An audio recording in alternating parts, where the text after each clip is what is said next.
Welcome to Salon for All and Voice for All Network Television, where every voice matters. I am your host, Khadija Tijan Nabi.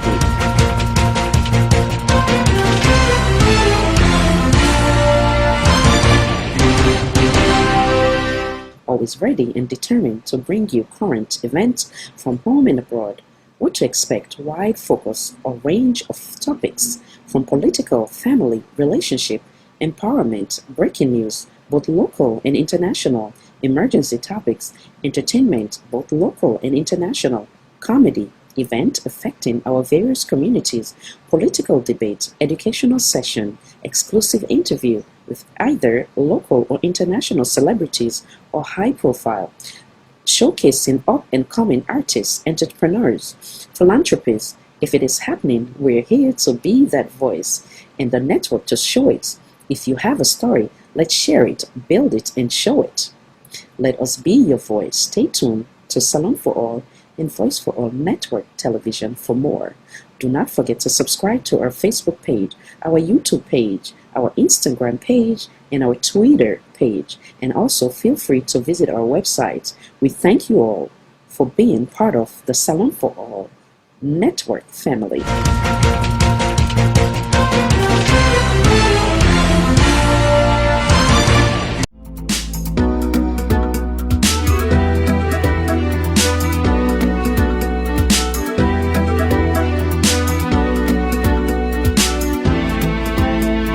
Welcome to Salon for All and Voice for All Network Television. Good day to all my brother and my sister in Sierra Leone. Fatima, I've been telling her, Fatima be just a spend woman in the country. Now make a call her more to spend. A man, I call her Kefara Giwe. Now the reason this. When you open, look at Fatima Bio, the interviewer, Umaru Fofana, the interviewer. He dey lie back from the interview. They tell we say, in no side the money come out. Hey, God, he went at the president of the country. Now, he dey decide whose side money for go, whose money for take, whose money for give. Now, he don't take the presidency, any copper way pass, any side Fatima Bio no butter. Now, they can lie so. He say, no. Whose side the money come out? He just write, let them bring in one table, then bring a can, so all first lady they do. The kind of money where Fatima Bio spend, no first lady no ever spend at Sierra Leone. He just meets this money, he send a jackpot. He just begin spend witty water as he feel. Say he fit, nobody know for customer. That's what he feel. Oh, hey, you go get down the wrong. You go get her you don't get her very wrong. Fatima Bio. Ben Kafara Dede, investigate this case where already begin run after people and say they thief. This case, investigator, where they ask you, Umaru Fofana ask you, say, investigator, not an urgent thing. Yes, they don't thief with million money. Fatima Bio just take now we coppers where illegal, in fact. This what they do so illegal. Interview, ask. Yes. The people themselves where they transfer, where they ask for the money, where they transfer the money to them, then no one can interview because then they're afraid they don't know what for talk. Yes, now this salon we get to. Speaking the Fatima Bio, they're afraid go answer for our girls and give you bele money, you don't eat them. Then they don't go back, they go put hand power with government money where illegal, where you're not supposed to do. The money where they take build the country, now you they eat so. Privately they eat them. You they enjoy yourself. You understand? Because when you write something, you say table, now $1 million, now then they give you. When you say chair, now $2 million, now then they give you. So not tell me say you don't know what thing go on now, yeah. When the price of book, if not 10 leons, you they say na 2 billion leons, then go give you the money. Yes, they know they accept. Now happy so. When they go take money now, we coppers. If you say stupid, Sierra Leone are not stupid. Sierra Leoneans are not stupid, Fatima Bio. Then just they take the eye look you. And you not go get away with her. Because teachers and they where they not pay on time. Picking them they where they not get 1 meal a day. Then they struggle, their family they struggle. The basic for doing a country we not do. We not get better light, we not get electricity. All that they need money. All that they have money for doing for Sierra Leoneans. You sit down, they busy. Instead of you busy help you man, Lord wanna build the country. You busy, they put on power with copper, they eat them. You busy, they put on power with copper, they eat them. What person talk they cause them? Yes. Fatima Bio, this is not right. Picking them there today, right now, people and they die with hunger na Sierra Leone. When they say put lights na electricity in above, you say you know how much it costs, but you don't say how much it costs when you ask for the billions and for refurbish your office. You not talk about that too. You not talk about that day. That they important.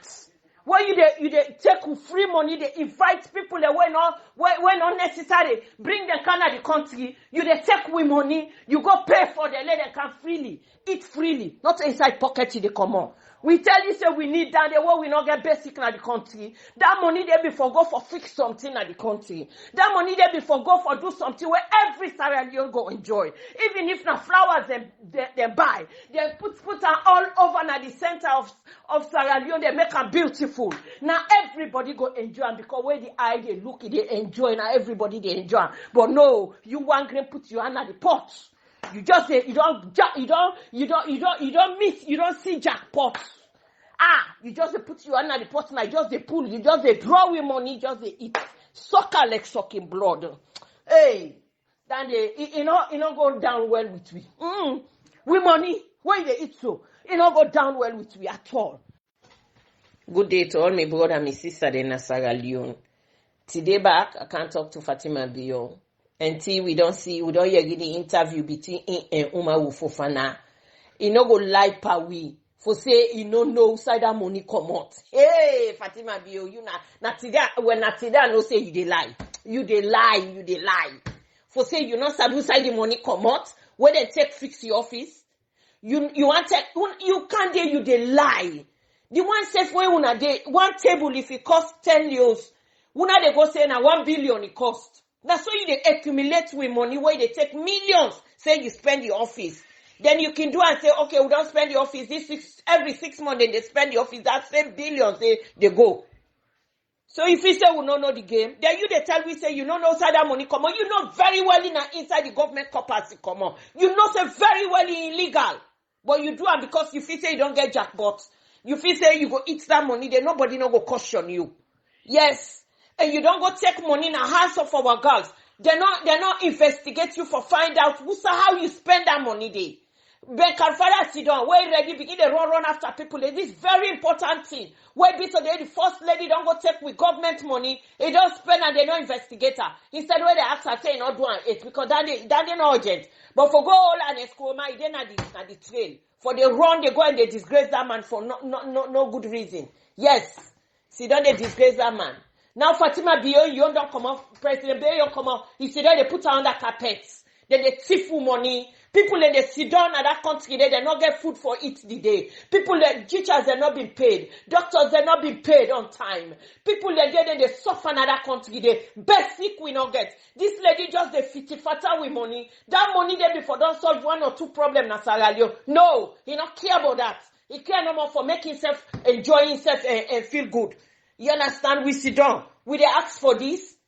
Fatima Bio, you don't get sorry for Sierra Leone. You feel like a jackpot you get, so you don't get the platform now. For show yourself at the wall. For not only that, for can't take with coppers and enjoy it for you and you picking there, you man. It's not right. This not all una money. This not all una inheritance. This not the country money. It's not done. It's not done. People let they suffer in Sierra Leone. You not care about the picking themselves in Sierra Leone. The way you ready, you say, hands off our girls. Now you they tell we say, not to you open hands off our girls. Now that's you they tell me, you they like are we now. Now you open that office, the first time they say, oh, Fatima, you don't open office, hands off our girls. Where the hands off our girls don't go tell, say now, you can able to get money from the president's office if you link up with the president, you link up with the president. Now you do and you link up, now you open this project. Now you open the foundation. You link at the president's office waiting because you want to take money in a report. And now that you do. You they take money in a report, they run the foundation. While the foundation, they go make money outside the wall. You know, use that money, the way they give you outside the wall, for can't run the foundation. You too mean and wicked. You still go back now report, you go take money. Where illegal. You go pay for that money there. It's not done. It's not right. Sierra Leoneans, una stand up for the truth. Una not accept this for happening. Fatima Bio, you they go say, all first lady, they do what they do. So no, you lie. No first lady, no ever go inside with pot, you go take money. No first lady, no ever spend the kind of money where you don't ever spend at that country day. First of its kind. Popo country where we not get nothing.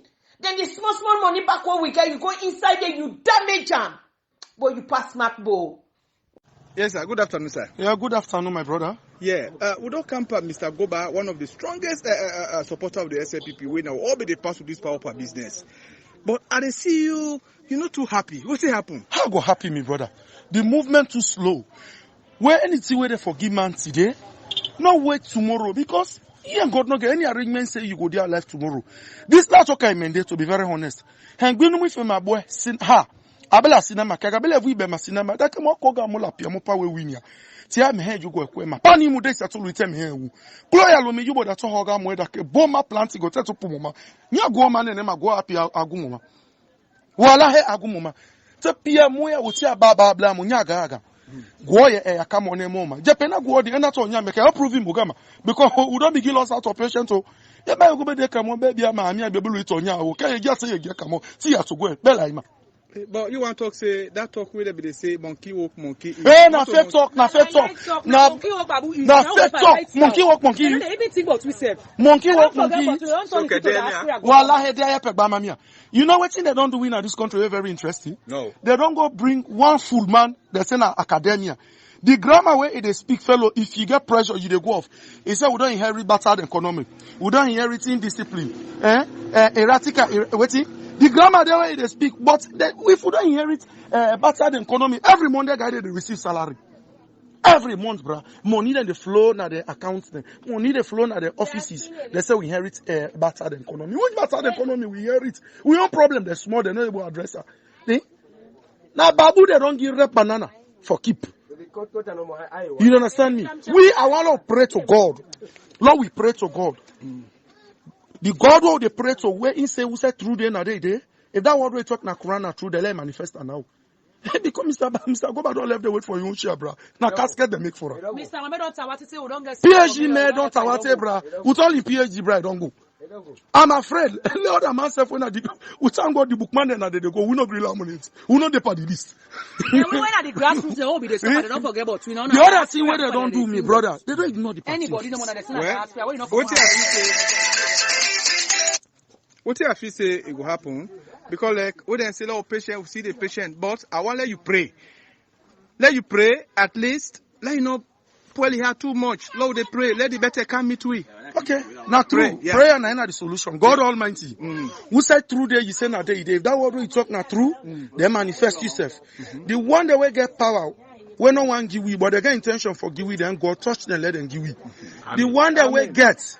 But they don't decide say they don't want to give we at all. God pull out the hand, let give the one that we want to give we, but they don't get. Amen. This shameful thing where they don't plan for we, God let not reach we, let reach them. This district where they don't ignore God, draw their attention to this district. Amen. The shameful thing where they don't meet we, God let that shameful thing turn to joy for we. Amen. As they don't read, they don't go give the thing to the one where they don't sabi we. that ridicule where they don't ridicule we, God put that ridicule close for we. Rabbi Salala Muhammad. They go give the people their power where they don't sabi we, they don't sabi the grassroots, they don't sabi the party people there. Now from diaspora they come on, they're not going to give we. They're not able to think about we. When at the grassroots, they don't forget, they don't forget about we. They don't disown we. When they suffer, they don't want to know. They don't turn the party to diaspora government party. Papa government, don't you do ya? Now for help we group we not go. We get what we they eat, but they don't emulate we. Wait Friday na video they make. Okay, thank you very much. Yeah. Friday will come out Juma na video they make. Okay. Video. Okay. That ridicule where they don't ridicule, we will call the people that name want ridicule win at this party. If they ridicule, go ridicule them. So what about this party? You don't say na we like. We go come out there. My brother, me I like myself pass party. Wallahi I like myself pass party. Because anything that they don't use for sit inside AC, now they don't use for sit inside good motor car there. We don't give the man the job. They say they know they give we job. Since they say they know they give we job, we say we they put job in their hand. We they put job in their hand, bro. Let them feel the pinch out the feel. Yeah? What don't employ them, they know I employ, we will go employ them. As we unemploy them, then they go serious. Yeah? So, Japena tabi de man pe go hi. Ke blogo be de ke hena blogo la ke be na fa. God give one mama. And be more local like Mona Fine on Guadi Bomma. Yenamulu like an Amuna Fena, walk Jamuloko. I get back a party, come here. While I was Suli, oh. Thank you very much. Oh. Come on, Belila. Belila. Yakalaka, come on, Gloria Lomi, you saw who logo. I go, yes, at my. Oh, I'm Matiama because your measurements in a game.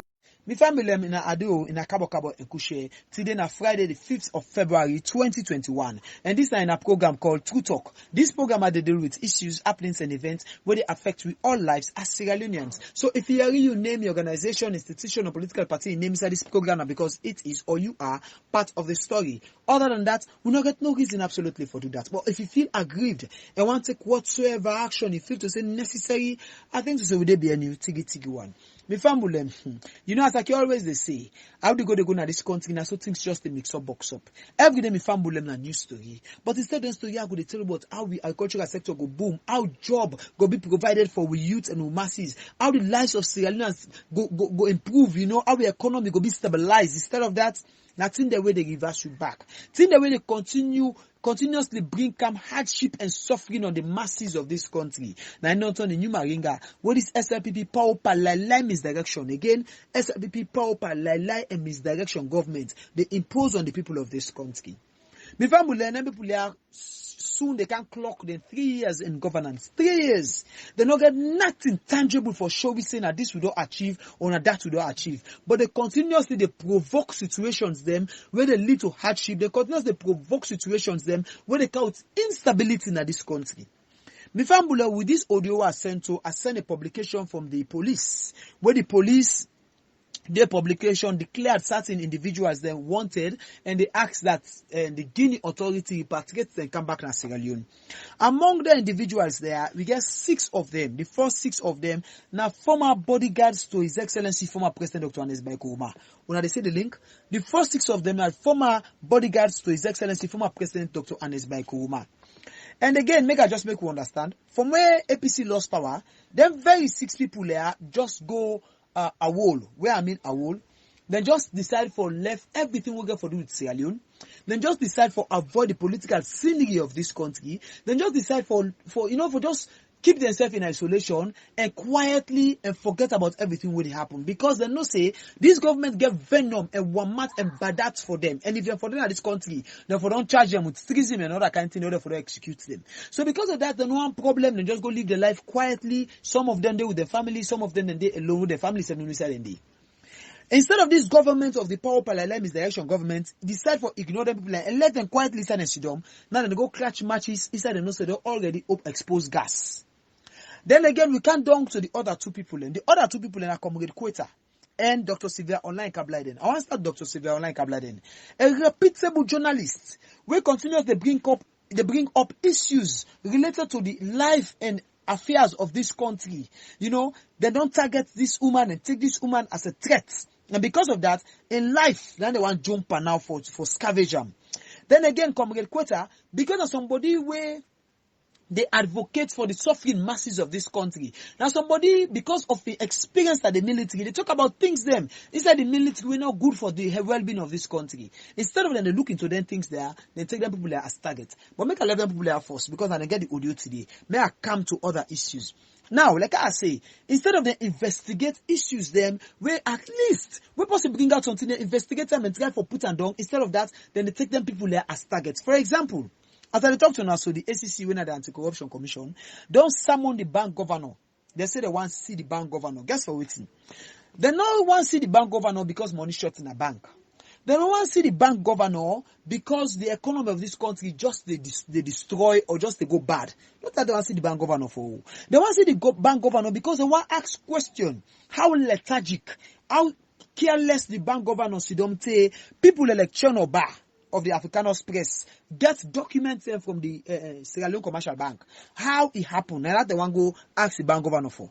Meaning, the Anti-Corruption Commission, instead of investigating facts and assumptions them, because I then 2 categories and then go the fact and assumptions them from Channel Barwin, an editor and a reputable journalist, instead of them investigate them, no, They want isolate, in fact, they want cover up the one whole thing. So instead of them say, hey, this guy don't do well, more we go investigate. Now, then they ask the bank governor, how you manage to that person they channel bar, able forget the information that will expose we all, we rikishiwo with the this country.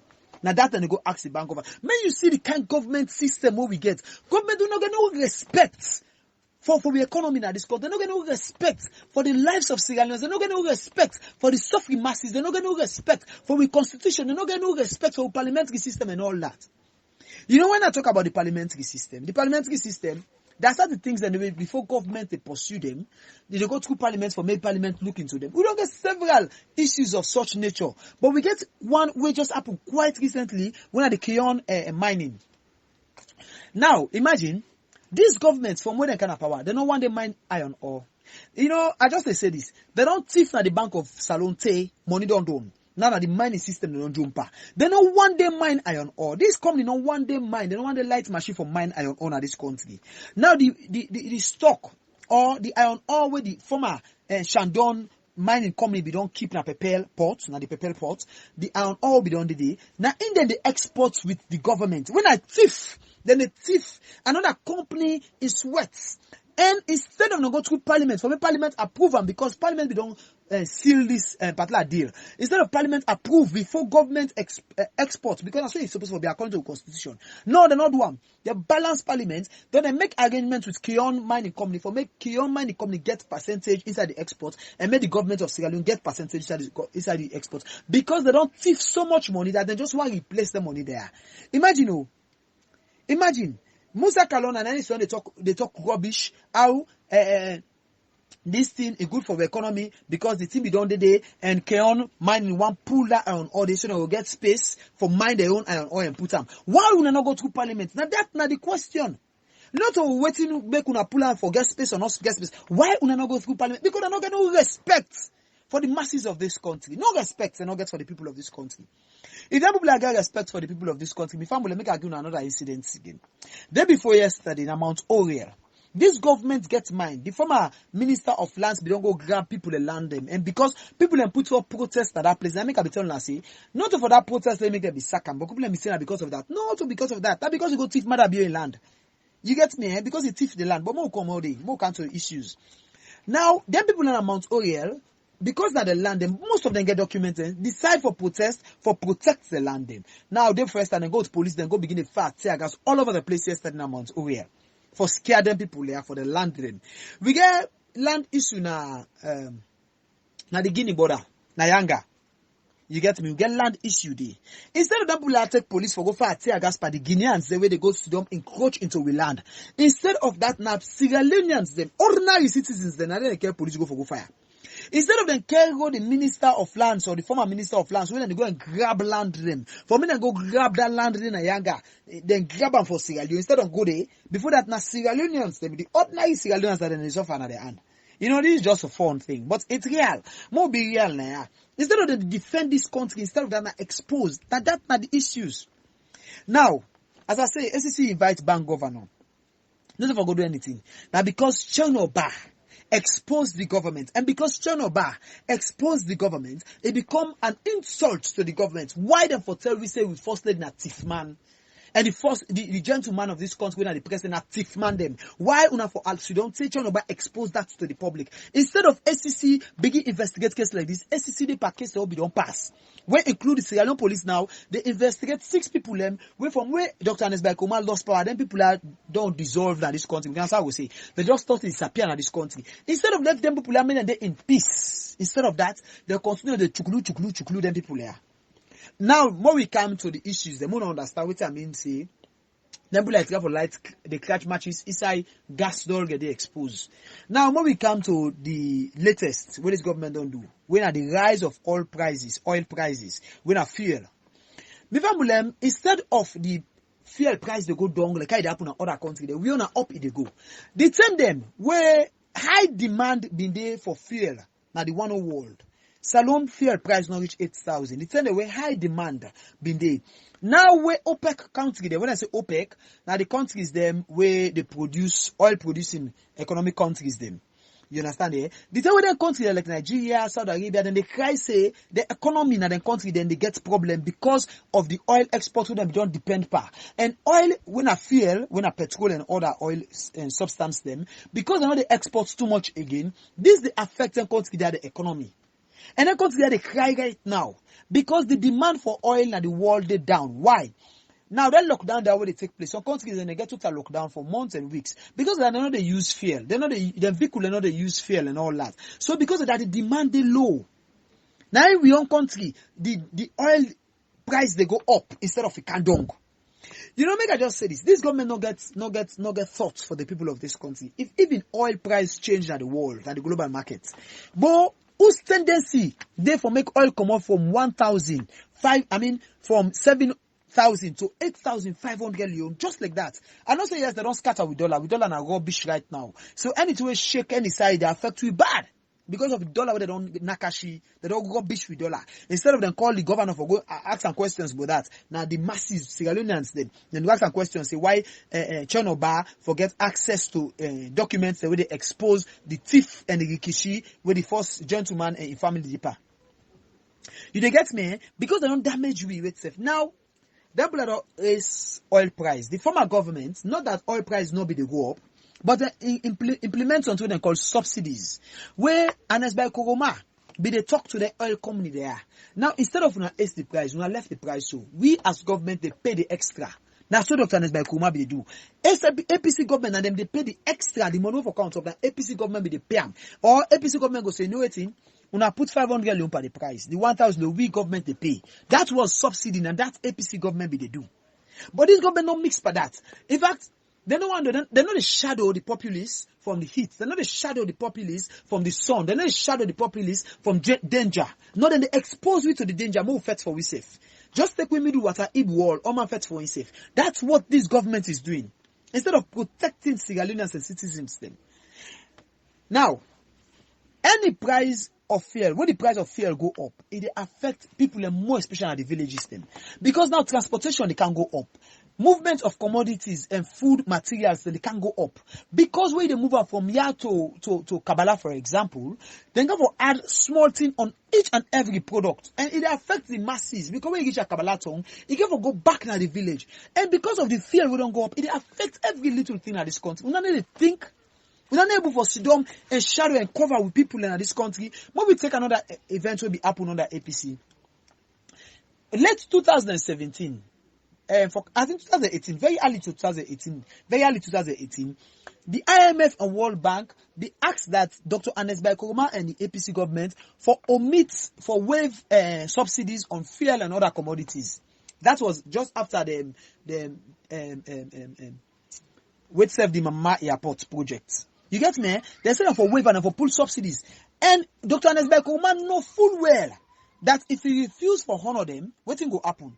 It go make impopularity na the Western world go down. It go make even get tendency for make APC reach that this kind of point where they so because they're not go support with governments. You get me? They're not go support the APC. Dr. Anes Bai Koroma know this, but Dr. Anes Bai Koroma know say the people of this country more important than power. You know, say, Sierra Leoneans, their lives more important than winning election. So what did he decide for? He said, no, I can't. He said, no, I can't remove subsidies from rice, from fuel, and various other commodities in this country. We all know about that. You get me? He refused. APC challenged the Western world. I guess that one of the reasons that will make them undermine the election now for bringing this Rikishi kind of power. You get me?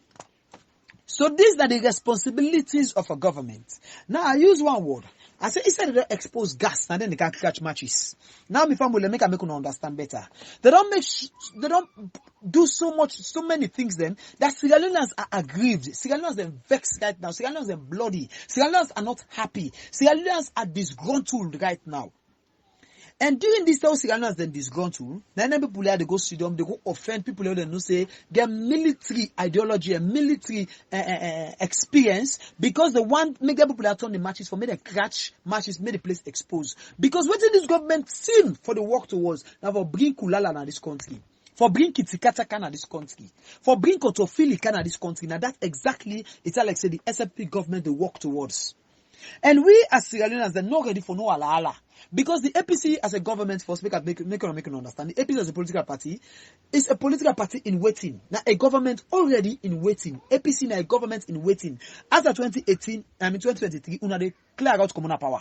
APC they take power whether una like it or una hate it. And we are not going to do it through the barrel of the gun. We are not going to do it like how una do in 1991, go out area for can fet win at this country. No. And we are not going to do it like how go out MPRC for can remove the APC government in 1992. No, we are not going to do that. We are going to do it through the ballot box. Because APC is known for attain power through ballot box. There is no way where APC will ever attain power through military coup. There is no way. Past the SLPP now will know of that. You get me? Eh? So now through the ballot box, and we are going to implement that again. So mind you now, no matter how kind challenges una bring come, no matter how kind attack una bring come, no matter how kind whatsoever una bring come, it no go work. Guess what? There people that accuse them for several things. They say conspiracy for committing felony. They say wounding with intent. They say committing all. They got different crimes they don't carry it. But then people here, for God's sake, from where una kind of power, then people here, we know they egbo themselves. They're not even involved for nothing. Why instead of una investigate ongoing crime? Investigate the thief. Where they alleged say the first lady thief. Where a thief without help go, without mercy. Here a man they take $1 million for go honeymoon. $1 million for go honeymoon. At the masses, at the time where Sierra Leone they suffer, at the time where people they die out of una so-called corona, una so not get oxygen in this country. That money they buy almost 100 oxygen for people in this country. Una refuse for use that money day. Instead of una go honeymoon. According to the first lady, so honeymoon na be day. Then again, they send una money. For me, kuna develop the medical facilities of this country. Una go buy SUVs. Una go buy motorcar that will cost thousands of dollars. Una not get sorry heart for the people of this country. Una investigate crimes them. The Auditor General report just come. Una investigate those things. Una left people in suffer. Let the sleeping dog lie. Make dog give him left and dog belly like can say, but let the sleeping dog lie. We don't go wake wahala. We don't want trouble in this country. We don't want kulala. We don't want kuskas. Excuse me. Them very people, when I don't go after them in 2018, go mile 91. When I go kill innocent Sierra Leonean, then I can lie say when I go find Jamba, middle net, 2 o'clock morning, now I go do Jamba raid. 2 o'clock morning, now I go do Jamba raid. With armed people from ONS, with armed people from the Sierra Leone military force, the ISLAF, with contingents them, with high weapon them, heavy artillery them, for go raid for Jamba, for go raid Sierra Leoneans and citizens that will not go last service the room them for Jamba. Una fit so stupid. Now don't go after them people and then they una fit so the 91, mile 91. No, don't lost track. No, na Guinea una they say them day now.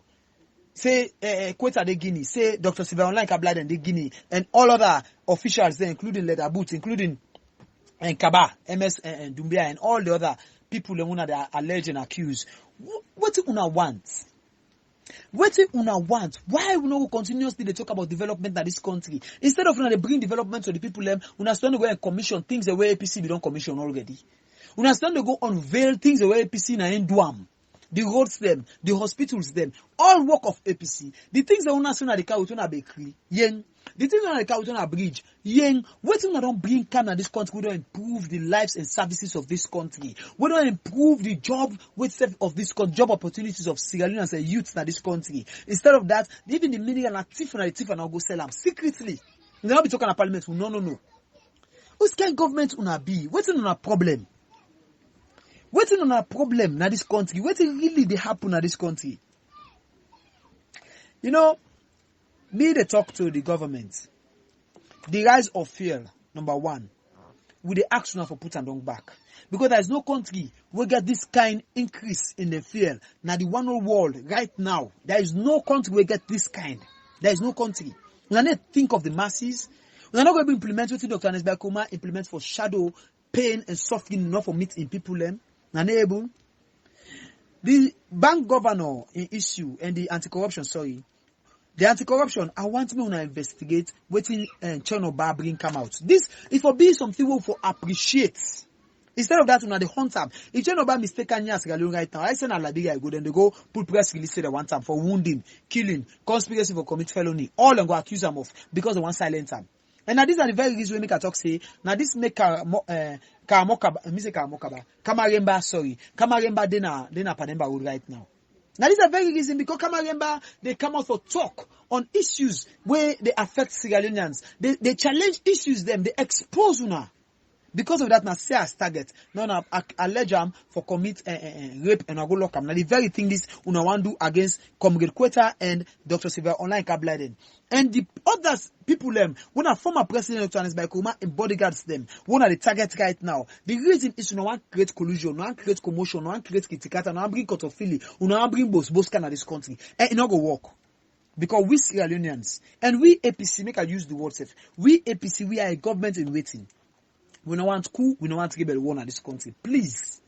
Una do the right thing, una go through the right methods, and make the right thing be done. And that's Sierra Leoneans they want. We put in our power for make una maintain the peace way APC we don't maintain for almost years. For make una make we global index when it comes to peace and sanity in this country may increase. Sort of making a go down like how they put and down so. Mother be here you with. If una bring war, una bring collusion in this country, so una go use an easy leeway for escape. Do ya? Will they tell you now? You know the work. We Sierra Leoneans can never go to the bush. We know what we go through and we don't want a repeat of them.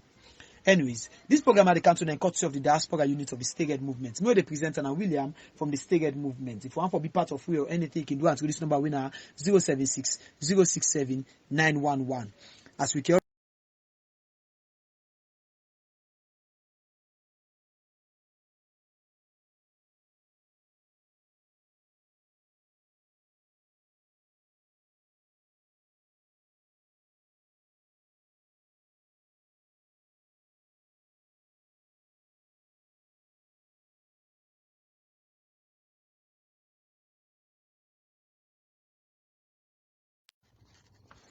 Fambul, good morning. Fambul, good afternoon. Fambul, good evening.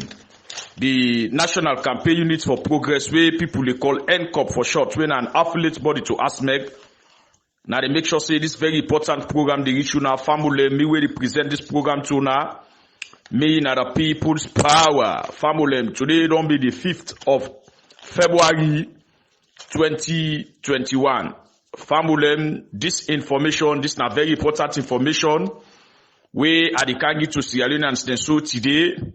This is a very important program where Sierra Leoneans them for listen to and which I believe say Sierra Leoneans them go like for listen to them and then go love for listen to them. Famulem, we want to take the minds of citizens them back.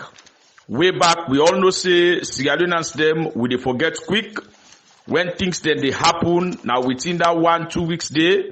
Now within that 2-3 days day, we can reflect, remind them and all them things then they. Now we look at them things then they will just they happen. But as it they go 2-3 months, 1 year, Sierra Leoneans then they forget about it.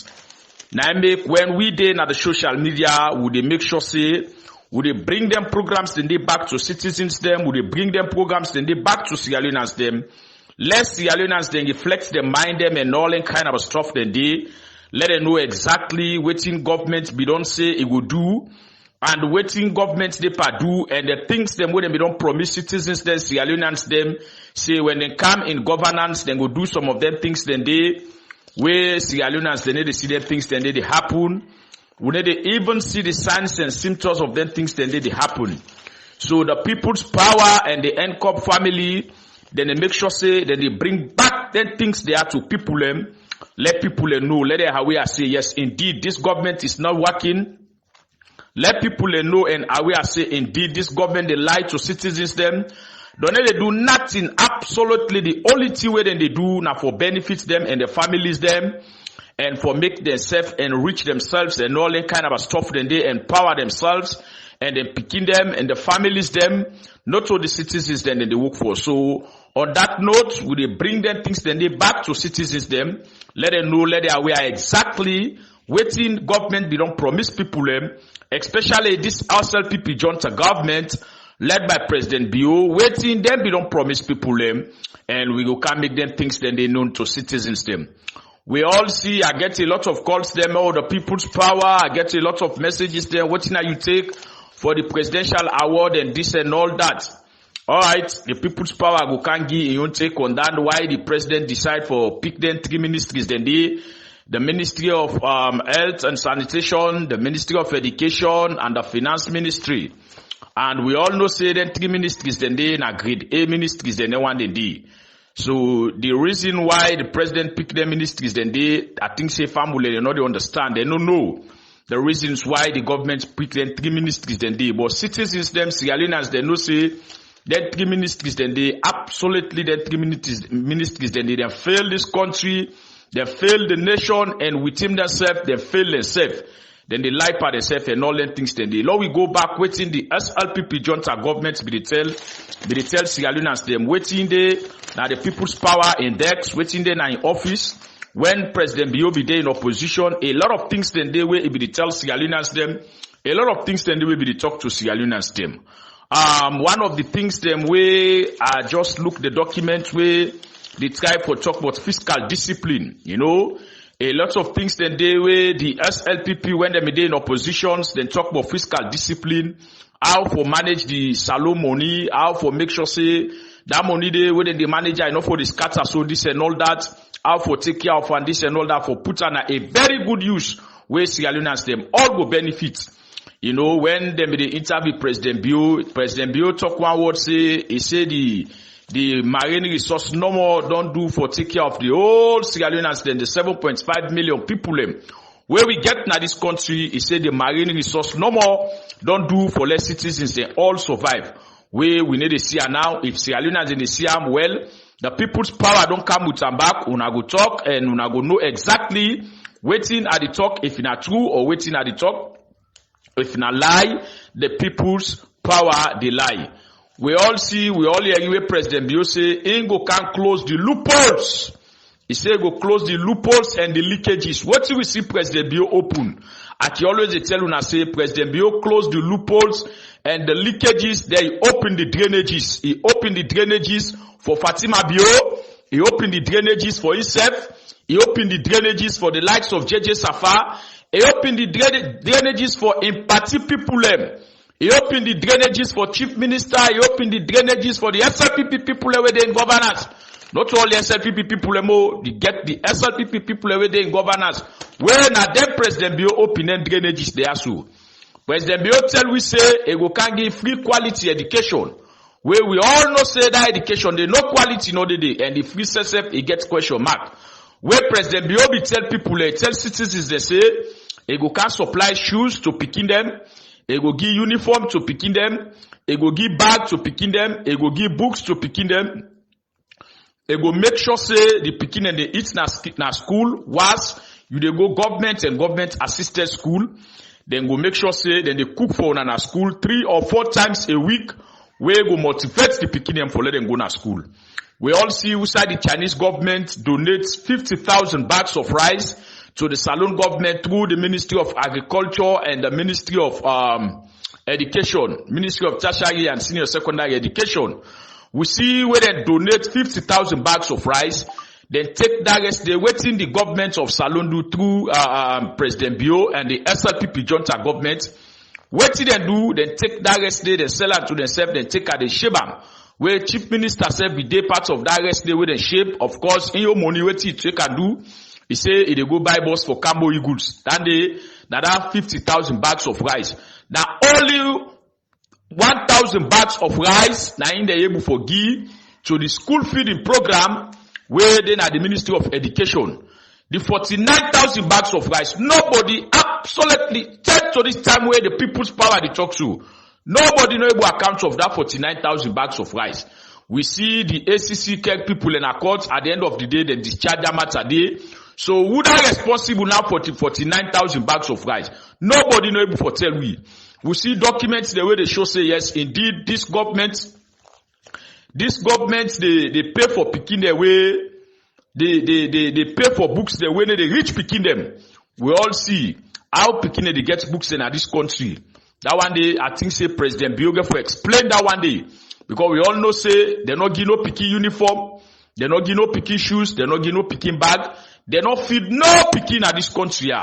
But yet still we see inside the Chinese government give we 50,000 bags of rice. Now few people the Chief Minister, the Minister of Education, and other people in our Ministry of Agriculture, and also Dry Memuna, where now the Minister of the Resident Minister in Northwest, where they all benefit from that rest day, where the picking away for benefits, nothing, they no benefits at all. Away from that, we hear President Bio when he be there in opposition. He they tell we say President Koma, the former president in cabinet, be so big in the way that now because of that cabinet, the size of that cabinet they make, citizens them Sierra Leone they suffer. We all hear, then they cause noise, the SLPP, the judges suffer. Then they all over the place. How President Koma in cabinet is big. President Koma get big cabinet. Where he don't criticize all one day. When President Bio come, family, we all know what he can do. One great ministries, he divide into two. We all can, we see the Ministry of Finance, he divide them. The Ministry of Lands, he divide them. The Ministry of Gender, he divide them. The Ministry of Education, he divide them. Other ministries, then they, departments and agencies, then they will he divide.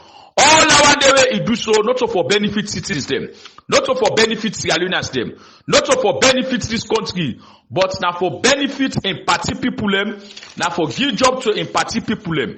And where they give job to them party people, they are all now their way they give their jobs they are so, now then they benefit because at the end of the day, at the end of the month, at the end of the year, the Ministry of Finance get to allocate funds to them different ministries they are so.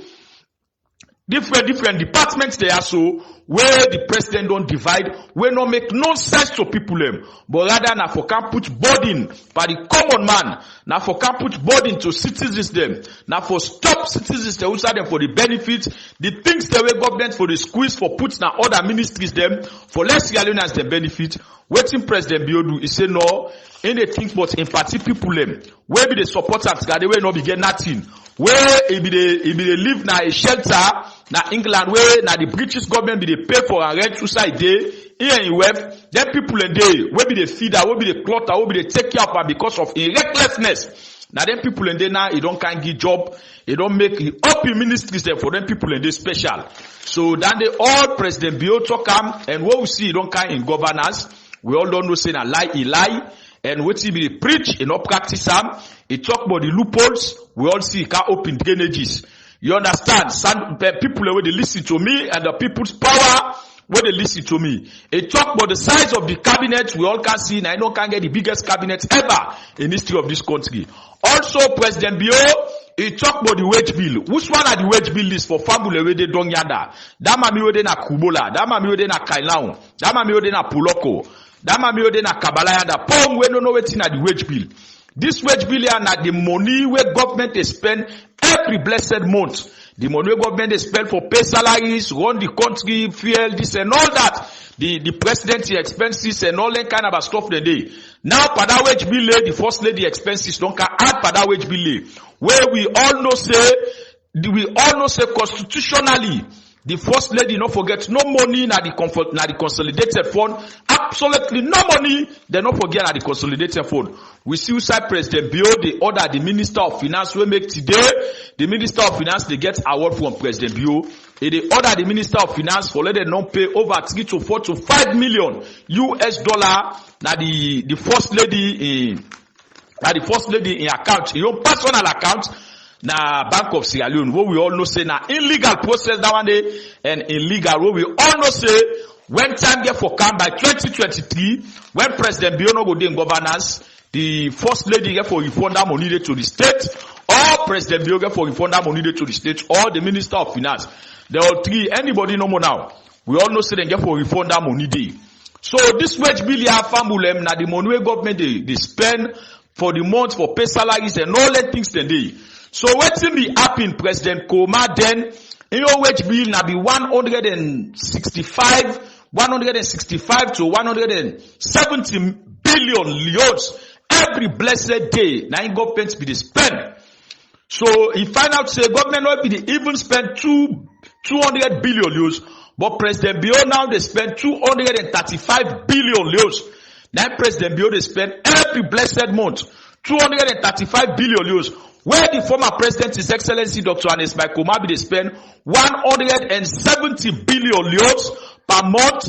He said that money de beaucoup. President Bio and the SLPP people, they say the money beaucoup. Why the president for the spend that money day? The former president Kabano be the spend that money day. When Inca spend that money day. If forget say the former president Koma now because of impoverity and this and all that and the infrastructure and developments the way can put on par, the light, road, school, hospital and all that things the day. Now he be make it spending kind money day. So when he be there in opposition, he be the tell people and tell Sierra Leone as they say, that money where President Koma be they spend, that 170 billion leons will be spent every month for service this country, take care of this country, pay salaries, fuel and all, including in your expenditure as president at that time. President Koma, President Bio say, he said that money de iboku. Now where income as president, we all see, now in they spend 335 billion leons. Now President Bio they spend every blessed month 335 billion euros. Now they spend every blessed month, including in wealth and in family members. Them waiting government they give them, waiting they spend every month. How then they spend that money day? We as government, Sierra Leone as them, NRA know they able to generate that kind of money day every day. NRA they generate half of that money they save. Waiting they happen now. Lend to the go lend now. Take could they go take money from donor partner them? Would they go lend from the World Bank, the IMF, the Islamic Development, the Africa Development Bank? Would they go take money now? Different institutions in the world. Would they can't take that money they for no more able for meet that 335 billion euros for service the country and that money they save. That money they do. We all see now the reason that they will make President Bio, he look the finance minister, he say, no, I think I need for award you because you don't help me a lot for let I be a rich man now. You don't help me a lot for thief salon money, thief salon government money, taxpayers money, ship and go na Lebanon for let he go at least he prepare himself when he get for Comor by 2023. We all see that one day. Then away from that one day, President Bio talk about corruption. We all see what the President Bio talk about corruption. Yalla about corruption. Well, we all know say President Bio is the most corrupt mortal man ever in the history of this country. When he did as head of state, inside 3 months no more, that man he loot this country, gather all the things at the bank, over $18 million US. He loot like and go take like and go now other foreign land. He asks for amnesty, then get amnesty. He go pull that money. We all see where he go pull that money. He don't come back. And Pakababi make a clear. When Pakababi they making open speech, he say the NPRC under President Bio don't win this country economy. He said they don't clear all the money where they at the bank. We all then ask where Kelfala Kalong, Kelfala cabinet Kalong, Kelfala Kalong. Where na the bank governor he make a clear to people. He say money no day. He say and when money no day na day no day. Now because of President Bio, we get at today as president. Now make money no day na the banks there because President Bio they take $1 million. If they take $1 million, put them inside play, load that in wealth and in family member, then ship up. They ship up, boom, then go na Libano. Then go take a Libano, then go empty now. When they go empty now na Libano, the wealth the guy can't take, the man the guy can't take, because na Libano now, then they build a new home. I can already tell citizens them, I can already tell Sierra Leone and say, President Bio in new home na Libano. So we all don't see that one day. Then it don't clear to citizens they say, all the things President Bio they preach, in all practice are none. He talk about the fiscal discipline. We all not see what thing we they do now for our money business. Where the ministries, departments and agency, all not just the take what one thing. All not just the employee that one for employee. We all see how the wage bill long go. We all see the number of ministries and departments and agencies them and embassies them where President Bio can make this country, small country like this, 7.5 million people them, would spend over 300 billion leons just a day. Just imagine 7.5 million people them. Small country like this, who side that money they go? President Bio make all the things they are so for make sure say in family members them they enjoy this country money, they enrich themselves. That one day is clear. We all see the fight against corruption, a selective fight against corruption. Now I can already tell people they say when Telfala look himself the SCC boss. When the Ben Kelfala look himself say, in are the People's Commissioner, now I tell her say, I say you not to the People's Commissioner. If you really you are the People's Commissioner, begin for run after Fatima Bio now. Begin for go after Fatima Bio now. Let Fatima Bio bring with taxpayers' money. Begin for go after government officials them. When the 2019 audit report will come out, you know go after nobody. 2020 audit report, now they can't come also. Because I understand say, large LOPs don't write letter to all ministries, departments and agencies. Don't show them the dates them where they get for the camp for the audit, and it don't tell their internal auditors them when they get for camp. 2018 audit report where it come out, we not see no action where Ben Kelfala take. 2019 back, when it don't come out, so nobody will not see nobody who don't they be a bass. But all the billions of loans they will lose, over 177 billion, where President Bio, in cabinet minister, in talks them, in Kamajo, they take them money, then they take them money, then they benefit themselves. We not Susa Ben Kelfala come out.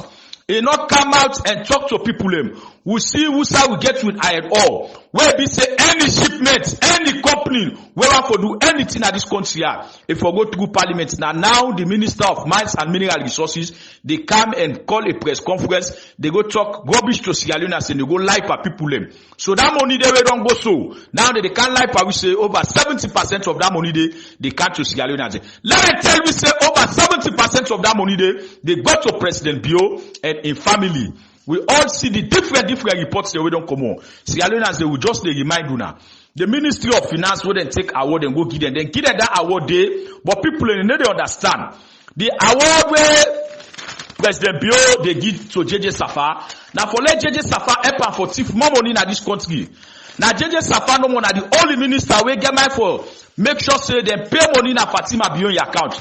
Because no we get any sober-minded Minister of Finance. We go look Fatima Bio. We not to sober policy at all.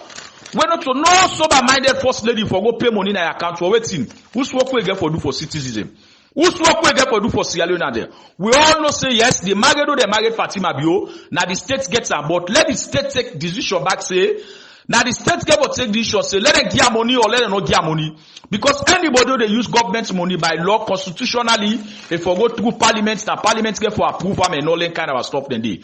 So single-handedly, if you President Bio and JJ Safa, then they see don't know say for pay money. So now make JJ Safa they get the reward today from President Bio. Say I will award you because of you don't help me for thief money go Libano. You don't help me for make sure say me we wealth when at the states in wealth. Don't get money and all that things today. So now make the Ministry of Education, why make it give them award? Because it no say now the failed flagship program that one day where President Bio come with where it not succeed. For more President Bio come, one great single classroom, President Bio no bilam. Open no bless Africell and Mercury International, where then they help me for build some of their schools there. A single classroom in no bill. Now President Bio can say all the schools them in 1-2 year time, all the schools then they return to worship system. We not see no school absolutely where return to worship system. No school not the way return to worship system. So now based on that one day, is say now in flagship program that one day, it no go left and behind. Now make it give the award. And what to make it give award to the Ministry of Health, now because of this coronavirus, because we all know say that through the corona President Bio they hide now for get money, where Sierra Leoneans they meet the people's power. We all aware say corona no dey na this country, and corona no here na Salonia, corona dey in real other countries in the world, but Salonia, to be specific, corona no there at all. Corona no there. When you go, I go share a photo to people in the world. Let us see how Connaught Hospital day. You dey see the empty bed then they form they not there at the bed. I went there, I see for myself, I go there, I went there, I see everything. If you listen to this program, you listen to this audio, go to Connaught Hospital, where are the biggest hospital landing at this country also. Go there now, let you see. You get some word and there, you go see the bed, the empty bed there so. But form not there. Na cartoon, na people and the bread, na the bed them. Cartoon, na the bread, na the bed them. Form not there for put and the bread cartoon there, they lay the patients then day. Now that ministry there, President Bio go look, he go give award. Where picking and they die every blessed day at the hospital, where woman they go born, now the time that the way they risk in life pass any other time. No way, not the way they go on safe back. If they go at the hospital out with Engat, now they President Bio they go look. Just imagine the education ministry, where lecturers they don't go over almost 2 months. then go on strike. Look the calendar at Frabe College now. Now the calendar, the student the calendar don't change. I think so for the forget for second semester now. Now the ministry then the president Bio, the fair ministries them, the ministries that we don't fail. Now the president Bio they go give award. If they give them the award there because now the ministries that are the way attractive now. The Ministry of Finance, when I for take care of everybody in this country, wait for look for the fiscal discipline, this and that, when they get the mandate, him and the bank governor, when are there for the advice government, where in terms of fiscal discipline. We see what they do now, because then guys they enrich President Bion, I make it call give them award. The Ministry of Education, look how education, they leak on University. President Bioka emits the university, they in standard, emit to the way for day. Pay for them picking their president. Bio say no, nothing they pay for them picking. They take that money, they put in their pocket. We all see the mobile phone company they did. The free cuts them, where citizens them, where Sierra Leone said they enjoy. Now them mobile phone company they also. President Bio come, he make a meet to the mobile phone companies they when I sell, and then people are when I sell people so. Now then they help President Bio for ship Salomon go na Libano. He call them and tell them say the free cuts them, the promotions them, where citizens they Sierra Leone them for benefit. President Bio come a block and through the Ministry of Information. He said them money then they now let them they go direct to them. Now they don't open special accounts for that way. The accounts now Sierra Leone Commercial Bank, them money then they go na that account day. Every week them money then they go na that account day. Who are the benefits them money day? Now President Bio and a family. A lot of things that a day where we get for talk about. We all know the coronavirus. Waiting they happen in this country. Where how many thousands of loads where each truck motocar they pay for let it go through the corona. Just imagine now this country has seen motocar they pay for pass through corona. Where you will get your vehicle, where you don't go do your test, they say what about the vehicle? The vehicle back for pay. This na hardship to citizens, na hardship to Sierra Leoneans them. Fear long go up na the country. That one day we go talk on that one day. Citizens them, Sierra Leoneans them. This na the very important information. This where I just reflect to the mind, and they bring on the mind back. Where President Bio say, he say when in the decline assets, he did it at the SLPP manifesto page 59. He say in go decline assets publicly. We all see who side one secretly. Where the actual we say yes indeed, President for decline assets secretly. Now President Bio say when he be in opposition, he say no. He said the act not for bet so. He said it's not nice. That not transparent than they not transparent. So he when in come as president, he go declare publicly assets them. We all see how he declare assets the way we all know say President Bio not get no assets for declare. No assets he not get for declare. We all know say he come to this country as adopt man. We all know the people who they support him. All the way then the ministers so they come on the diaspora. Now they take care of President Bio. So we wonder which kind of assets the way President Bio go declare to the ACC. Now make a pull the boss will be there on legally. A pull illegally. Because he know that there are no assets no the way they declare. Always the man be the promise. Always the man be the preach. No the way practice. Sierra Leoneans for take una mind back. Law na listing. Law na know. With they can't so critical mount them. With they can't so critical with them. Who said President Bio send and bodyguards them. For go kill people in a Pademba road. Where send people them. For go kill Sierra Leoneans in a Tumbu. For go kill Sierra Leoneans in a Losag. For go kill Sierra Leoneans in a 91. For go kill Sierra Leoneans in a Tonkolimba. For go kill Sierra Leoneans for generator. Na Makeni. All the time they get for camp. We get for kind to their anniversaries and day. The people's power get for kind to that one day. Ibrahim get for kind to that one day. Catchbox get for kind to that day. Comrequeta get for kind to that one day. A lot of people in the likes of Director Jalo them, they get for kind to that their programs and day. The Lioness from the North, the Asmed team, all get for kind to their programs and day. Let's citizens them. Let's hear them as they know. The disaster where President Bio don't cause in this country. The calamity where President Bio don't bring in this country. Let people in the know. Let people in the aware. Say, if you they talk about right today, na President Bio. If you they talk about region today, na President Bio. If you they talk about anything, when a bad thing, under President Bio in regime as president, now don't get the highest amount of people when don't commit suicide ever in the history of this country. We see how the rape, they in the increase. Sexual harassment, they in the increase. We see all the things then they in the increase. Where this government they take money give to the first lady where it enrich itself, and then they do nothing. He spent billions of years for pad. Just imagine pad. That money where Fatima Bio use for bring pad them. Now this country it a bill over 400 classrooms. Over 500 classrooms. Them money then they were classrooms then they go day for the next 200 years, for the next 100 years. That part we get for use inside 1-2 months. It done that money they wait for don't take. It puts the schools them. It puts the homes them. It puts the hospital them. It take I go put part. What to make it put and papa now for let it benefits in family members them. The National Campaign Unit for Progress. Error. Julius, kau yang ada ke? Welcome to Salon for All and Voice for All Network Television. I am your host, Khadija Tijan Nabi.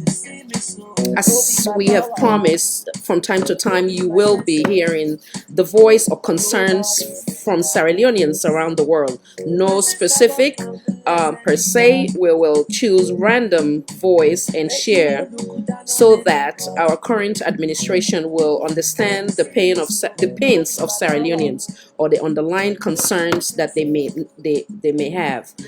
Once again, welcome to Salon for All and Voice for All Network Television. Kindly help us to share wide and far. It is going to be very, very important discussion today. Let's start with one or two things that I want to bring to the table. Once again, greetings to each and every one of you. I will do my best to acknowledge you guys as to the very best of my ability. We're looking forward to another healthy and friendly debate. A quick reminder of our obligation to each other. We cannot agree on everything or every point of view, but we can disagree in a peaceful and respectful manner. Each platform is different from CNN to BBC, and that applies for this platform as well, meaning we have rules of engagement that each and every one of us must abide by, including myself, one of which is no profanity will be allowed, neither tolerated. If a participant insists, they will be removed or blocked from participation on this platform. Everyone have the right to belong to any political party in Sierra Leone of their individual choice as it was set forth in our constitution. If at any time you decide to attack anyone here because of their affiliation, we will place you in the irrelevant category and you will be ignored. Please feel free to challenge any statement of my guests, including myself, but please let us do so with respect, without any form of aggressive or violent gesture. On behalf of Salon for All, once again, I want to welcome each and every one of you. We will most likely gear towards a bilingual approach in effort to accommodate viewers around the world. Kindly, once again, welcome. We will be right back. But before that, let me go ahead and acknowledge some of you.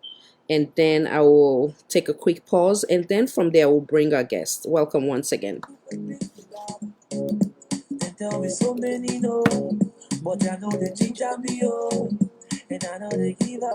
Welcome, Madam Lucian Goodwin Williams. Welcome. Mr. or Madam Put Salon Force, welcome. Madam Metu Bundu, welcome, Madam. Mr. Prince T, welcome, United Kingdom. Madam Clarissa Sawyer, welcome, Madam. Madam Aisha K, welcome. Madam Mariatu Bangura, welcome. Mr. George Walker, welcome. Madam Kunku M, welcome. Madam Josephine Mbete, welcome. Mr. Dao Al-Islam, welcome. Salam alaikum. Mr. Samuel Leby, welcome. Madam Sia Logan, welcome. If she's using the fake page, then welcome, Madam First Lady, welcome. Mr. Samuel Leby, once again, welcome. Madam Marian Mansare, welcome. Mr. Joseph Bangura, welcome. Madam Hedy Ba, welcome. Madam Francis, welcome.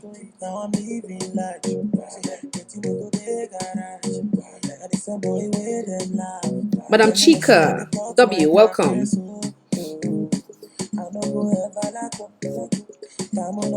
Madam Sylvia Davis, welcome. Mr. Ibrahim Koroma, welcome. Mr. David Koroma, welcome. Mr. Molai, welcome. Mansari, welcome.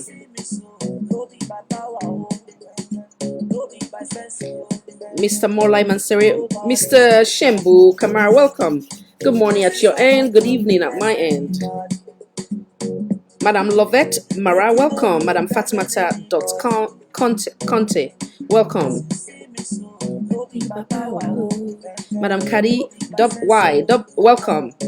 Mr. David Koroma, welcome. Mr. Usman Conte, welcome. Madam Martha Bangura, welcome. Mr. James Brown, welcome. Madam Tene Conte, welcome. Mr. Abdul King, welcome. Madam Maria Ramatu Sise, welcome. Madam Cynthia Kamara, welcome. Mr. JD or Madam JD, welcome.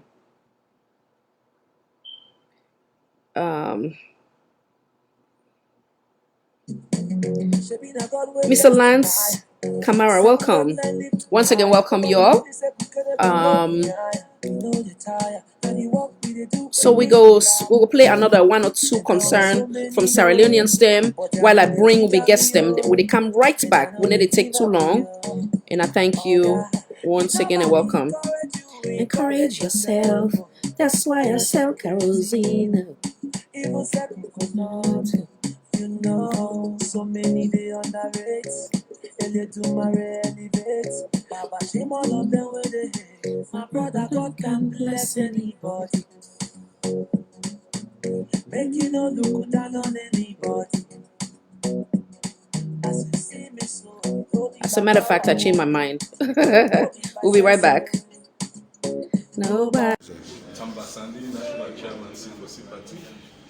I invite you today we can discuss this new policy, the local government use, which is already cabinet concluded.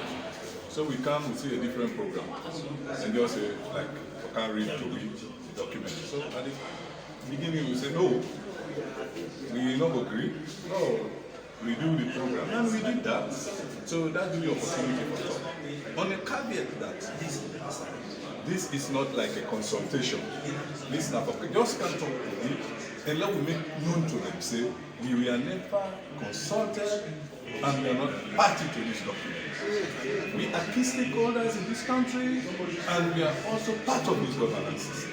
So why exclude us on very essential key instrument like this when they try for removing from the lower level elections in politics of Sierra Leone? Once a neutral today, once a neutral tomorrow. President Bio is normally called the listening president. We hope say he will listen to we, because we all now this one constituency we all come out. We are all political parties. So we are picture. Let's see reason. Let we not move on this process now. The process gets some good aspects, but there's few items where get some controversies not well the whole good soup. So with the appeal, like give me time, we look at this thing, let even engage we want to talk to her. No, we all sit down back, we talk. We don't tell the minister we mind, we hope say the minister will convey to her. Because there are so many gaps. But in the national constitution, they say, as against what this new policy they try for say. Which one supersedes? National policy says one thing, and they are saying different thing. And that's not correct for the nation. We don't practice democracy for 3 decades. Successfully, people and they congratulate me. Why fix it when it's not broken? So with the appeal to the government, let them see reason, let them reconsider this decision. Why we not go through the whole constitution now, holistically, than doing it piecemeal? Can't we wait? Don't review the 1991 constitution, where you will go capture most of these things then? So they appeal to them, please, in terms of peace and tranquility, let them reconsider this decision, and now we all sit down and talk as development partners. I thank you. Merry Christmas and Happy New Year to all of you. You have to help us to send the message out to the public. So I don't see why the press was actually asked to leave. We are here today as we have been advocating that we have been saying in public that this decentralization policy was the political parties were never consulted. Only today that PPRC called a meeting where they told us this was a meeting of engagement. When we got here, it was a meeting of presentation. Of course, we were up in arms. Are you calling us to engage us and listen to our opinions, or are you calling us to give us a fait accompli? That's what you don't do. If you don't like if you don't like too bad. And we are saying we reject this entire policy. And if we look at the the auditor's report, we are not competent to even handle such a plan. It is not broken. Why is this government struggling to fix it? You are now telling us that in order for you to be a councillor, you should have what? You are now telling us that you are empowering women. In what shape or form are you empowering women? You are now telling us you have extended the term of a councillor to 5 years. So that means council election will be coinciding with members of parliament elections. And you will tell half of the population, say, una party for vote for una MP. But when you go to council, una nothing but party. Is this government thinking how much chaos this will cause? And at this meeting, other than giving the book, this is now we have actually received the policy. So how much deliberation can you do? Except we had to peruse the document very quickly. Why is this? Why now? Why now? And you're calling us as if we are actors on the stage. No, we are not. We are here to represent the people of Sierra Leone. If it was a policy that would benefit the people, we would support it actively. Where this is leading is into a one-party state.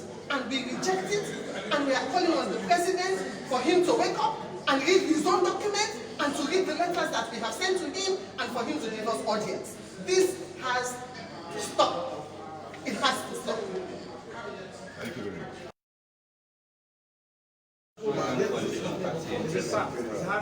So, the first thing I want to say is that the party totally rejects this attempt to remove political parties from participating in local government elections. The reason being that this is not the first time where this idea they come. About the third time this idea they come. But every time we come, they can find out the whole idea, it is against the basic principles they all get, that is for multi-party election. So we're against that. But let me first of all say that one thing we actually makes me vex. Now the fact that then they take a decision which will affect political parties, they're not even consulting. Now only today they call meeting when they can show you the policies. And me don't be member of government. And not say before you begin any policy, you go consult all the stakeholders in force. Before you go to cabinet, you go write to paper and present. But now cabinet don't already approve this before then they come meet you. So when they come meet you now, we waiting in Ghana, they just can't present her. So they absolutely against that. We feel say they don't disrespect political parties there. And that this should not be allowed to continue. Right now, they say all my way for going to local government election for be independent candidates. We already get provision for independent candidates. So if you want to go under a party, you get a chance. But then you can also go on your own if you want to be independent. So we don't see the reason why they want to exclude political parties. And one of the reasons the way they do it, we just read themselves not the policy. Then give some reason say if when the political parties and take part by election, they go create what they call culture of secrecy, tribalism, nepotism, mediocrity, and deprive people from taking part. And they create adversarial politics and dictatorship. We want for us and say, if that is the reason we make the one for cool political party promote by local politics, then for cool political party by national politics. So in effect, we look and say this is the first step towards moving towards a one-party dictatorship. and we not go allow that to happen. We get many problems in this country for let them look after. We dey see wetin dey happen in terms of corruption and audit reports don comot. Let we pay attention to the critical things dem wey dey happen in this country, rather than we dey go touch all the thing there so just for give total power and control by one party over the rest. So we are against it, and we don't talk this. We expect say the chairman will carry the message go to the president, and that it will therefore come back to it. But we are definitely going to refuse this. We're not going to accept them. We're not going to pull.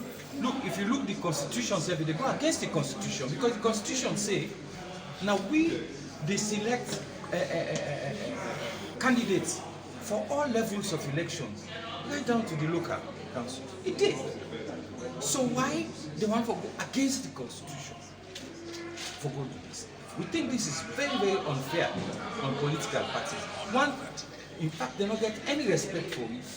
They not consult we they talk to the consultant, he say, then consult we covertly. That is, they not consult we overtly. Like I say, now underground consult. What is this nonsense? Let's try to do things properly in this country. Now that's what they say. We refuse this, and we will refuse them to the end. The entire local government policy where they bring come, we're ready for look at all the other things and foresee it merits them there. But this particular aspect here, let them pull and come out one time, so that we will get chance for look within the rest of the things already in this policy. Thank you very much. Good morning, compatriots. My name is Francis Ben Kaifala, and I am Renaissance. The Sierra Leone Renaissance movement has called on fellow Sierra Leoneans to wear black on Monday. We call it Black Monday. It's a Monday where we are supposed to show our dissatisfaction at the way the country has been run. Since independence to date, the Sierra Leonean has had a life that is less than what we would desire. We wake up in the morning worrying about the basic things that the rest of the world has forgotten. We worry about electricity, we worry about water supply, we worry about food, we even worry about security. Successive governments have failed us. This is a time for the Sierra Leonean to refuse to accept less and request more. We have to show our leaders that poverty is not a way of life. It is something which is man-made, and men all over the world have fought to change it. In Sierra Leone, it seems things cannot get better. Why? Why do people vote governments? Governments are voted to make the lives of their people better. If they cannot make their lives better, then that is a failure of social contract. And when there is a failure of social contract, the counterparties, in this case, who are the people, need to demand from their governments that what is done is not what was agreed. We have to stand up for what we believe in. We cannot reject, we cannot accept this way of life. We have to reject it. In recent times, the economy has been destroyed. Inflation is galloping.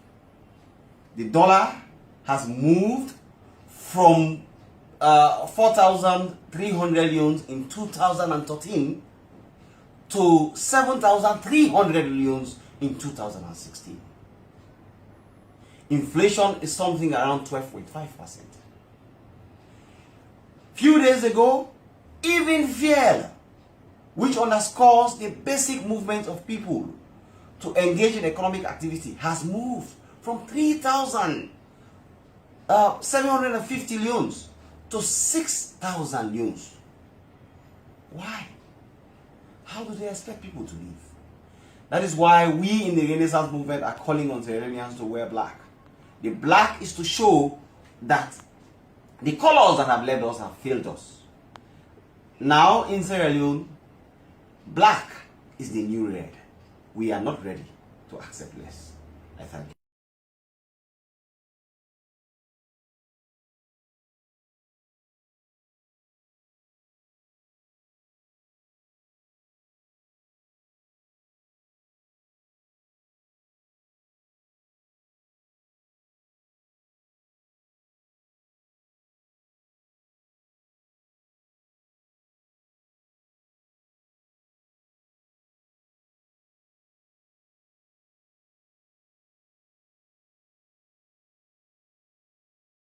Well, quickly, make a talk to the Honorable Kande Imkela.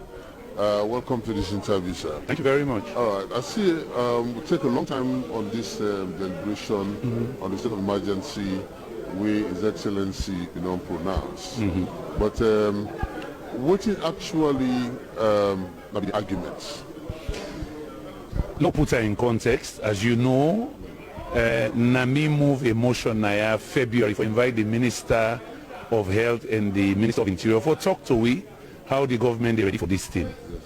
Then in March, I move another mission where all man support. Say, well, let we invite more of them. So 4 ministers can, central bank governor, self can, for talk to we how then they prepare. Wait here they try for say, we parliament already been done to take action as the people's representative. Say we want no more about COVID-19, this corona. Yeah. During that debate last week, now we begin talk about state of emergency. Say we want the president for something to declare state of emergency for 90 days, so that everything we could do now go get legal basis. The controversy we been there now. We now then surprise we in a parliament on Tuesday. We see paper no more na money. They say 12 months, and nobody no call we na the leadership for say, hey, now this would they bring una talk to una members and una political party.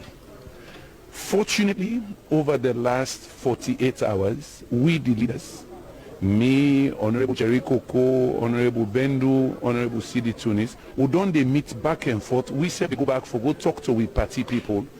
Where they tell we say no, they don't agree. But thank God, we don't continue this. And fortunately, this morning, the caucus they meet, argue. We say all right, we can support under certain conditions. And the good news is they don't give away assurances. First of all, the proclamation, it clear as saying a public health emergency. Number 2, what is important na section 29 subsection 10, when they define the rules where they say when the emergency day you know for do this, you for do this, all waiting president will declare, we'll get for put under that one day. Then don't assure we say we they get consultations now over the next 1 to 2 weeks, then they consult the party then, we within a parliament, for that we all define that one day. That's very important. Because now we don't want to make them infringe on the rights of the people. And here is social media and then radio where people they call them afraid. We assure them they no need for afraid. Because the government don't assure we and we self go do we work. Number 3, them particular one and they automatically then they expire after 90 days. And they're important. Because then they expire after 90 days, then get for call parliament back if we for extend them or for change. So the people that will write the constitution then do well. Then give president power for proclaim, but they don't give him power for make law. Now we they make the law, now we they approve. Then put 90 days. When you make a expire, you get for come back. Waiting though. Then one make sure say the people's representative always they check emergency law for make sure say it not affects people their rights. Because they know say too much power is dangerous. Okay. So lastly before you go, so how you want for identifiers of the general public? When they get, they go out with some funny talks. Say, hey, well, this is not like curfew, like something. We want to let the public know, say, this public health emergency, when Mr. President don't legitimately declare, they're not for afraid. Yeah? We don't make the law then yet, but curfew and then thing and they yet. Now that will be done now the next 2 weeks with the Attorney General in office. For let we define them, and we want to show them say we believe say Mr. President we give the benefits of the doubt that then lawyer this power where we don't get nobody know they use that power there for political reasons. We all care about we people then health under this corona, and we trust the president, so we don't get the power. Yeah, we don't get the power, and then self do assure we public. You see how the conversation go. The members of parliament do express all the worries, all the fears. In fact, I don't hear other way people they say, oh, then go use them for extend the term of the government and the parliament. As far as we concerned, then they know they pan the regulation. They will not go put it down. Yeah. And then for no say doing Ebola, and the same thing be after 90 days, parliament come back for extend. When that government did become second term for extending the people, they say, no. Ebola don't begin, don't I do so. Now the same way we go be vigilant, but for now, let the public know, say all political parties, they support the government for let we make sure say that corona not here. And we they beg with people there for listening to any laws that we then pass and obey. Now that's what they beg with people there. And some of we they left now go they go so upline for go help with people then for understand this. Also we get buckets and waiting. We give them for let them understand say this now we all. If that problem can and we all get for suffer and we no one let can and don't support the government, Lord work with them. Thank you very much, Honorable candidate. Thank you very much. Thank you so much. Yes.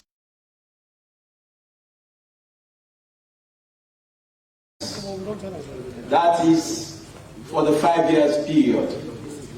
The state opening address is what the government intends to do within this year, just a single year. So meaning the state opening address is an extract of the manifesto. So I would say the state opening address is a microcosm of the manifesto, which is the macrocosm. Mr. Speaker, honorable members, let me just help you to say why this 1 year plan has never been successful. At all. I painstakingly won't debate. I won't debate the clauses in this very state opening address. Reasons being, they say if the government intends to do the things it has stated, there is every possibility that the government would have done what is stated in 2018-2019. Yes, sir. But let me just take you to 2018, yeah? Paragraph 58. The President said he was going to introduce the student loan scheme. From 2018 to 2020, has any student loan scheme been introduced? In 2018, paragraph 59, the President said he was going to ensure that they construct one primary school in every section, one JSS school in every ward, and one SS in every constituency. This is 2020. Has anything about that been done? That is the more reason why I said the state opening address is what is expected to be achieved within 1 year. So from 2018, if it has not been achieved, 2019, it has not been achieved, what assurance or surety have I that what is stated in 2020 will be achieved next year? What happened in 2018 will repeat itself? Let me help you. I have just skipped to 2018. It's because of time. I would have read a lot of paragraphs here that have never been accomplished at all. But let me go to 2019. 2019 in page 18, improving water infrastructure. The President said he informed the House that government has received funding from DFID, that was 2019. Yes. DFID ADB for the rehabilitation of treatment facilities, water supply, transmission, distribution, and network. Yes, so if the President said that in 2019, now we should be able to evaluate the successes being made in that direction. We should be able to note what has been achieved and what are the limitations. Yes. Yeah. Let me shock you what the President said again about the same thing in 2020. He's shocking you now. Listen, he's shocking you. In 2020, expose them. The President said DFID has funded feasibility study and detailed design on the rehabilitation of Kuma, water treatment plant, transmission network, leakage management, that. So that shows you nothing was done, nothing was achieved, and it was again repeated in 2019. They say a chick that is going to be a cock is spotted the first day. Why should I debate what is in 2020? Exactly. When there is a clear evidence that what was said 2018 was never achieved, what was said 2019 was never achieved, and what is 2020, we are just wasting our time to be debating what it will never be achieved. But again, let me know be substantive. Let me know be substantive by referring to paragraph 146 of the 2019 presidential address. In 2019, in paragraph 146, the president said the three-town water projects in Bo, Makeni, Kenema have been completed and will be commissioned in July 2019. Wow. The president was very specific that the commissioning of this project was going to be held in July 2019. But let me shock you. What again did the president say in 2020? The president said in 2020, the reconstruction of water supply system in Bo, Kenema, and Makeni is near completion. What was supposed to have been commissioned in 2019 is near completion in 2020. So that is the more reason why I have no hope in this document. I have no hope in the content of this document. Because several documents have come out in. Greetings, ladies and gentlemen. Once again, welcome to Salon for All and Voice for All Network Television. I am your host, Khadija Tijan Nabi. At this juncture, I'll take a pause and have our guests, the panelists, the three fine gentlemen, and another one is running a little bit late, who will be joining us shortly, we hope. Having said that, let me take this opportunity to welcome each of you to Salon for All and Voice for All Network Television. Let's start with Mr. Mfaji Kaba. Come on in and introduce yourself, sir. Good evening, Madam Khadija. Good evening, viewers. It's a pleasure being on this program again today to discuss pertinent issues that actually have to do with our country. So it's a pleasure for me to always participate and to contribute. Thank you very much. You're welcome, sir. Thank you for taking time out of your busy schedule to join us today. And we do apologize to you. It seemed like you guys will experience some dark background with Mr. Mfaji, given the obvious of back home. I think he's struggling with electricity tonight, so forgive us on that one. Let me call on Reverend Jibrila Kabo. Come on in, sir. Welcome. Thanks for hosting me. I consider it a pleasure and a privilege to be part of this conversation as we discuss issues pertaining to our motherland, Sierra Leone. I look forward in anticipation to the issues that we are going to discuss, with the hope that with all sincerity we would discuss the issues with a view to providing the necessary answers to solving the problems in our country. Thanks for hosting me once again. Thank you so much, sir, for taking time out of your busy schedule to honor the invitation. Thank you so very much. Let's go now to Mr. Wadi. Come on in, sir. And you know what I noticed? You guys decided not to say your title. I guess when you come back in, you can do that. Sorry, Mr. Wadi. Come on in. Come on in, first sir. of all, in that case, let me say this. My name is Wadi Williams. I'm the chairman, leader of the National Progressive Democrats. And let me say thank you to Madam Khadija and to the viewers. I don't think it's a secret to say that these are one of the more remarkable programs that we have available. And I think Sierra Leone is lucky, extremely fortunate, to have both this platform and have colleagues of your particular standing. So can I just say, in the most modest manner possible, thank you. With humility, I say thank you so much on behalf of the entire team here and at Salon for All and Voice for All Network Television. It is always a blessing to have you as well to join such a wonderful discussion that we're about to embark on. Thank you, sir.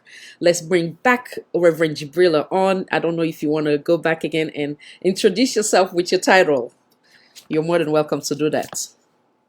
Okay, the name is Reverend Jibrila Kaibo.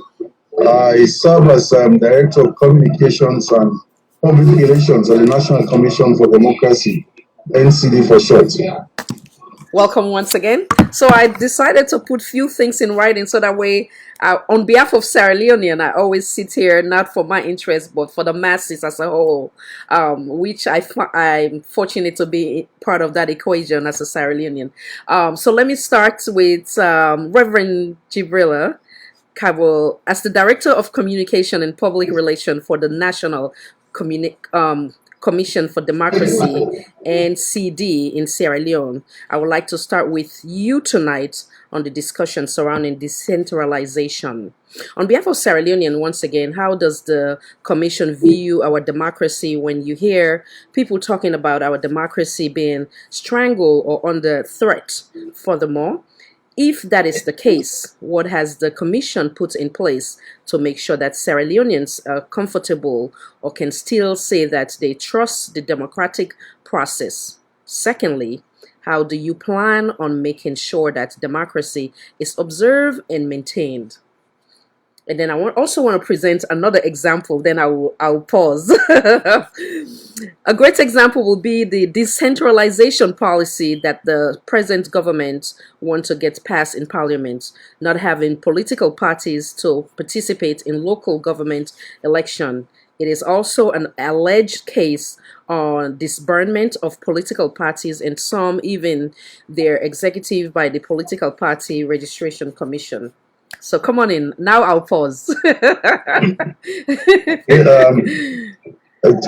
Several issues to consider here, but let's take them one after the other. Sure. The issue of our democratic credential in assessing a nation's democracy, there are several things that you would have to consider, and by whatever level you consider all of these elements, then you can safely say it's a democracy. It might be fledgling, there might be challenges, but I first of all want to consider the issue of representative government. And by that, we are talking about having elected representatives who assume such positions on account of universal adult suffrage with what you might call clean elections.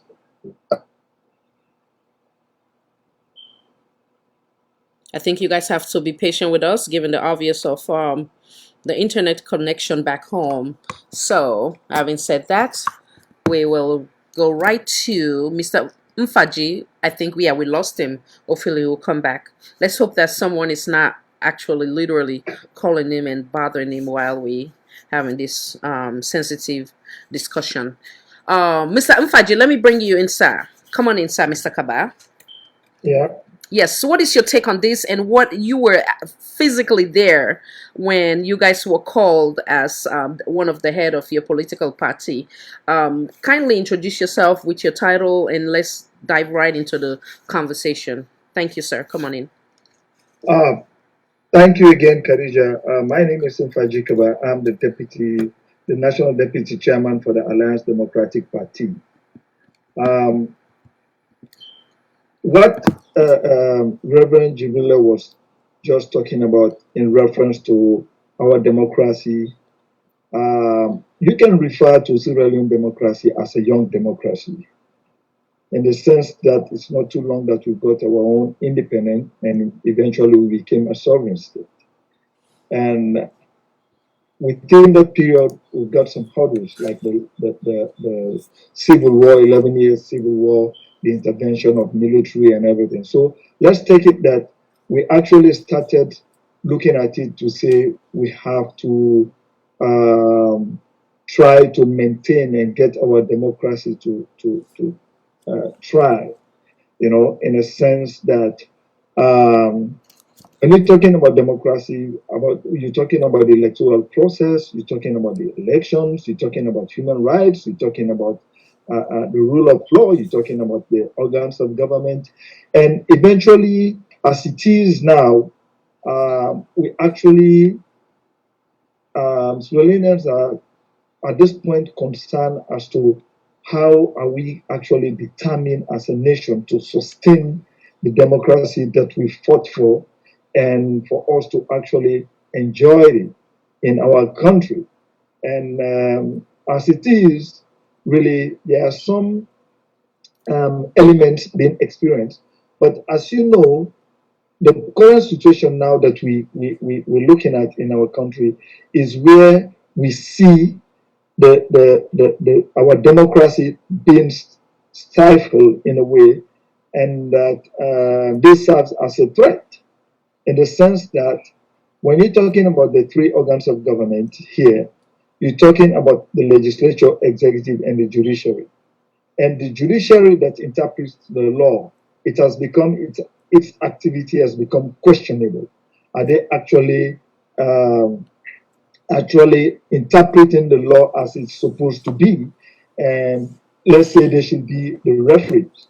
Then it comes also when we look at the pattern for which the people of this country voted in the past general elections, which was in 2018. I mean, it is obvious that the present opposition party should have been in the legislature, having the speaker and having the majority in parliament. But it is obvious to all of us that there is a pending case at the appeal and Supreme Court in regards to the expulsion of 10 parliamentarians that were voted for. We should have given the current opposition, that is the All People's Party, Congress Party, to have formed the majority, wherein our democracy would have thrived in a way that we should have been experiencing by now what they call checks and balances, wherein government doesn't just get a rubber stamp or they just get away with things. So that does not happen. So that brings us to the question as what we've been discussing about state capture. Because when you have the three organs of government under the ruling party, then definitely you're not expecting much from that particular governance structure to actually represent the interest of our democracy and the people of the country, right? That's one. Then we come to the issue of, I'm just putting them as things are revealing themselves as the kind of way we've been governed that actually shows us that our democracy is really under threat. That brings us to the issue of the institutional capture that we always refer to as it is actually being the case now. I will give you instances wherein the Constitution provides for certain public offices when the president wants to appoint people, he needs to seek the approval or seek, or refer to consult. Let me put it as shall. That's the legal word there in our Constitution. Shall consult political parties. But we see in a situation wherein these days people are being appointed into these public offices, like we have the chairman for the National Electoral Commission. Political parties were not consulted, and it got the approval or they push its way through the parliament. Then it comes to the issue of another appointment that was made for the Eastern Region Commissioner, Electoral Commissioner. That too were not consulted. So and you will find out that most of the people that are heading these public institutions, especially that has to do with our democratic process, that has to do with the electoral process, that has to do with the way things are really done for people to have the opportunity of exercising their franchise. These particular institutions, most of the people that are actually running these institutions are card holders, party card holders of the governing party. So that tells you that it's an institutional capture and they are there working as operatives to fulfill the aims and objectives of the ruling party. So that brings us another concern, brings us to another concern of how our democracy, where are we going with our democracy? Because if you have party loyalists, party members to be part of these institutions, like the chairman for the Political Party Registration Commission, I saw when somebody sent it to me, he has a membership card as a chief patron or whatever it is for the ruling party. And it is in our constitution that you don't have to be a member of any political party, for you to be a commissioner or chairman of any of these institutions. And you cease to be a chairman or commissioner, immediately you becomes a member of a political party. So when you have these institutions being run, then actually one should be afraid and say, where is our democracy? Is it on the path of being extinguished? Is it on the path wherein the political space, the closing on the political space, for the participation? And a lot of things are happening, because when you look at all of this, it's like we're heading towards a system that we've gone through, we've passed through, that which are indications of we getting back to a one-party state, one-party government. Because a lot of things are happening, but as we go on with the discussions, we'll be making references to some of these things and bring to the attention of the viewers and Swellians there as to what is happening. So let me just pause here and give my colleagues the opportunity for them to say something on this thing, because it's very, very, you get a lot of information. So I was talking and then my line went off. It's quite okay. It's quite okay. So let me also acknowledge his submission. Thank you so much. And also there was a question from our chat room. They're questioning why is it his background is dark. I do believe that you just joined us. The reason being he has some difficulty with electricity back home. So we do apologize for that, and please be patient with us. Thank you. And let's bring back Reverend Jibrilla. He made some salient points, significant points that really need some answer to. But before I go into that, let me allow you to finish where you left off. Welcome back, Reverend. Yeah, I was talking about the criteria that we use to assess our democracy, whether it is working or not, or where we are. And I was talking about representative government. And I mentioned some of the sub-attributes in terms of having political parties that are free, and where elections are conducted on the basis of a universal adult suffrage. And you also have, in fact, what you might call clean elections. In that particular area, the honest submission is that we have room for improvement.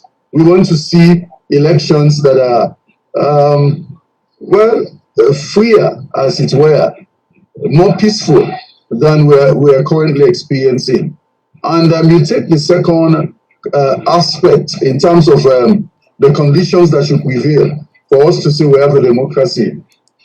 It relates to human rights. And when you talk about human rights, you bring in the aspect of what you call human security. And we can look at 3 dimensions in relation to human security. That is freedom from fear, which focuses attention on peace. Freedom from want, that focuses attention on development. And freedom from indignity. Well, of course, we can say that some effort is being made.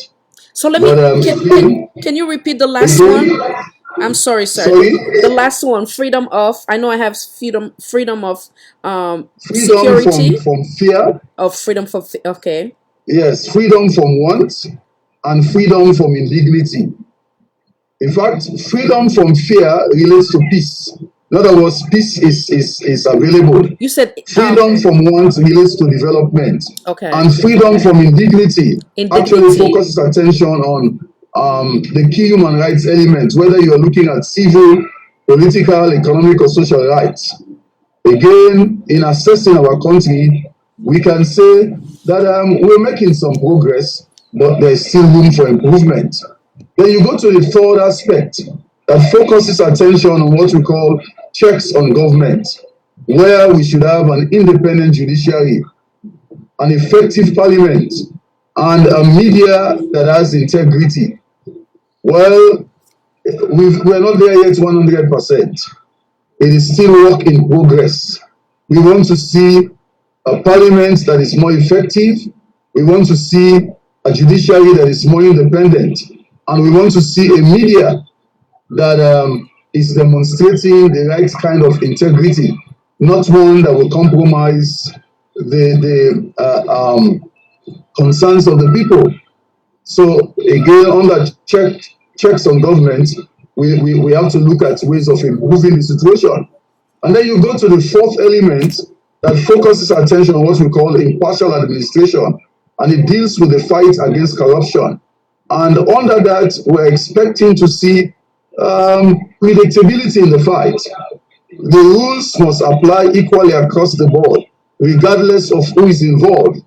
But once in a while, we are aware of the fact that there are times when certain things that are happening, you can say there is still room for improvement.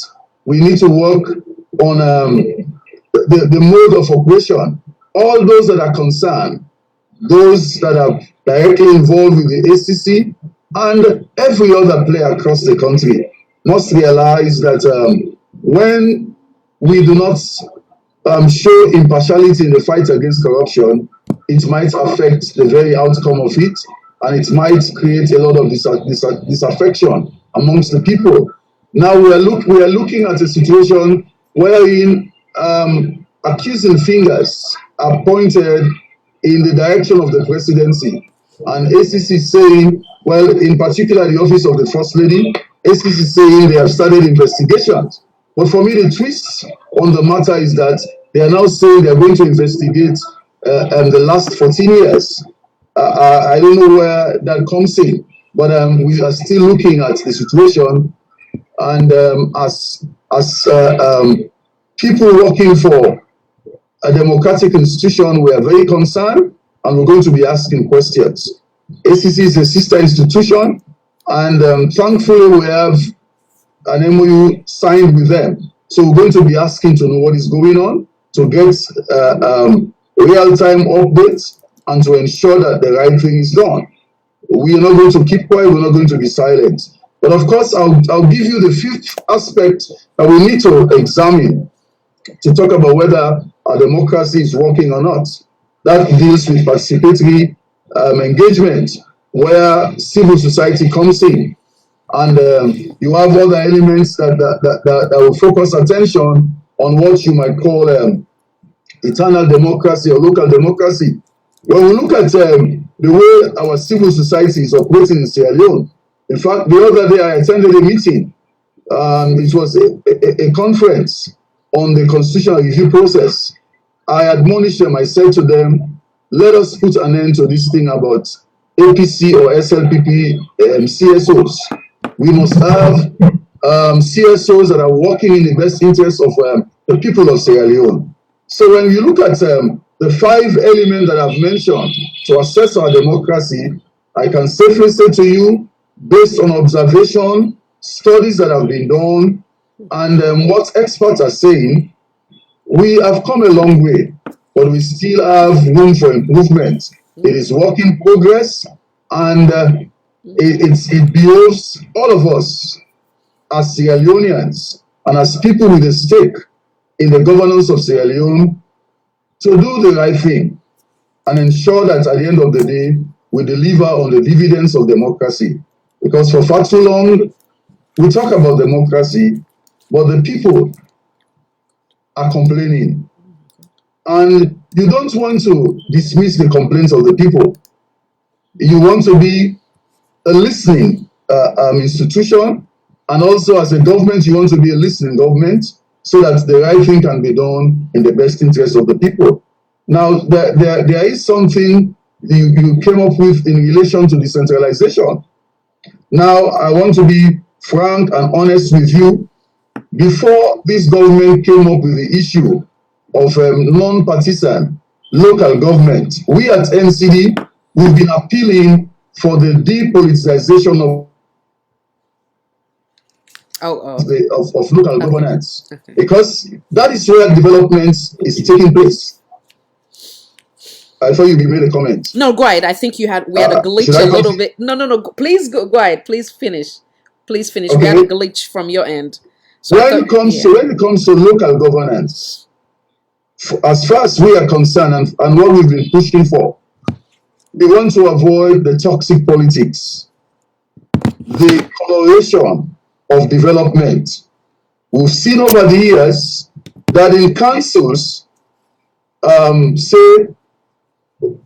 so let's say for APC councils, you will see if the central government is SLPP, they are going to be starving those councils of having funds. And if it's APC that is in power, and you have councils that are SLPP, most of the time they are starved of funds. So when we look at what is happening, and the fact that the partisan nature of governance at that particular level is driving away people who are responsible, people who have the requisite knowledge to push development forward.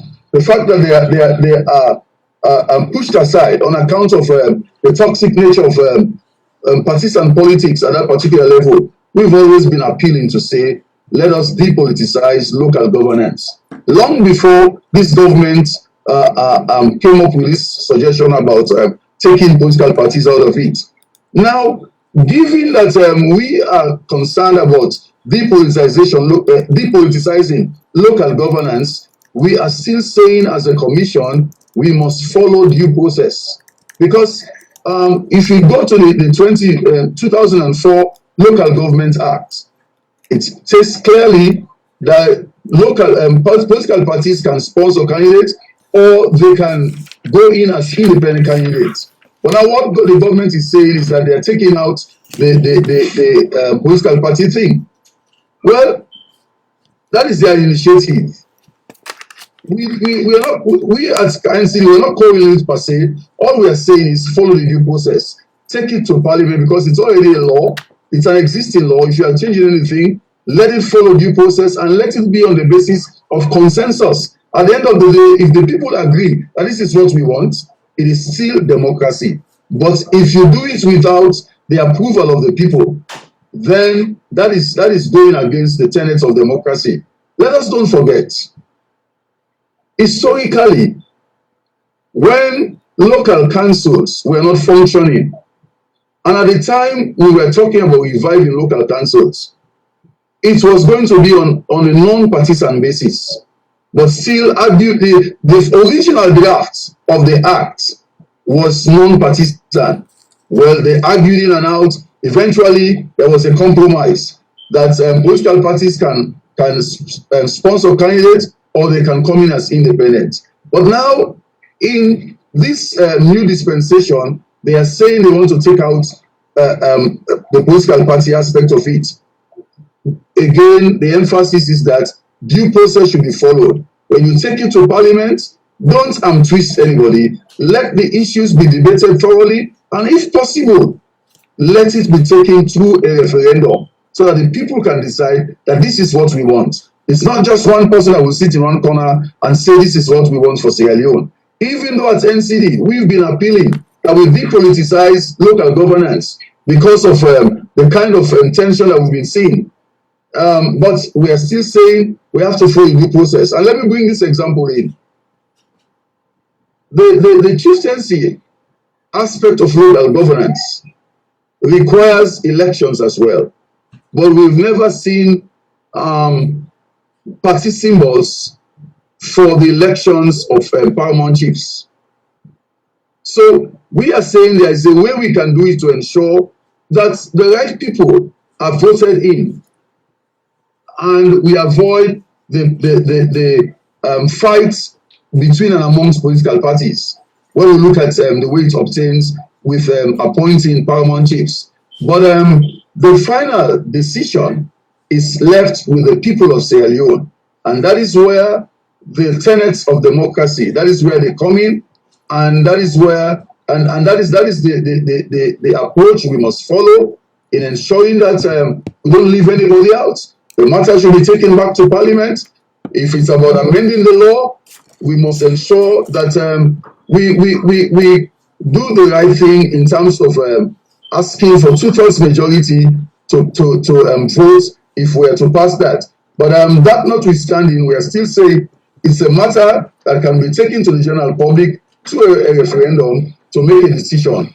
There are several other issues that you mentioned, but for now, let me don't steal the show. Let me allow other people to talk. It's because okay. the way I see Mr. Williams, I know he wants to say. So wait a second. How did this, first and foremost, Reverend, before you go, I want to know, how did this came about? Who suggested that they geared towards decentralization? Who was the very first individual that suggested that would be a better route to go?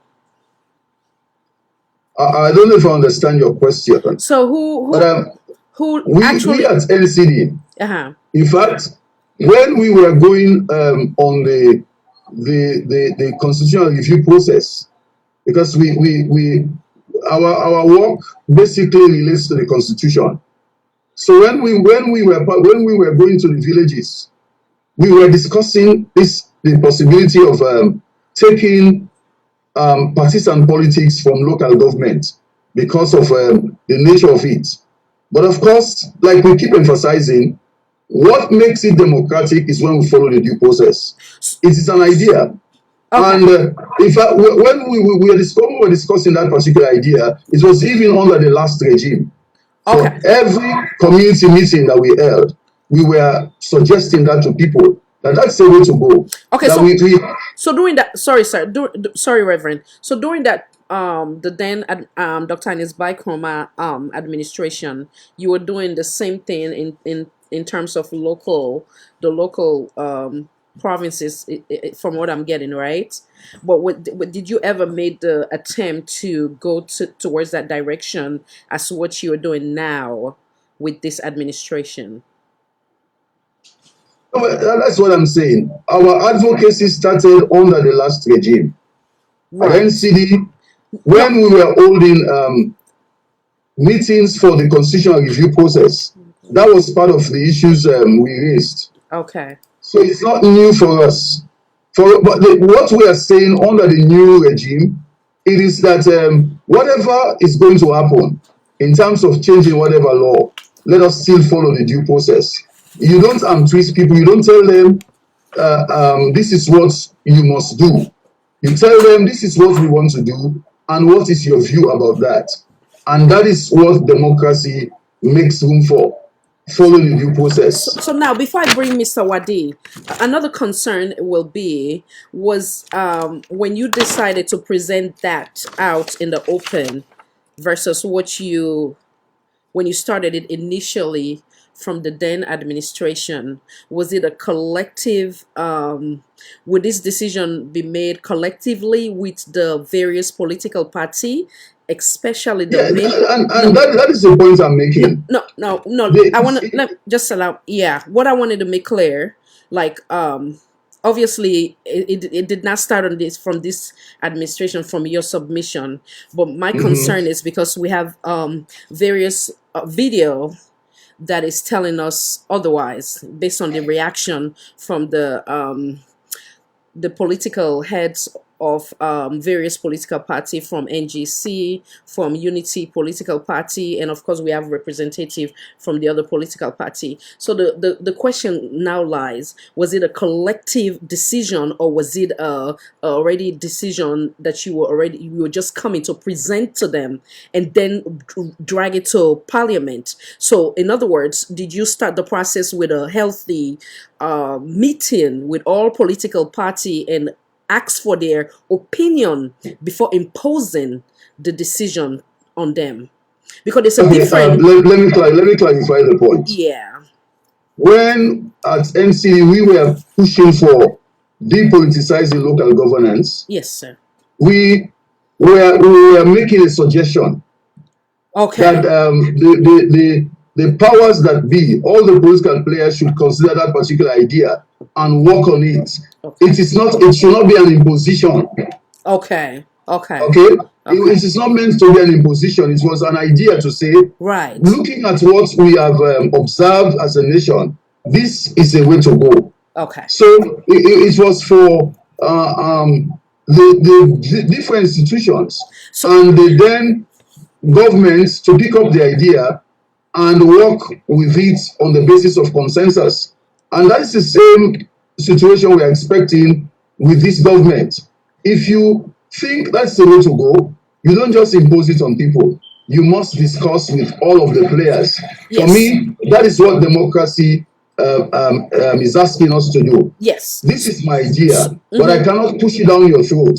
So coming from what do you think about it? Let's discuss it. Let's debate it. Yes. I think it should have started with a debate involving all of the political players and even the ordinary people to decide on what they want for the country. We want to avoid a situation where it's a handful of people that are deciding what is best for Sierra Leone. I love that. I love There's that. nothing wrong in coming up with an idea. Yes. But an idea that you have come up with you should not consider it as the best without first of all trying it with the views of other people. Yes. You want to know what others are saying and what others think about it. Yes. You must be prepared for some kind of compromise. You must be prepared for some kind of consensus. Absolutely. That is how democracy works. I love that. I love that. Wonderful. So thank you so much for your honest submission. I also want you to, from your perspective, how would you define democracy? Before I bring in Mr. Wadi, how would you define democracy? Well, you don't have one definition that you can say is the best. But my paraphrase: democracy is that government that considers the people as sovereign. That whatever decision is reached, whatever is done, it has to be an expression of the will of the people.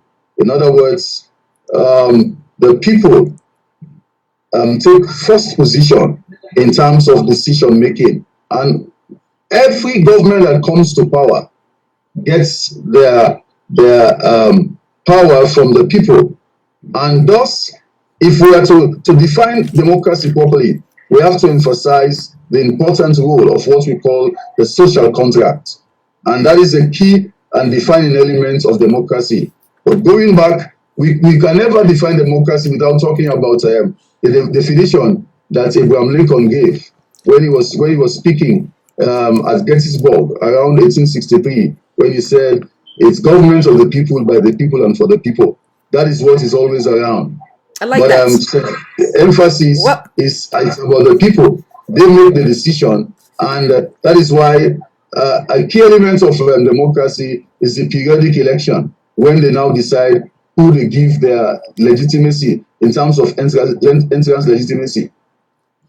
Great one. So, talking about social contract, hence the reason why I deliberately shared the video of our now ACC boss, Mr. Ben Kalfala. At that time, he was in opposition. Everything that he was saying at that time was on point.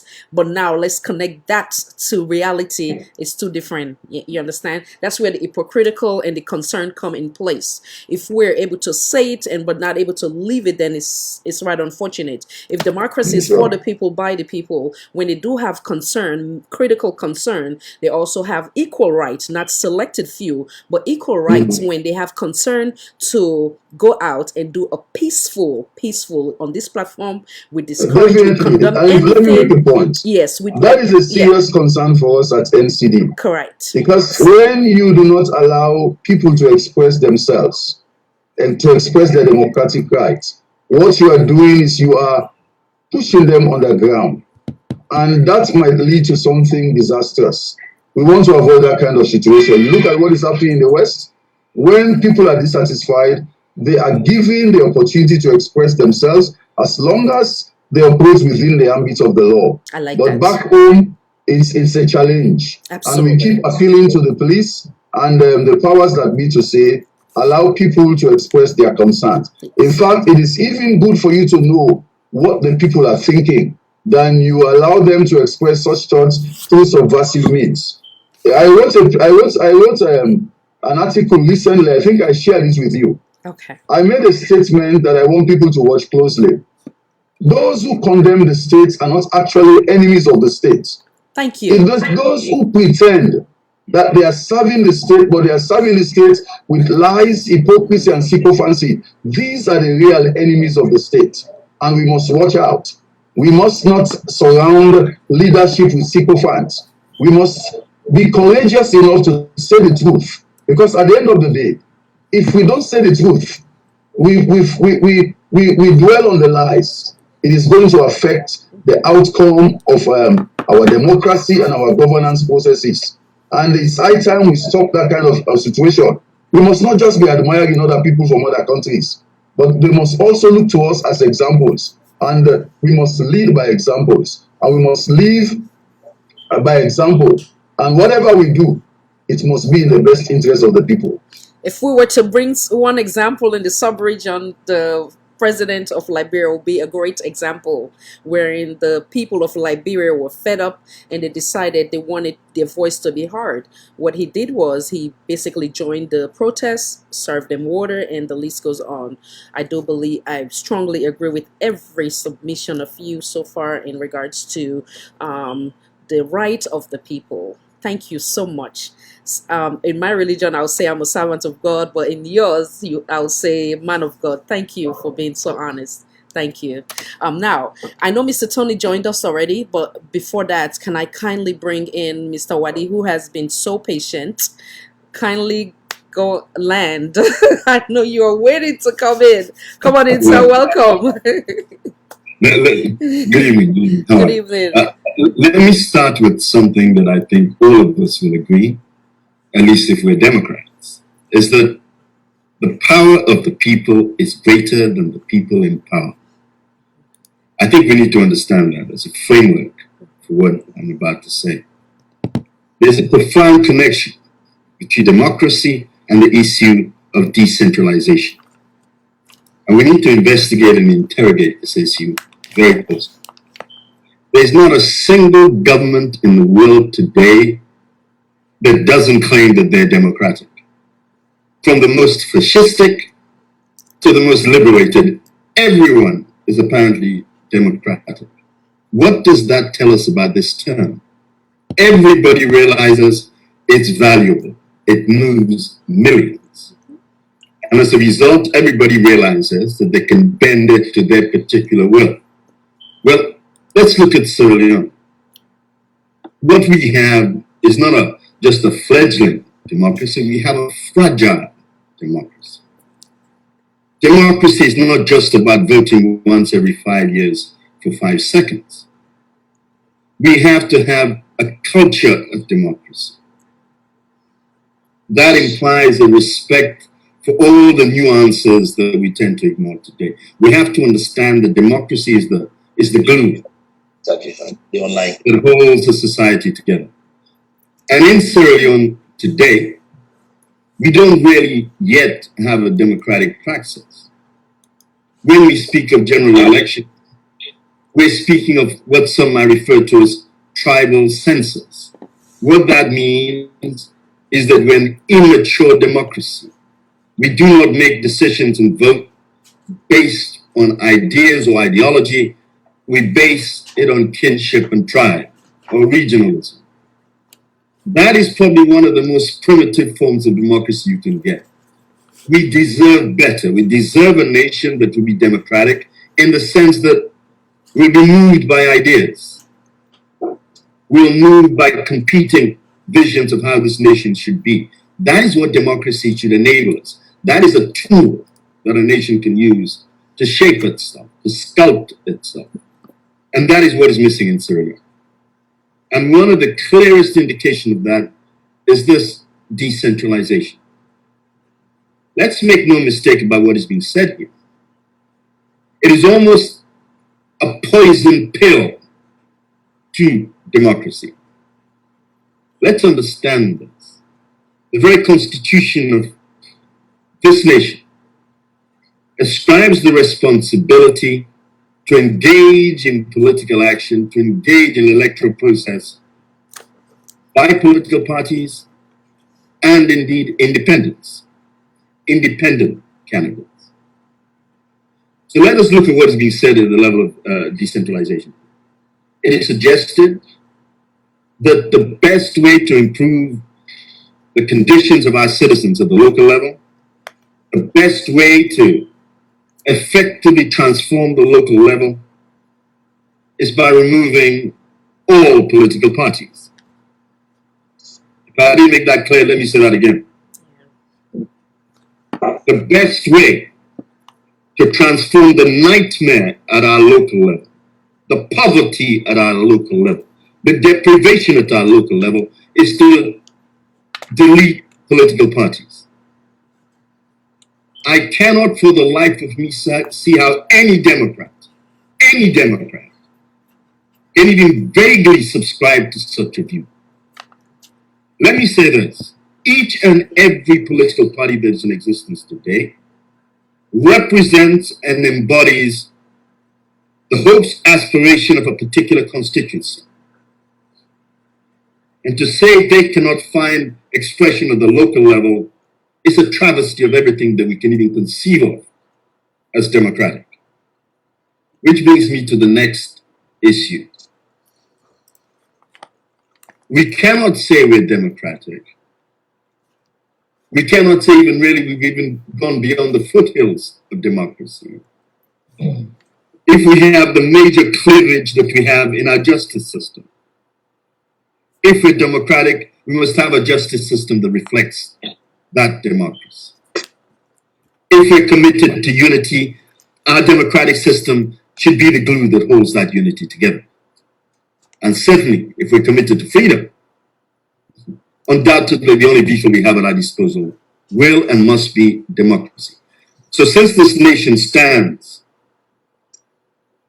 on unity, freedom, and justice, we have no choice if that is our aspiration, if that's our dream, but to become organically wedded to democracy, both in the political terms and in the cultural terms. And I will pause there for now and say this. We have a long way to go to even dare to use the word democracy in terms of our nation. We have an enormous amount of work to do. And I hope that with people like you, with these conversations, with the political efforts we're making, with the cultural efforts we're making, we will actually have a Sierra Leone that we deserve, this continent deserves, and this world deserves. That is why democracy is so important. Well stated, sir. Well stated. So one of what you mentioned was what I was going to present as well. So let's do that simultaneously. Do you guys not believe that Sierra Leone democracy is pretty much fragile at this moment for such proposal? Come on in, Mr. Tony. Thank you for being patient. Welcome. Thank you. You're welcome. So go ahead and introduce yourself and just land right into diving into the conversation. I am Tony Bob Hindolasunga, National Chairman of the People's Movement for Democratic Change, the MDC Party. And I've been following keenly with conversations and discussions. And all of you are craving at it to see a better Sierra Leone, a peaceful Sierra Leone, a loving Sierra Leone, a united Sierra Leone, devoid of tribe, devoid of party, devoid of religion, and the likes. Democracy, as we all know, is for the people, by the people, for the people. And in Sierra Leone today, as you rightly said, our democracy is fragile, it's on the line. But we know Sierra Leone, we are extremists. Sierra Leoneans are extremists. We have been patient for way too long. This nation has been duped, has been fooled by those that we put at the helm of the governance. We have suffered for way too long in the name of democracy. And when you think about Sierra Leone as it is today, with democracy, it's very, very on a thin line. The government in power, with the most recent ideas they are pumping into this nation, will not help the democracy to grow. As Reverend Kabo was saying, they need to have a major role to play. They have a very, very major role to play to educate the people about the rights. People's rights have been infringed upon. Political parties have been duped. Political parties have been abandoned, have been rejected, and are nowhere to be seen at the center stage. And there's no way you can run this nation on a democratic platform without mentioning the political parties, because we represent every Sierra Leonean. Coming to governance, yes, that is the tenet of democracy. Coming to elections, having a free and fair elections. There's many a time in this nation we've accepted results of elections because we want to live at peace. Considering the fact that we have suffered for way too long, in senseless war, from Ebola and other things. Certain things we accept as a nation just because we want to go back to where we came from the dark days. But quite honestly, we need people like your type, we need people like Reverend Cabo to really come on board. It's high time we educate the nation, we educate the people, we get other political parties involved in practicing and preaching democracy. And there's no way again, even if you have to jail the rest of political party leaders. But you know what? It's all about sacrifice. Somebody needs to sacrifice. And some of us are ready to sacrifice. We're ready to sacrifice as a political party, as individuals, for us to see Sierra Leone going forward, moving from where it is. To be very honest, in the whole of Africa and in the sub-region, Sierra Leone is the only country practicing barbarism, practicing tribalism, practicing regionalism in our politics. And it is killing us, not even slowly anymore. We are on the fast track, killing us very, very fast. And we are not ready for that anymore. As other speakers have said, we are ready to move on. We are ready to take the mantle of democratic principles, taking it to the grassroots people. Because that is where politics starts. That is where democracy starts. That is where peace starts. So as we said initially, as a political party, and as all joining forces with other political parties, honestly, we are not in position anymore to lead in dictatorialship, to live in this kind of politics, in this kind of life in Sierra Leone. We're not taking any means of going to the bush anymore. We're not taking force anymore. But we have to make sure we hold the fort, whether they include us or not. We have our place in society. We have our role to play, so that Sierra Leoneans, every Sierra Leonean, we feel belong, we feel cared for, we feel catered for, and we feel the presence of their rights within their homes, in their communities, and in the nation as a whole. Maybe that's my take for a start. So wonderful. It's so beautiful to see Sierra Leoneans from representing different tribes was sitting here agreeing to what will bring about a better Mama Salon. Beautiful. Just like Mr. Tony said, if we and Reverend Jibrilla, if we are not able to, and equally as that of Mr. Mfaji and Mr. Wadi, if we are not able to address things on a sincere lens, or on a patriotic lens, then we will never be able to see that salon that we all are craving for.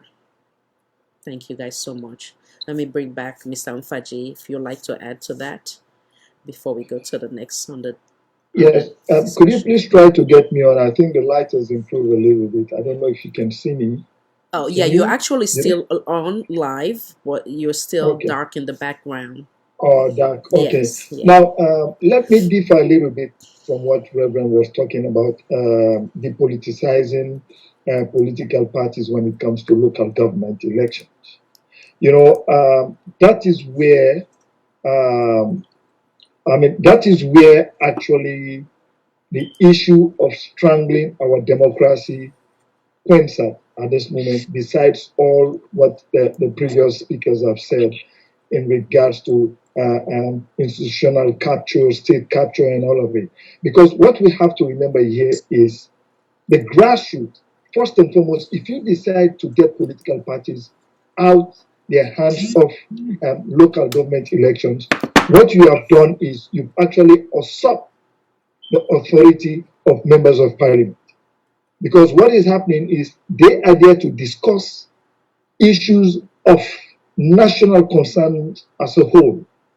But here, in this case, wherein if you try to get the political parties out, then what is the process? How are you going to determine who is a qualified person or fitted, the most fitted person to actually represent the people from what level? So, in other words, you're giving more executive powers to the government. You see, wherein they will have to unpick. Because let's take it. If you have a ballot paper wherein the candidates, like now you have 17 registered political parties, you can have 17 candidates running for one office, say parliamentary or whatnot. That is a good number of participants, you know, wherein they will have to compete for who will come up with a good manifesto that within their communities, the locality, they will definitely make the decision as to who is to represent us. But when you say you're going to leave it open, okay, you don't have parties participation. You're talking about independence. That independence, if let's say 50 or 100 people say, okay, we're all going to vie for this thing because we all think we have a right to it, not being chosen or selected by their party or elected by their party in a democratic process wherein they have to vote within their party structure and say, okay, this is the candidate that we're going to give the symbol. If 100 people decide to come from just one ward, how are you going to have them there?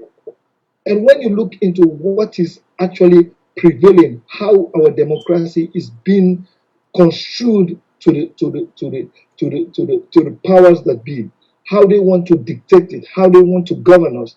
I mean, it's an open field for them to actually determine. And therefore, it's just a bit like when they come up and say, oh, we're going to pay paramount chiefs, we're going to pay local council people, we're going to increase their salary and everything. I mean, those are incentives. But the incentive there is to actually have them to be more accountable to the government. And in addition to that, too, I mean, this government is making reference on this issue of saying that, oh, Ghana, Kenya, Uganda, they're practicing it. No. In fact, Ghana, they're working on it right now to reverse that decision, to reverse that practice, to say, okay, we're not going to have political parties to actually participate in local council elections.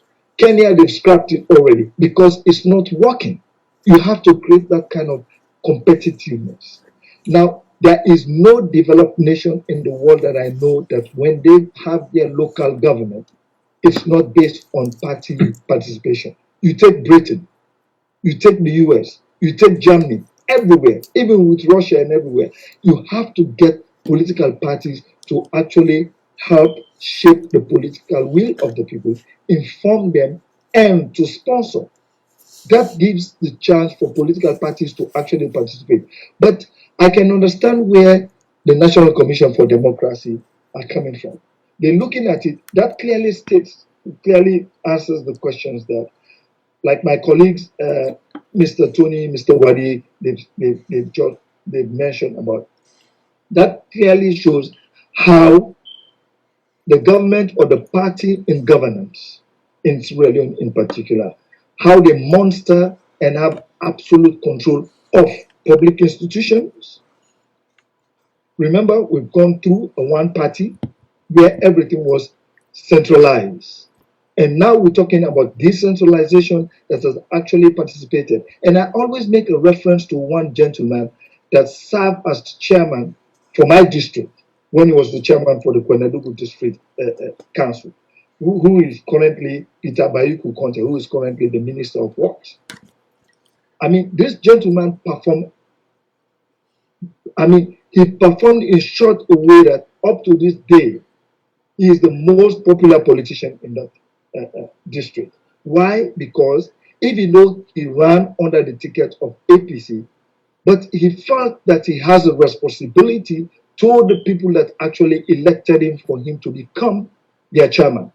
So he did extremely well. He came up with projects. He did fine. So it just depends on the individual, and that's where the people will have to determine, should have a say. Based on what you present to them, let there be a fair and healthy competition. But if you leave it the way our democracy is being explained or is being translated into reality on the issue of governance, definitely it's a mistake. We've not yet reached to that point wherein we can leave everything to a government to determine who is to be selected, who is going to select them, who is going to represent them. How do we know? It will end up in a situation wherein the government of the day, I'm not only referring to this government, but if we have to extinguish political parties from participating in local government, we're creating a situation that could even worsen our democracy and our democratic process in this country. So therefore, I think it is very necessary for the continuity of a healthy democratic practice for us to have this healthy competition within our local community. That's my take on that. Thank you, sir. Let me bring back Reverend Jibrila. But what I also want to throw on the floor, given the obvious of what has been the submission of all the three gentlemen, do you not believe that this will only escalate some of the underlying issues they were yet to solve? Do you not believe that, or do you believe that it will minimize the issues? And again, I'm still yet to understand who actually brought about this suggestion, who actually was the first. If I can help you with that, yes. This recent one, they had a consultant, one floor, and what he did was, like my colleagues have just spoke on the issue of the constituency. Political parties actually comprise of the largest constituency in this place. And for the consultant to tell us when we had a meeting at the Ministry of Foreign Affairs conference hall with the Minister of Local Government, and the consultant was telling us that the consultation that they had, that I agree with Reverend Jibril, that it was a covert consultation, which means you did it in secrecy and not coming into public, not involving major stakeholders like political parties that actually constitute the largest constituency in our democracy. So what is that? What's the cover part? Based on your observation and you being part of that meeting, what was it like? Was it presented to you guys as a suggestion, or rather as a decision made already and they are ready to take it to Parliament? No, that was how it appears, like they were already, it's a deal done. When they said that a cabinet has approved of it without consulting political parties. So what they did was, we are expecting that they said they were going to introduce or whatnot. And when we got there, what we had there was a presentation.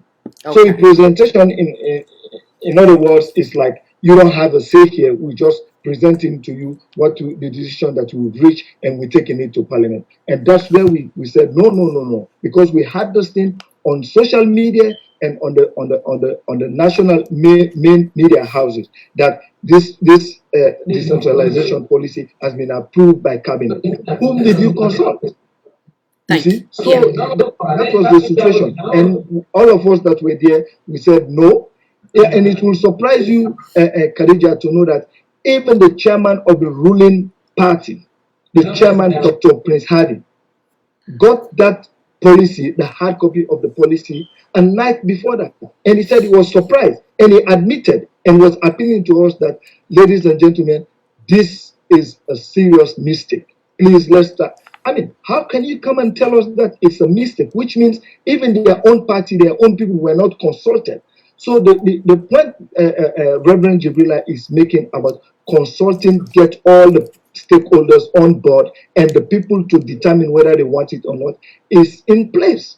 He is correct 100% about it. But this is also to just remind Reverend that you were actually trying to solicit and looking at the dangers and looking at how things have been running in the country and everything. But what is happening now, I guess you're surprised and it contradicts exactly what you were trying to actually come up with, that involve the people, get a referendum, consult the stakeholders. Now, that was what happened in that meeting. Unfortunately, we were not there. It was just for political parties. But you can ask my colleagues. We were all there. And for the consultant to tell us that it was a covert consultation, and for the chairman of the ruling party to tell us that accepting, acknowledging the fact that it was a mistake, he didn't know about it. And you know the other thing? We had another meeting with the advisor at the president's office, Dr. Gaiman. He said he was consulted twice and they never got back to him. He only heard about cabinet approving this thing when he was up country. So which means even the expert, because he was one of that was Dr. Gaiman in the days of Tijan Kaba moving forward.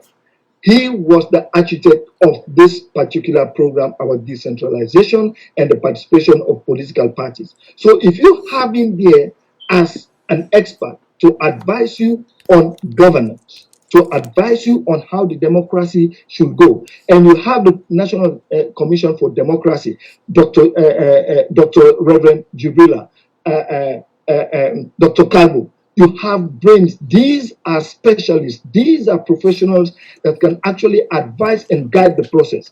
But I wonder if we were consulted at this particular time when actually our democracy is being strangled and threatened.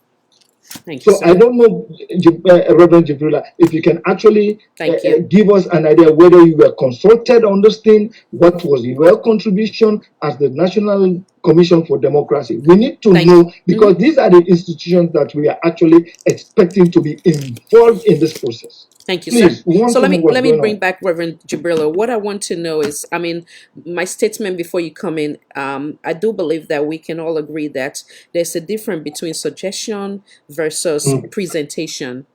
And what he's saying from his experience or observation through that meeting, it was obvious that it was more of a presentation rather than a suggestion.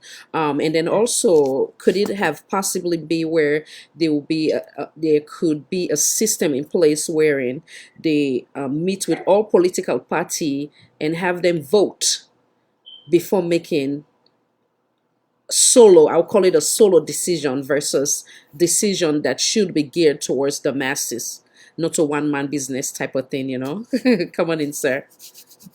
Thank you very much. Welcome. Let me again make some attempt to clarify the point I was making. Yes. When Mr. Kaba was talking, he was saying that we are talking about depoliticizing political parties. No, my expression is we want to depoliticize local governance. And that for us back then, it was a suggestion. We were not saying it's a matter of must. Looking at what has been obtained in our country and making conscious efforts to look for common sense solution, we were looking at that particular idea. Now, with the new government giving it this particular slant to say we are taking off partisan politics from local government, again, we were thinking it should be a suggestion. Let's consult widely. And you cannot do such consultation without involving the political parties as integral players.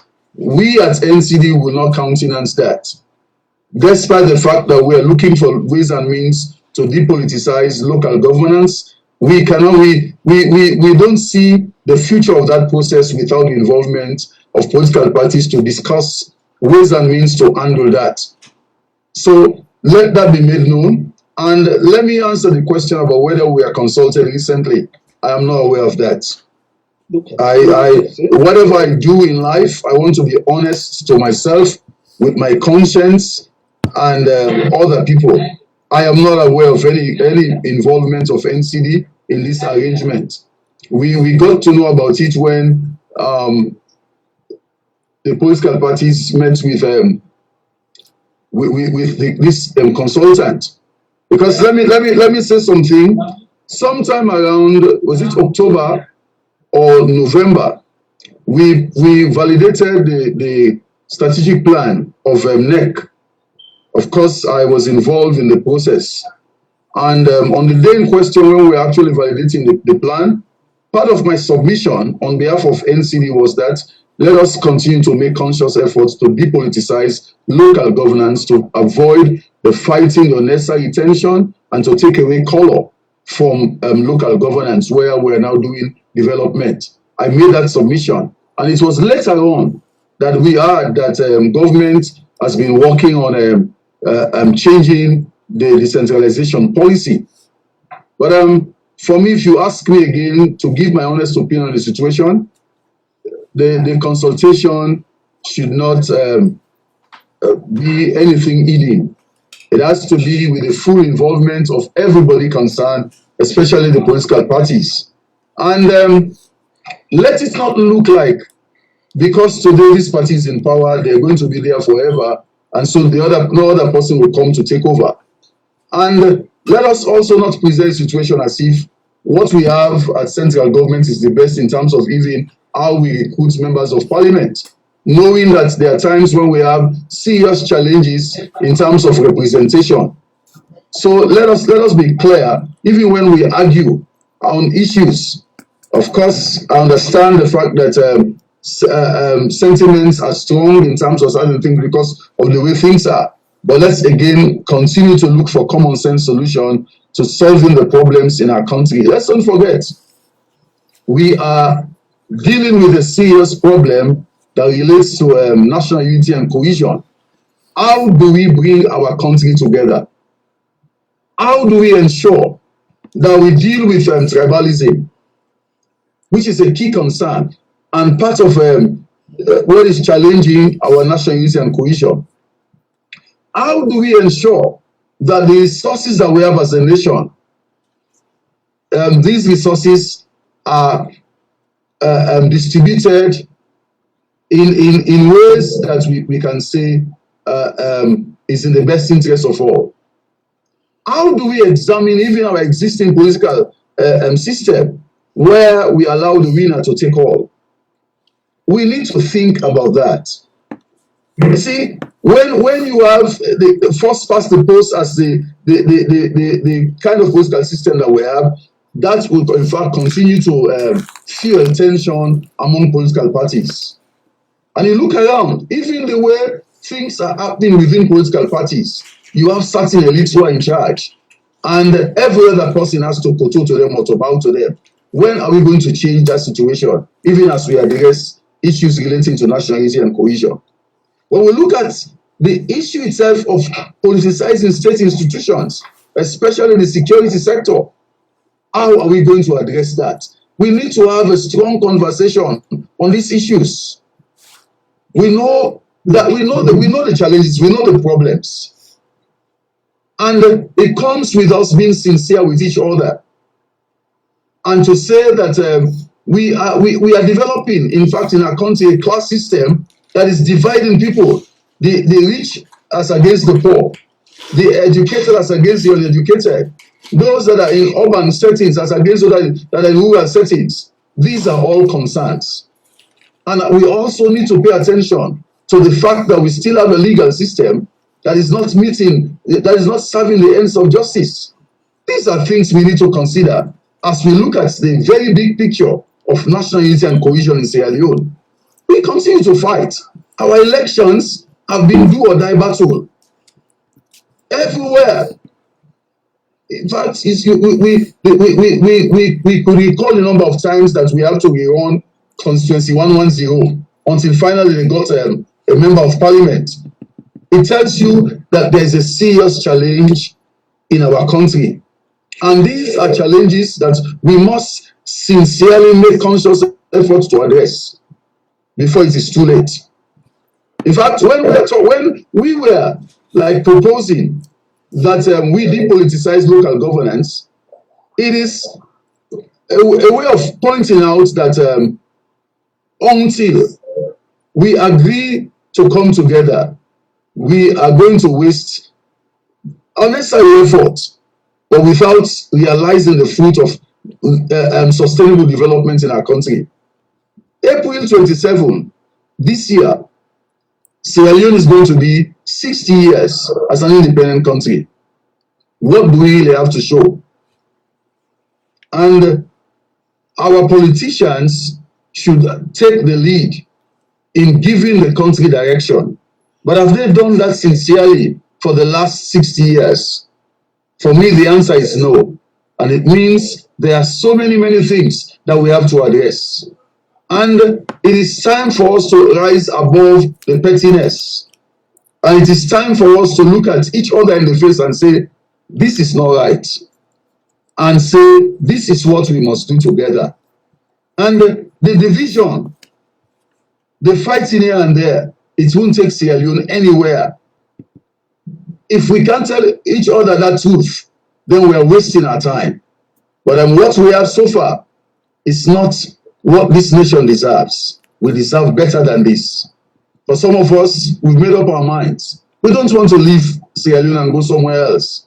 We want to serve in our country. I had the opportunity, I went to the US. I studied in one of the best universities in America, Columbia University. But I came back to my country and said, I'm serving. And when I look around and see the things that are happening, the way politicians are behaving, I am bothered, I'm worried.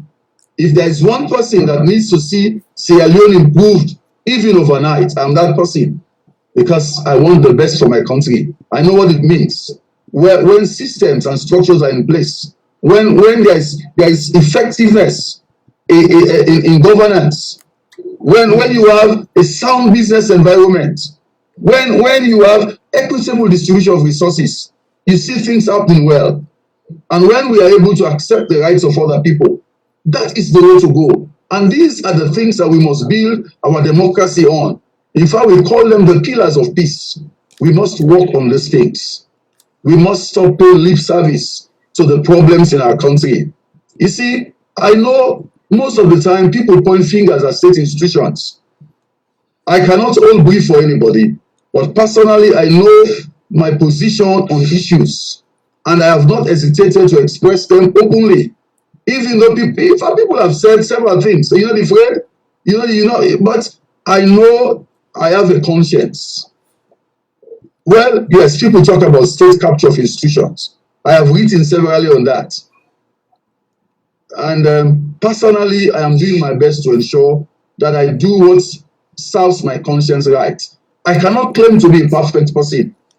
And that is why even when we're discussing this issue of decentralization, I did not run away from the fact that we had suggested long before now, even before SLP came to power, under APC, when we were doing the constitutional review process, to say we had suggested that we depoliticize local governance, take away the color from it, because we see our Sierra Leonean compatriots, we don't see development as important for us.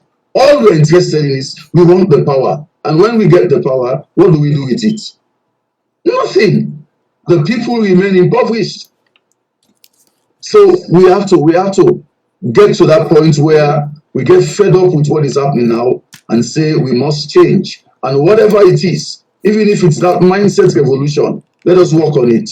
But we must not allow this situation to continue and see Sierra Leone going down the drains. We must make conscious effort. You see, if Donald Trump was president in Sierra Leone, Donald Trump would have continued in power. But because it is America, that no matter how their democracy is tested, it can always stand the test of time. And that is what we want to see in Sierra Leone. Let us make the effort. It is possible. Great one. Let me for now. Great one, Reverend. Thank you so much. Thank you. Yeah. Let's bring on board, before we shy away from this topic, let's bring on board Mr. Wadi back and then Mr. Tommy right after. What was that experience like? On the floor. Yes, go ahead, sir. Just a quick point. Mm-hmm. I think it's dangerous to refer to America as democracy. It's a plutocracy, not a democracy. It's a governance by the wealthy. That aside, it brings us to the very salient point that the Reverend has made and my colleague, Mr. Kabah, has made, which is this. The pillars of our democracy is what is at issue. It is the building of these pillars that is at issue. And I think we need to be very, very careful about how we go about doing this. How we define democracy now, we shape the generations to come, we shape our society to come. It's a task that has far-reaching implications. Let us understand what we're actually saying. Everybody here is saying we want a society in which the will of the majority is what determines policy and progress, while at the same time guarding the interest of the minority. I'm presenting it like this so we understand what the Reverend was alluding to, this issue about winner takes all. I think we're coming close to being in agreement that if we want to move democratically, if we want to move forward, then we have to look at the possible advantages of proportional representation. We have to look very closely at this because it means if we do institute proportional representation, our representation, our parliament, will be a more accurate reflection of the constituencies that make our society and our nation. As things stand now, and I don't want to get lost in the weeds about this, but in a political dispensation that we deal with representative democracy, where the winner takes all, it is possible for somebody, say, with 15 or 20% of the vote being returned to parliament, which effectively means over 80% of that constituency didn't vote for them.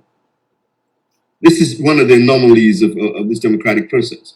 For example, if there are 5 candidates, each with relatively equal support, it is possible that one who manages to garner 26% will win that seat in the winner takes all. In a representative, what I consider to be participatory democracy, that also is founded on proportional representation, in a seat where, or in a constituency, or even if you like, a county, whatever, if the vote falls along these lines, that one party gets 30%, another party gets 40%, another party gets, say, 20%, that is what they will get in terms of representation. The person that got 30% will have 30% of the representation. Now that would seem to be a far more effective way of delivering democracy. We will be able then, all these various groups will have some representation and be able to participate in the making of the laws of a society. And this is very, very important. Democracy is not only about the acquisition and dispensation of power, which is what, in essence, this is all about. It is also the grounding for justice. And I think proportional representation would be a really positive step in our journey to democracy, in our arduous journey to democracy. That is one of the suggestions that I think can be, should be, and hopefully will be included in our constitutional review. Having said that, I think what we're trying to do today, if you like, equipping Parliament with the ability to exercise some oversight, the emerging strength of civil society to call the government to account, and to raise the profile of issues like civil rights, human rights, the environment, and so on, speak well towards the democratization of our society. And of course, I must make a comment here about political parties. It is for the political parties to shape the will of our nation. It is for us to provide the vehicles that will change the texture of the society. That is what we were born to do. That is what we were founded to do. And indeed, that is what we're called upon to do. And for that reason, I think that we really do need to pay close attention to this issue of decentralization. We need to pay extremely close attention to this issue, because we have to ask ourselves this question. Is it really the case that the real problem at local level are the political parties? Are we the problem? Are we the problem? Are we preventing the development of at local level? Because to accept the fundamental premise on which this policy document is based, we would have to say that the core problem at local level are political parties. Well, quite frankly, I see no evidence of that. This government policy has shown us no data, no research information on how they came to that particular conclusion, that at the local level, the citizenry there of the view they would rather not have political party represented. We can find no data anywhere, not on the ground, not among various institutions that one would have thought would have been consulted, and certainly not amongst political parties. So we have a policy driven by what is far from clear, erroneous research data.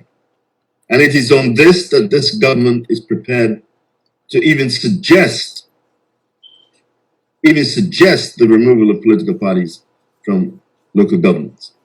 Well, just to briefly point out what this implies, if we, the local parties, cannot participate, it removes the very essence of democracy at ground level. Consider this. For anyone to stand for election at ground level, they will incur certain costs. And this then becomes a politics of financial apartheid. Irrespective how wonderful your idea is, if you don't individually have access to funds, you can make no progress. Our society cannot benefit from whatever brilliant ideas you might have. On the other hand, irrespective of how venal you are, how corrupt you are, if you have the money, you'll be entitled to engage in the political process at that level. Somebody please try and persuade me that that is an indication of a democratic praxis. I defy anybody to convince me that that is how democracy should be. So if we're masquerading on the global stage that we're democratic, we would have a tough job explaining what we're trying to do at local level. It is at odds with the concept of democracy. And I think all of us who have the goodwill, who really do care for this nation, I think it's beholden upon us to fight this attempt to drag us into the what we call the damning pits of yet another one-party state. We've had enough of this. Let's make space for democracy to breathe. Let us trust ourselves, trust our institutions, trust our political parties, trust the sanity of our nation. Let us trust ourselves to build something that's worthy of the name democracy here. Because what we don't have right now is a democratic nation. And what we do deserve right now is a profoundly democratic nation. We have paid the price for it already. So for goodness sake, those of us that profess to be here, let us build something that's worthy of the name Sierra Leone, that's worthy of the name of this nation of ours. Let's build something worthwhile. And for me, that is the message of democracy. That is why we must fight tooth and nail to ensure this government does not delegitimize political parties, does not remove that basic raw material of democratic praxis. We have no other choice really but to fight this in every way we can within the democratic home that we call Sierra Leone. Thank you so much. That is my contribution to this issue. Thank you, sir. Let me bring in Mr. Tony. So I want to add to that as well. Could it possibly be the intention of individual like Reverend Jibrila might be in place versus the intention of the crooked politician? Come on in, sir. Is the intention of the crooked politicians, not individuals. Yes. Decentralization of the policy local council elections. I was a member of the team that went to the Foreign Affairs Conference Hall, meeting with the local government minister, meeting with the Pprc chairman, and the rest of 13 political parties that were against, one, the policy of itself, and the method in which they treated the other political parties. We held several meetings. We have gone to major stakeholders, we went to the European Union, we let them know our views, our complaints. We went to other people, they told us, you know, guys, you can start something, you cannot continue. We are listening, we are watching you guys. We came to that conference, it was in that meeting, they laid on table the whole policy after cabinet has approved. And we told them, you know what? If we cannot revisit these documents, we are walking out of this meeting. We had a feud for like 20, 30 minutes. It took the PPLC chairman some time to bring us back together. And we told them in no certain terms that the very consultant that was consulted, they have consulted, was the very consultant that was a member of the CRC, one of the committees. He went around this nation, and this depoliticizing political parties was one of the key issues that were in the TR. When they went around the grassroots that they want to depoliticize, they want to disenfranchise, told them, first and foremost, we don't even know the ideas, and we don't know the reason why, and we don't know what you guys are talking about depoliticizing or disenfranchising local council elections. This consultant was there. 95% of the people in this country, because there was a nation tour, vehemently opposed this idea. And we said, we brought him to remembrance. We're not part of the CRC, so my colleagues are in the hall today. So we want you to tell us the magic you have played from between that time to now, the education that has been going through, that have been going on to the grassroots people, to all Israeli. We want to see footage, we want to see video clips of your meeting as a consultant for this particular topic, this particular idea. What was it all about? I'm staying in the provinces. I've gone around the 3 provinces. I'm a grassroots man. Even within their own very governance, their own political party, SRPP party, they are opposing this idea because one, they think they will be feel abandoned, they will be disenfranchised, and they have no idea. There's no education. So in other words, until, because a few days back, we had one of the spokesmen for the information ministry. He did say on radio over the morning coffee that we political parties, opposition political parties, are not serious. I want them to know that we are serious, that whatever ideas we are bringing to this government is on national interest, not on political parties' interest at all. Because we are representing every facet of society, every Australian, the vote of color, the vote of tribe, the vote of religion. So if we're bringing such an idea, then they must listen to us. We told them in their face that, you know what? You are misinforming the president about what is going on. This is about lip service. We want to have a conference, we want to have a meeting with the president himself. Probably you are informed, we want him to know, because we understand that he's a listening president. And if he's a listening president, let him give us audience.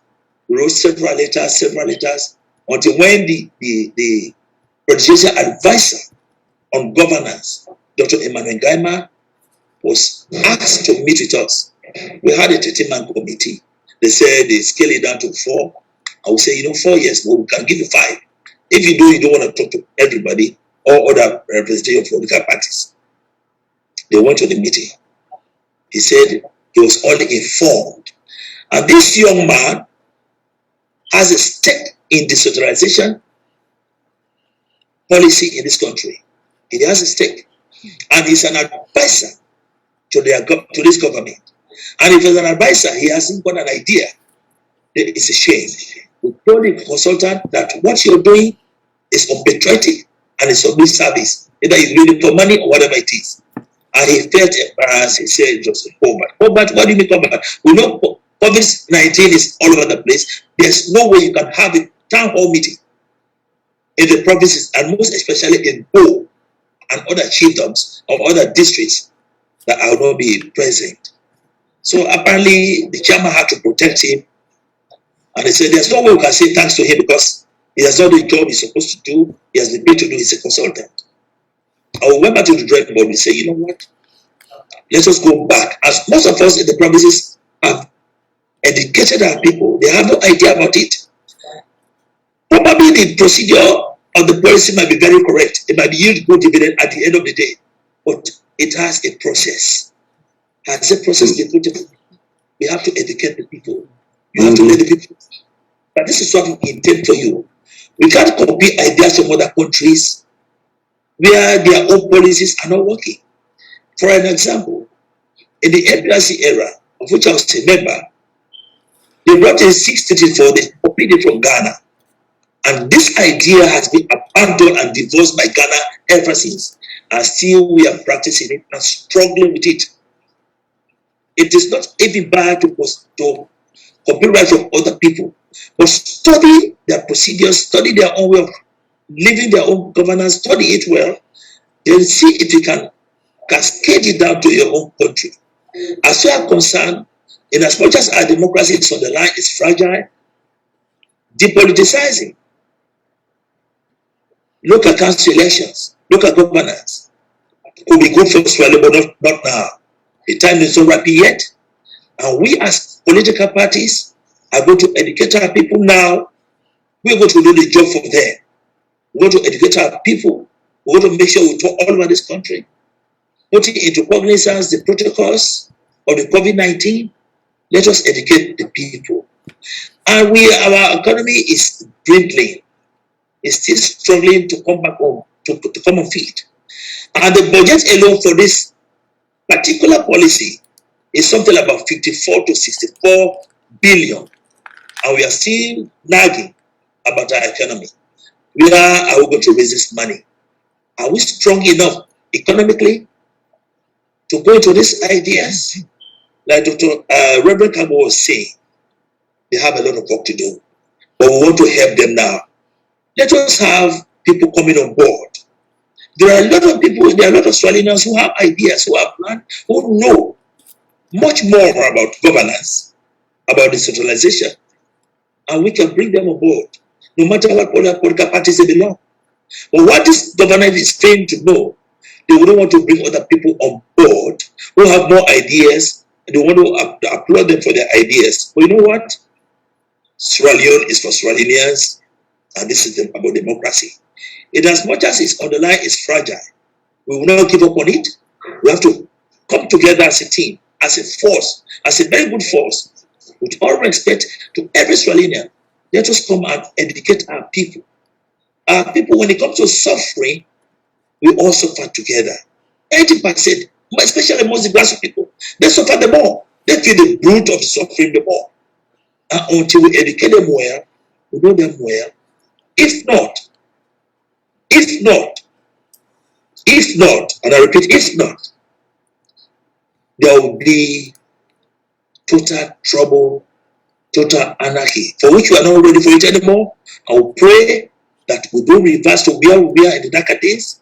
We move forward, we do things that are right, copy from other countries, it is good. But let us copy good things that we know they too have benefited from, they too have developed from. Copy from Ghana, copy from Kenya, copy from Tanzania, whatever countries. Let us go back to the history. They divorces ideas ever since. And as much as our democracy is fragile, there's fighting all over the place. Let us be very careful. We are advising this government in as much as we want them to succeed. Because if they succeed, it is Israel that has succeeded. It doesn't matter who is there. What matters most is Israel succeeding, Israel growing and moving forward. We are lagging behind, and some of these policies, we strong 30 political parties are going to stood our grounds. We hold on the point. We want to talk to the president. And the consultant, the advisor to the president on governance issue, has booked an appointment with the president. And the secretary of the president said, the line is fully booked.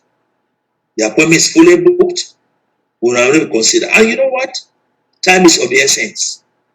When I say time is of the essence, it's high time we begin to talk with the president. We help him for the sake of Sierra Leone. We bring our little ideas. We put them all together so that you can move on to a better nation. And again, we are continuing to hold our meetings, our consultations with other important partners, other very best international partners. Let them give us the ideas. Let them give us tips so that we can all move on. It doesn't matter who is on the throne. But what matters most is for all Australians and every Australian to live a unified life, a peaceful life, a happy life, devoid of tribe, devoid of religion, and devoid of region. That's my take as of now. Wonderful. Before I ask for the question, I want to, before I make further statement, how many political parties are there in Sierra Leone? 17 registered. 17 registered. 17 legally registered.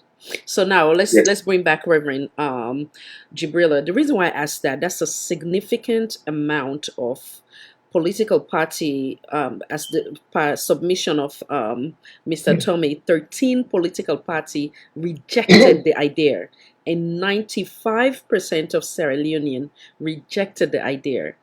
So do you not believe that is sufficient enough to respect the voice of the masses rather than the voice of the whoever it is that suggested this idea? Come on in, sir. Check your device. Sorry, it's on mute.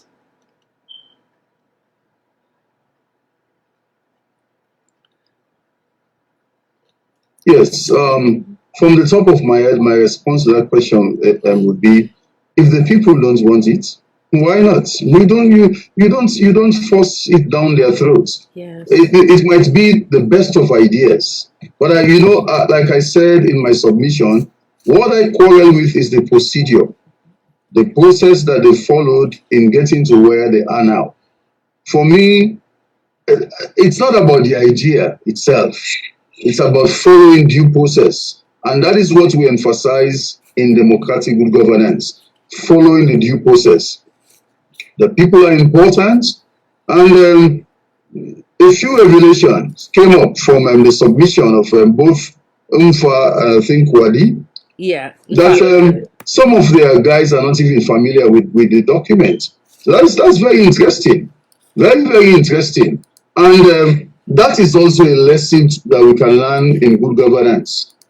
Don't leave out the professionals. Attention, they could have received a very good piece of advice from us if they had consulted with us. It's one thing to have an idea, but it's another thing to build consensus around it. And in democracy, building consensus is one thing that you must learn to do at all times. How do you negotiate your ideas? How do you strategize them? How do you win others to come on board? It's not by force. You don't force people to accept your ideas, no matter how brilliant. Because within the context of democracy, people have to critique your ideas. People have to reject or accept it. If they do not accept it, then so be it. That is why, in fact, we go for elections so that people can decide. If they vote you in, fine, you are their choice. If they don't vote you in, what do? You accept the decision as well. So as it stands, we are asking that if they are not consulted in the past, this is time to do the consultations, and they must not neglect the views of anybody, because you don't want a situation where 3 years down the line, people are up in arms against this thing. You never told us. No, let us avoid this thing about thinking that we are still in a one-party state or military rule where you rule by decrees. Even with the one-party state, it is what you decide on. But now with a multi-party democracy, you have to consult with other players. Well, let me say something here and present a picture about our governance in Sierra Leone. Let us don't forget that we actually operate in a two-tier system based on our colonial experience, not forgetting that under colonial rule, well, the British people, they employed what we still call today divide and rule. What obtained in the Crown Colony, now the western area of Freetown, was different from what obtained in the Protectorate. And that was why earlier on when I was submitting, I mentioned the fact that we are holding elections for paramount chiefs, but we don't hold them under political parties. They still contest elections. They are ruling houses. If somebody is winning or losing, or somebody is losing, but you don't see the symbols of political parties on any voter list for paramount chief. So we have those two tiers that are in operations. So that it has always structure. It has always been in that case when it comes to the chief election. It has always been in that case. Yeah, you don't contest chieftain's election using political parties. Okay. But elections are held. So that is we must understand that is the nature of things in our own governance structure, the two tier, where you have the Westminster approach to governance, and where we hold elections for people within the context of political parties, and we also hold elections within our local governance structure, especially for paramount chiefs, without the involvement of political parties. Now, somebody is saying, let us do the same for councillors. For me, I don't have much of a problem with the idea. What I have a problem with is the approach in getting that idea disseminated to others. Like most of the people that are on board this forum tonight, these are politicians. Now they are complaining, but their voice cannot be disregarded. Their views cannot be disregarded. They must be listened to because they too have a stake in the governance of the state. What is important is that we must learn to continue the dialogue and not dismiss anybody. The chairman of my institution will always say, it is better to judge than to war. Let us avoid the fighting. Let us keep talking about these issues that are important and germane to the development of our country. If my idea is good, without the support of others, that idea cannot see the light of day. And that is what we are faced with now. We have a lot of bickering here and there on the fact that the right approach has not been used. I think before cabinets could approve, they should have considered, first of all, whether all of the key players have been consulted. And from what they've said, it is indicative of the fact that much consultation has not been done. And that is not the way we want to run our country. We don't want to run our country on the ideas of just a few people. You will notice something if you are following the history of this country. The approach that was employed when we reviewed the constitution under Peter Tucker is different from the approach we employed when we reviewed the constitution under Justice Cowan. Then we had a few people, rented hotels for them, they sat there and they thought they had the best of ideas. it did not bear much fruit. We still again experimented on it. This time with very wide consultations. That is how, even though we are not satisfied with the outcome of it, because the process again was politicized, but at least it was a move away from the process under Peter Tucker. We still want to see more consultations. We still want to see the people of this country discussing the issues that are important to the democratic well-being of the nation. When you leave discussion or debate out of the situation, then you are depriving the people of their views. But we don't want that kind of democracy. The democracy that we want to see in Sierra Leone is a democracy that is anchored on very wide consultations, where everybody's view is important. Nobody's neglected. We cannot, for instance, write a constitution that has everybody's view on it, but at least you can listen to them and you take the commonalities and ensure you write down what the people, the wishes and aspirations of the people. And that again, let's don't forget what the due process is. No matter what you would have done, you have to subject it again to the will of the people through a referendum. And again, for even this idea of a change in the policy in local governance, that should involve a referendum so that the people can decide. It is what the people decide. That is what will be acceptable within the context of democracy. Wonderful. So I think, if I can just come in for a minute. Mr. Umfaji, come on in. 10 seconds, please. I just want to touch on this issue about chiefs and councillors. The whole issue about chiefs, they're more like monarchs. A paramount chief is elected for a lifetime. The councillor is elected for a specific time.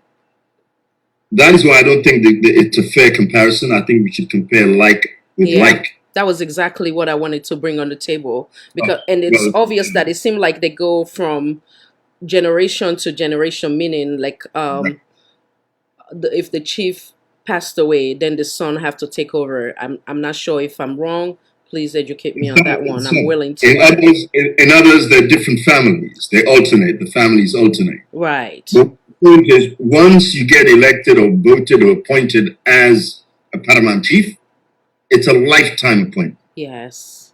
In other words, the electorate plays no further part in the process. Okay. In a councillor's case, that's where the process of democracy enters the equation. Right. There, the people's will is put to the test every whether it's 4 years or 5 years.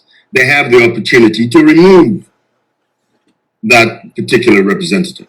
And I think that makes it a completely different exercise than, say, with a paramount chief or a monarch, as the case may be. So again, can you all agree, from what I'm hearing, before I bring Mr. Mfaji, it is obvious that you guys can agree that maybe individual like Reverend Jibrila may have good intention behind his suggestion, even though the suggestion is not really for the best interest of Sierra Leonean, wherein maybe others may have ulterior motive behind it. I don't know if Khadija, let me just come in here. This is a deliberate attempt to hijack our democracy. Okay. Why we are concerned about this, irrespective of political affiliation, is because it has become a pattern where the populace, the majority of the people, have been ostracized. They don't have regards for the people's views and opinions on issues as it has been demonstrated from their governance system and structures that they put in place, which contravenes a whole lot of what is in our constitution. For example, Reverend Jibrila made a good example of what is supposed to be in this country when we're talking about peace. They're trying to get a peace and national cohesion commission. But I can tell you and the viewers, my sister, a lot of people don't know how came about we had this Bintu Mani 3. And Reverend Jibril can attest to that. That was the concept of we political parties, because we realized the political divisiveness and the political tension in the country, especially before, during, and post after the elections. We spent over 6 months, and you can't believe this. We were actually going to the National Commission for Democracy, for which Reverend Jibula was actually our host, working out the modalities, trying to do something, how we can do it. And eventually, what happened? This particular concept, when it was matured, after several efforts, it was hijacked and taken to the Prime Minister, Chief Minister's office, as if political parties didn't do anything. We were even contemplating, we made trips to engage the former president in Makeni, just for the current president and the former president to have a symbolic handshake. My dear, when it came to where it should be implemented, where it's going to be launched, which is referred to as the Mintu Money 3, some political parties, including mine, Chairman Wadi, a host of others, were not even involved, were not invited, not a single invitation was given out.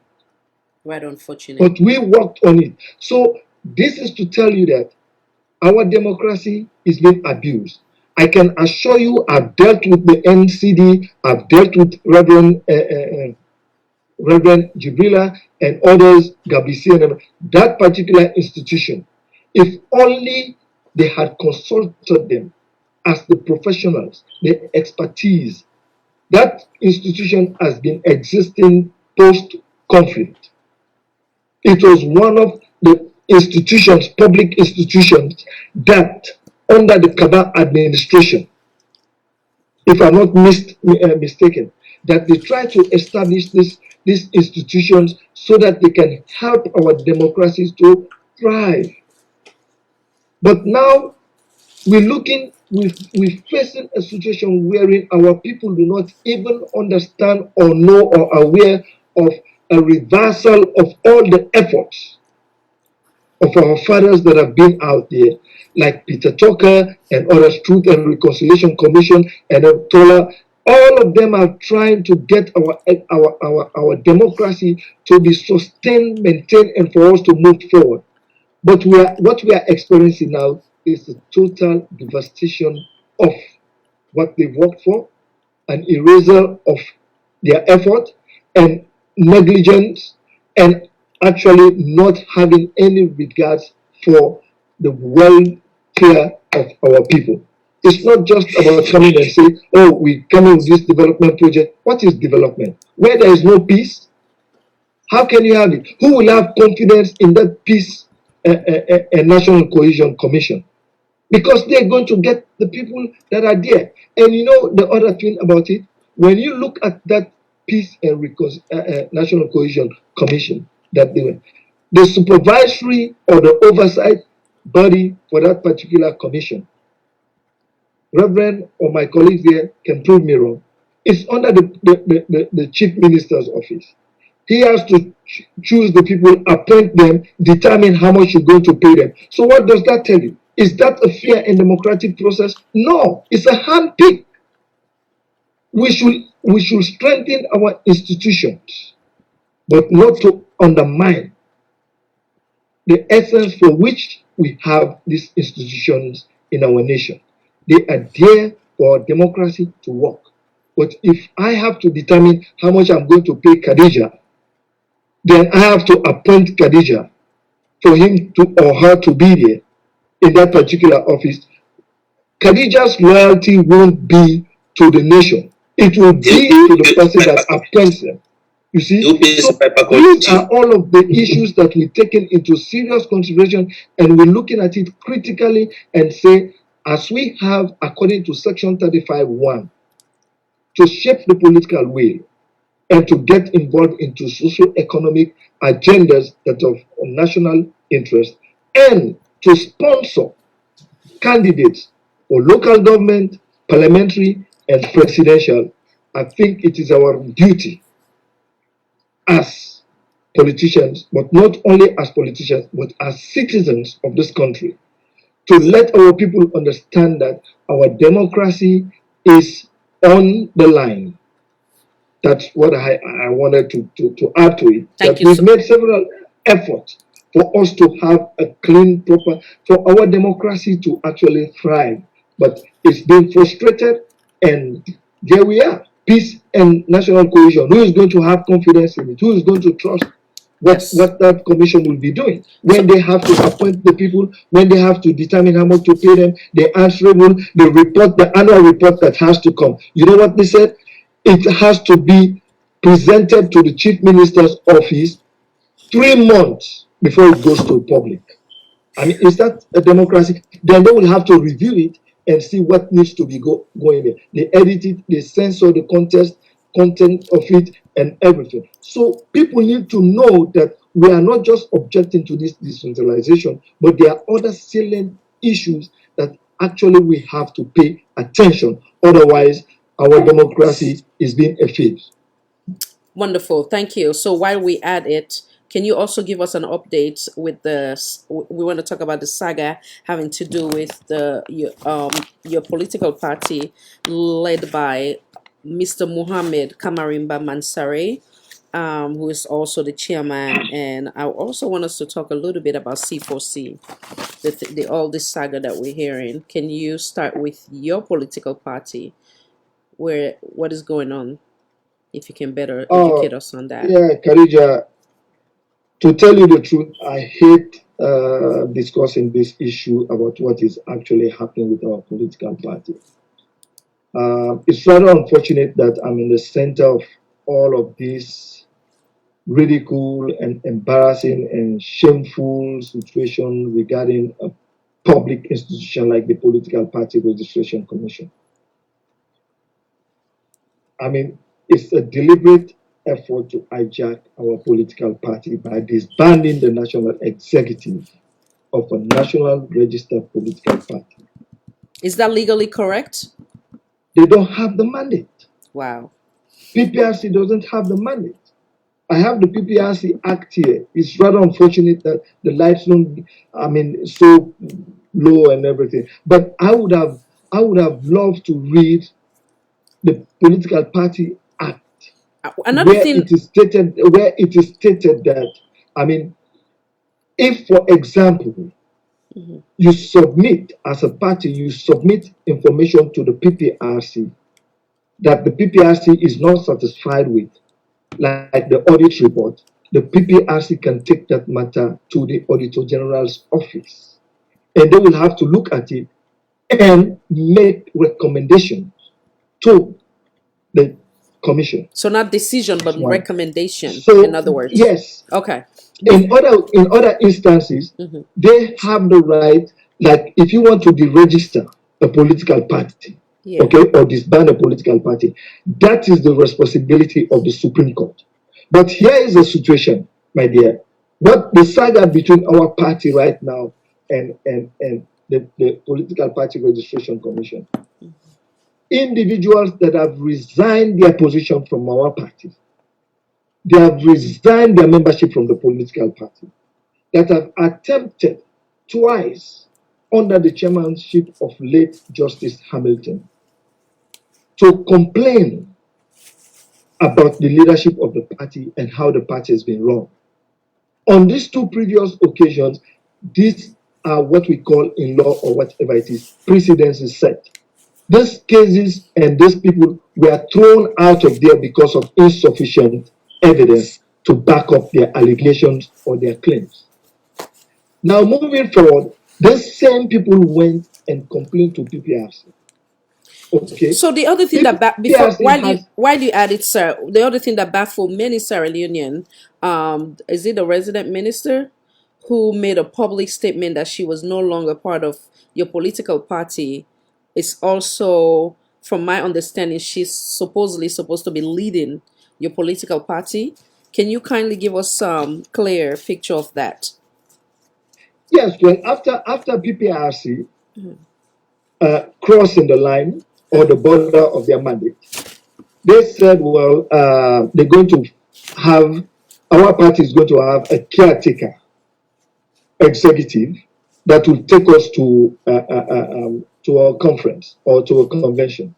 And head of this one will have to be the chairman and leader who is incarceration. That's Mohamed Kamarimba Masare.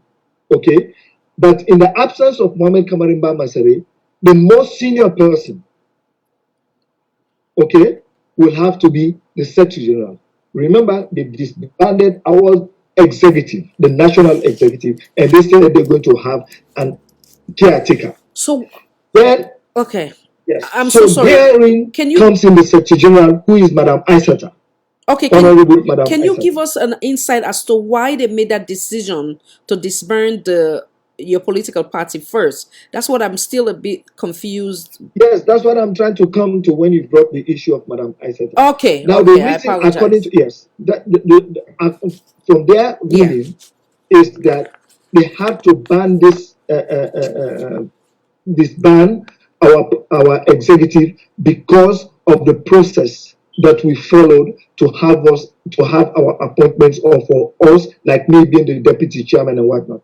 Now, we have in our constitution, okay, that clearly states that the National Advisory Executive Advisory Council makes decision. This is a situation, this is a national political party, registered political party, Khadija. Yes. The deputy chairman, right, has resigned his position and resigned from the party. The Secretary General of the party is now having a state position as a resident minister. Then the National Organizing Secretary, together with the former chairman, they went and presented or complained twice that I told you that PPRC had to throw that out because of insufficient. So he also resigned his position because they couldn't get what they want. He resigned his position and resigned from the party. So we had a lot of vacancies within the executive, national executive. So what we did post-election, we were thinking about, we started working on how to restructure our party and everything. And in one of the deliberations that we had, wherein we went around the country, myself and the chairman and the acting secretary general went around the country, had consultation, and explained the situation to chairmen, secretary generals, and even consulting some of our members, foundation members, in the diaspora. So we thought it fit and important that we should fill in these vacancies. This is a political, but how can you run a political party when people have left? People have done anti-party activities, campaigning, joining other political parties, leaving the party. We have to restructure our party. That's how we were appointed to fill in these positions until we get to our conference. Just remember, this happened somewhere in 2018, June 2018. For over 2 years, we've been working with PPRC. They've been working with us, exchanging correspondences and everything. And part of the minutes for that meeting, my dear, we wrote a comprehensive letter explaining how we got to the formation of this new executive or this national executive with a list of the executive members appointed by NAC.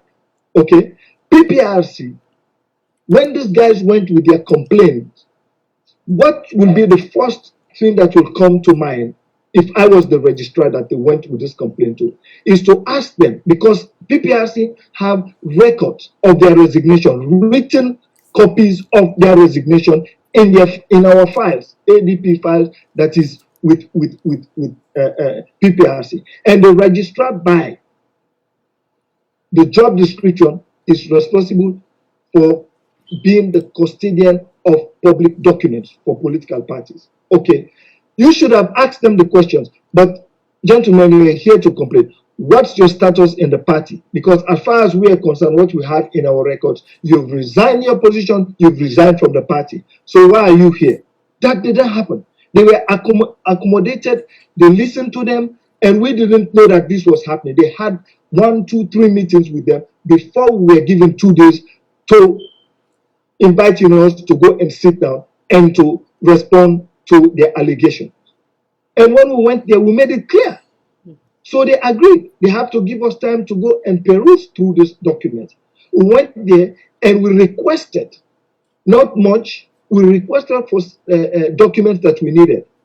The commission refused to give us those documents. When we came for the preliminary hearings, I made that point that these people they don't have the locus standi by law. That is, they don't have the authority. They're not even supposed to be here. And we also told the commission that we've requested from the registrar so that we can have access to our files, because remember, Karija, before the elections of 2018, our party headquarters office at 13 Robin Street was burnt down. So we lost all our documents, computers, data, and everything. So, I mean, with that, for us to justify what we were saying, we have to make reference or go back to PPRC, expecting that they will cooperate with us. We didn't get that kind of cooperation. So the chairman said, oh yes, you are right, that's your document, you have right to them. So, but what is it? It's a voluminous file, we can't give it to you, but go and write or formally, request for specific documents. And if you need more, you can have them. We said, okay. We wrote and made a request, written request, asking for copies of our constitution, recent audit reports. We also asked for minutes of the last complaint that they had from Ibrahim Suma, who was the deputy chairman of the party, and Macaulay, who is the lead complainant this time, right? Because those minutes could have clarified everything, what was said, what was the outcome of that meeting. They refused to give it to us. And we also requested for this letter that we gave to them with the list of the current executive. All they gave us, all we got from PPRC, even when the chairman tried to prevail on the registrar for us to have access to those, she only offered to give us the 2017 and 2018 audit reports and the constitution.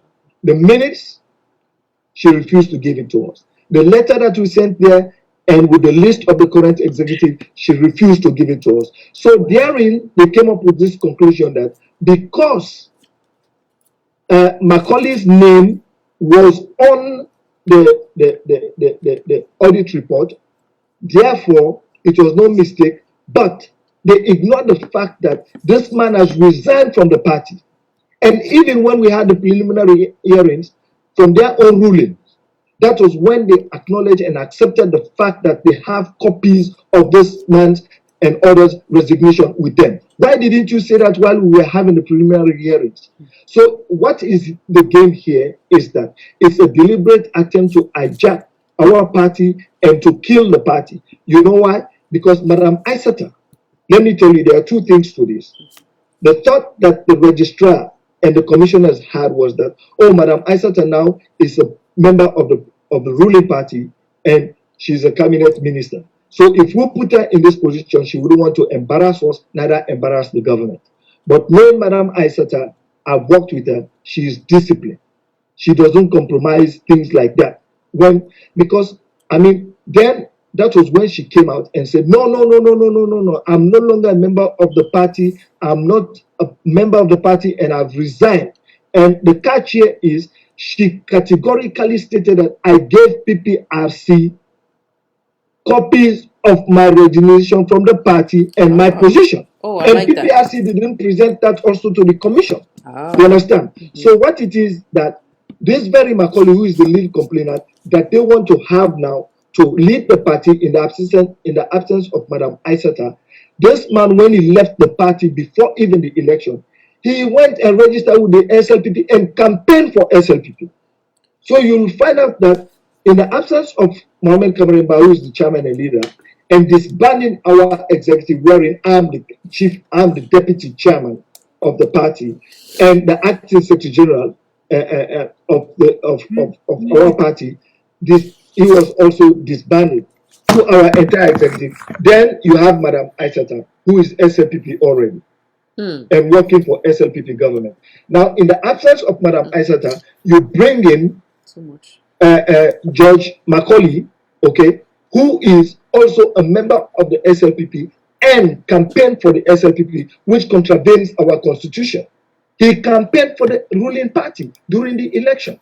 Wow. It was all over the place. So now, when Madam Aissata said that Then it brings us to this thing again about is PPRC being transparent and fair enough? That's why I said the PPRC was misled, misinformed, misguided, and public documents withheld by the registrar. But I'm looking also at it that you have the chairman who is a lawyer, whom I have so much respect for. I mean, why should you allow this? This is the question. Even people within the government is saying, why have I allowed this thing to make it happen? Abdullahi Bangura, the chairman. Why they allow this girl colleague? The registrar calls the shot. We've had meetings with other political parties where we ask him who is actually taking care of policies and decisions at PPRC. Because when you look at the PPRC Act, the registrar is answerable and take instructions from the commission.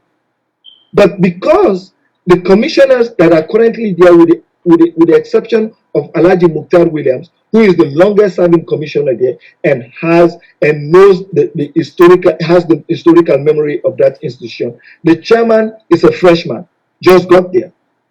The chairman for NEC, who is a permanent commissioner at PPRC, is a Newman freshman. The Commissioner Sawyer from the Bar Association is also new.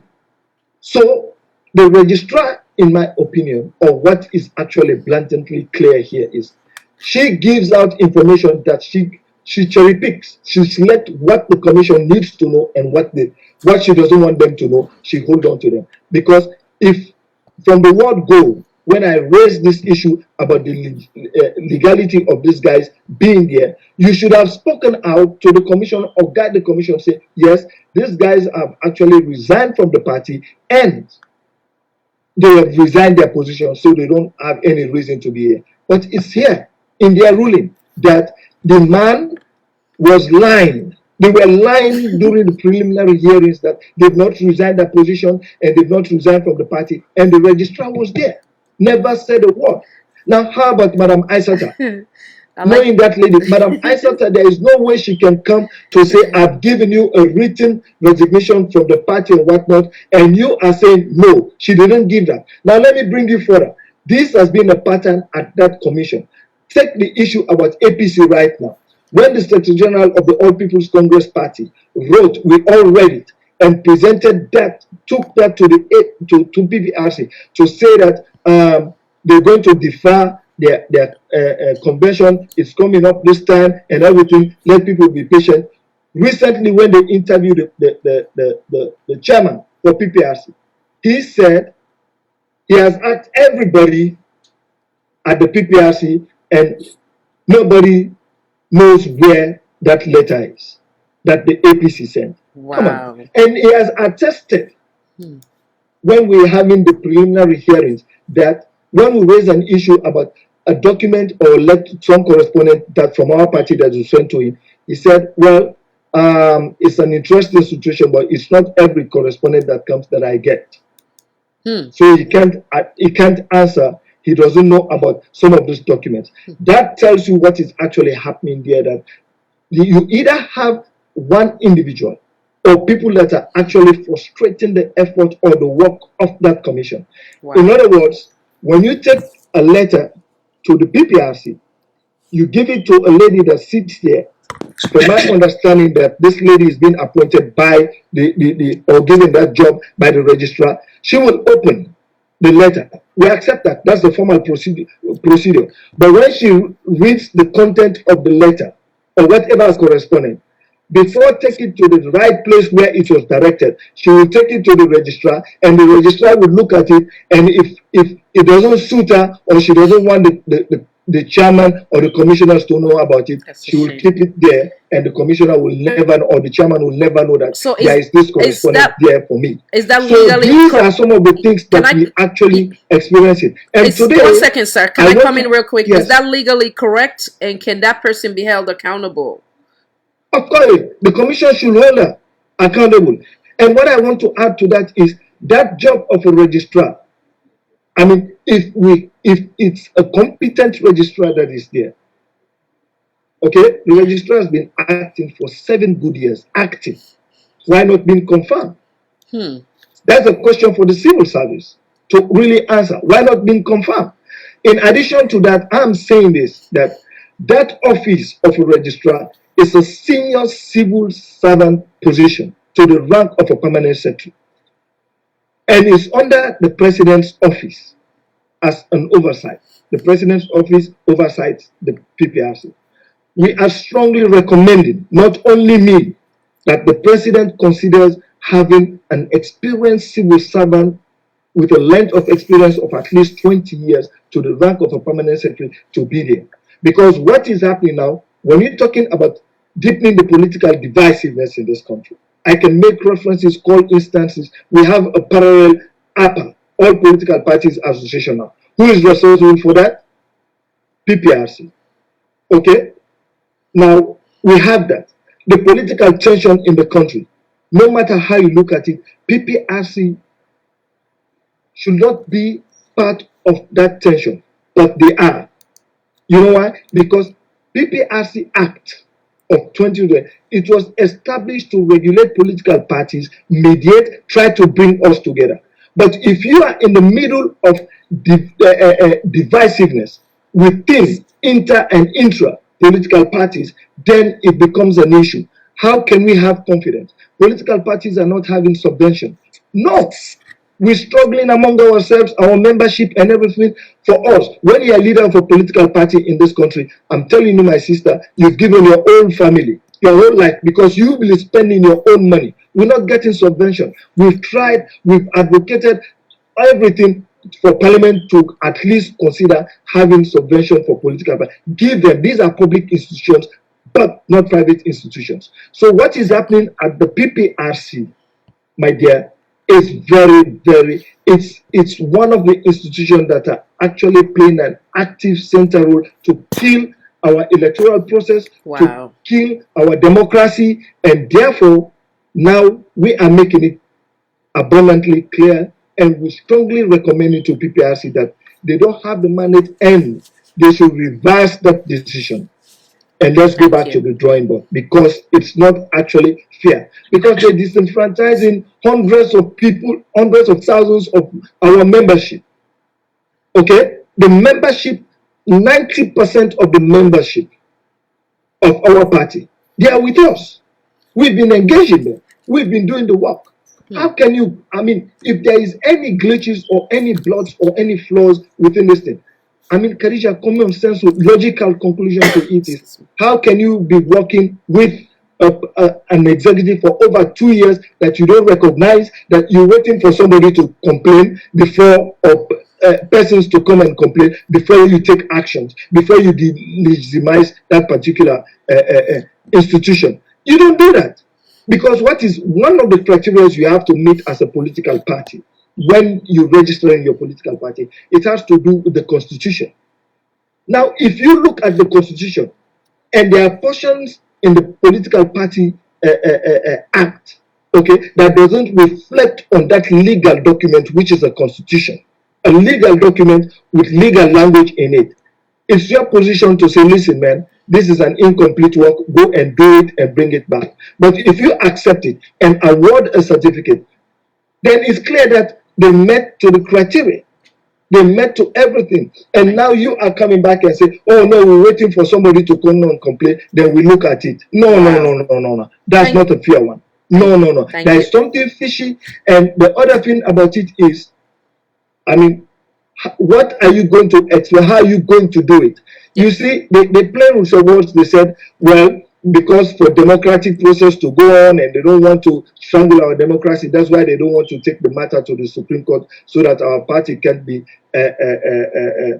deregistered or disbanded. No, take it there. Take the matter there, because you are there to mediate. And even that mediation, I'm telling you, after the preliminary hearings, there was no proper mediation. Never took place. In fact, I recommended strongly to the commission that, but listen, these are our people. If they've left the party and if they want to come back, there is a procedure. But let me strongly recommend that allow us as a family to go and address this issue at home, then we'll come back to you. On matter of principle, right? the mediation process break down. So I came back and I explained to the registrar and I explained to the chairman, and they said, go and put it in writing. We did that. I have all those documents here. We did that. Wow. We took it back to them. And now they said, okay, we'll get back to you in a week so that we'll call the other party so that we can come and see how best we can address this issue. That was it. Until the 21st of January, when I received a call from the registrar. In fact, I was in McKinney. When I received a call from the registrar to say, you guys have to be here on Monday because the commission has already reached a decision. So what I said, a decision? She said yes. So you will have to come 9 o'clock. I said okay. So I called the acting registrar, Secretary General, Mr. Bamijoko Thomas, and I informed him. I said okay, let's meet. I drove and I came back and we went to the meeting. When we went there, in fact, none of the commissioners, only one commissioner was there, Commissioner Sawyer, with this ruling. And he sat there and read it to us. The registrar was there, the program manager was there, the administrative staff, some of them were there, read it to us and just walk out. We wanted to ask questions and to bring some relevant issues that need to be addressed. He said, no, if you have any issues or whatnot, you can address that with the commission, and just walked out. So what mandate, what have you got to just look at a whole national registered political party and try to disband it, try to deregister it, try to kill it? Why do you have to do that? Under which basis? Because somebody's name is on audit report? How about the resignation that you have? How about you acknowledging and attesting to the fact in your own ruling that this person was lying to you on the preliminary hearing, and in fact you have copies of their resignation from their position and from the party? So which one supersedes? You overlook the truth that you're hiding and make up something, say, on the basis of this, so we can have this person to be there. No, it's not acceptable. If they do that, well, maybe they're doing it to the advantage of other political parties, but you can't succeed in killing it. So we've not taken the final step of saying, let's go to the Supreme Court. We want to handle this as a responsible political party, and we do not subscribe to this kind of irresponsible or usurping an authority that you don't actually have. PPRC is a public institution. You see, it's one of the public institutions. And what I'm saying here, people should be mindful when they're serving in this public institution, because you're not going to be there for life. Sure. I mean, let's assume that there is another government that comes in and reverses and look at this thing. And you know what will happen? If they say, okay, you have to account for your stewardship, and that's the time people will start saying that, oh, this is a witch hunt, oh, this is it, this is that. But you have to look at it that when you're there, you paid out of taxpayers' money. Don't abuse your office. Absolutely. Strongly. Because you want to satisfy your master. You want to, I mean, when we're talking about all of this, there is no way the chairman can deny, when it is in the PPRC Act, that he is not a member. He is a chief patron of the SLPP party. That's a political appointment that he got. We all saw the cards. I guess you saw it. The cards and everything. And what is in the act there is, if you should not be a commissioner or chairman of some of these public institutions, if you are a member of a political party. And if you are a member of a political party, you should cease to act in that capacity that you are acting. So, if that is overlooked and everything, and take into consideration, like I said earlier when we were talking about our democracy, look at the appointment of the chief chairman for the political National Electoral Commission, Mohamed Kone, right? I mean, we were not consulted. Section 30, it is there in the Constitution that the president shall consult political parties. That was not done. The commissioner for the East appointed, all they sent to political parties is a one-line sentence that please to inform you that the president has appointed these people and whatnot. Did they consult? No. So when That's a we're good talking point. about our democracy, Broken these are the system, things that some we will call know. it.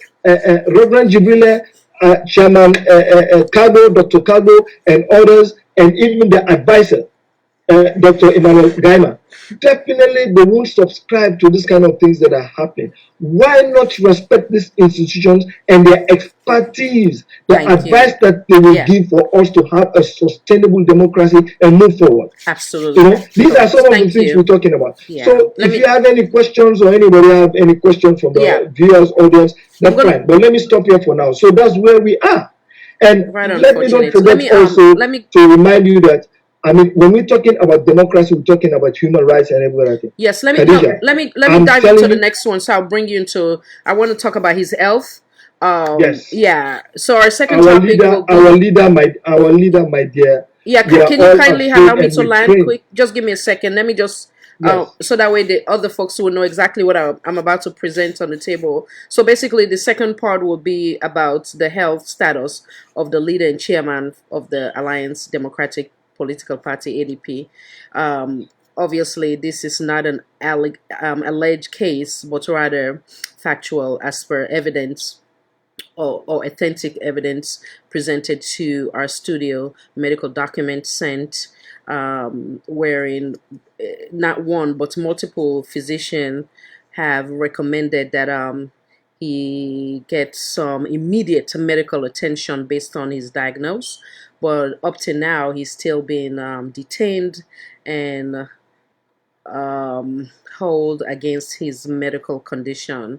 So before I bring you back, Mr. Mfaji, can I kindly bring in Mr. Wadi what's your take on the on what I just presented to you? Is it, and then simultaneously I want us to talk about want us to address human rights violation, not only in the case of Mr. Muhammad Kamarimba, but many Sierra Leone, countless Sierra Leonean who suffer in the hands of the system, poor system, the judiciary, or is it the broken system? I don't know. Come on in, sir.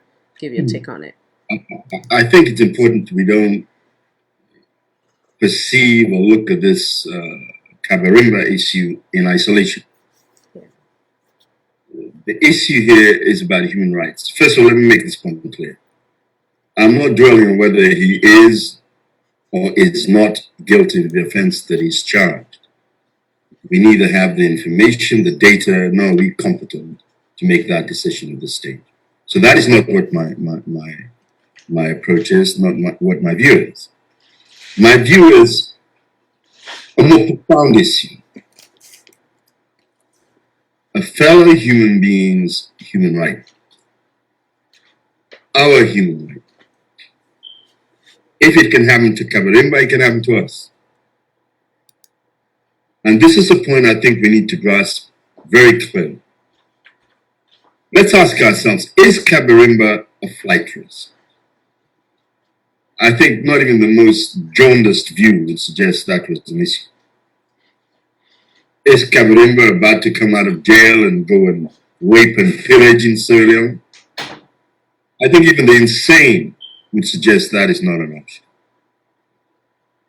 So if he's not a flight risk, if he's not likely to commit an offense while on bail, precisely why have they denied this man access to bail? Why have they, when there's medical evidence to support the view that he is suffering under extremely difficult circumstances with regard to his health, yet that is not enough to persuade the judiciary to grant bail? Now, I'm not sure how you find folks will think of this, but it seems to me part of a pattern. We had a similar thing done with Paulo, this absolutely absurd, nonsensical charge of treason. Not only was it just Paulo, we then had his wife being harassed. We had Madam Sylvia Blyden having a nightmare experience with the authorities. Now notice, all these were prominent political actors and or their spouse. You know, if it looks like a duck, quack like a duck, to walk like a duck. probably a duck. I think we can safely say there seems to be a systematic pattern here. One, to intimidate parties collectively and to intimidate individual party members. It was barely the other day that he was going around social media that Ms. Sylvia Blyton was wanted for, on some ridiculous, obscure charge and was supposed to be a fugitive in Guinea.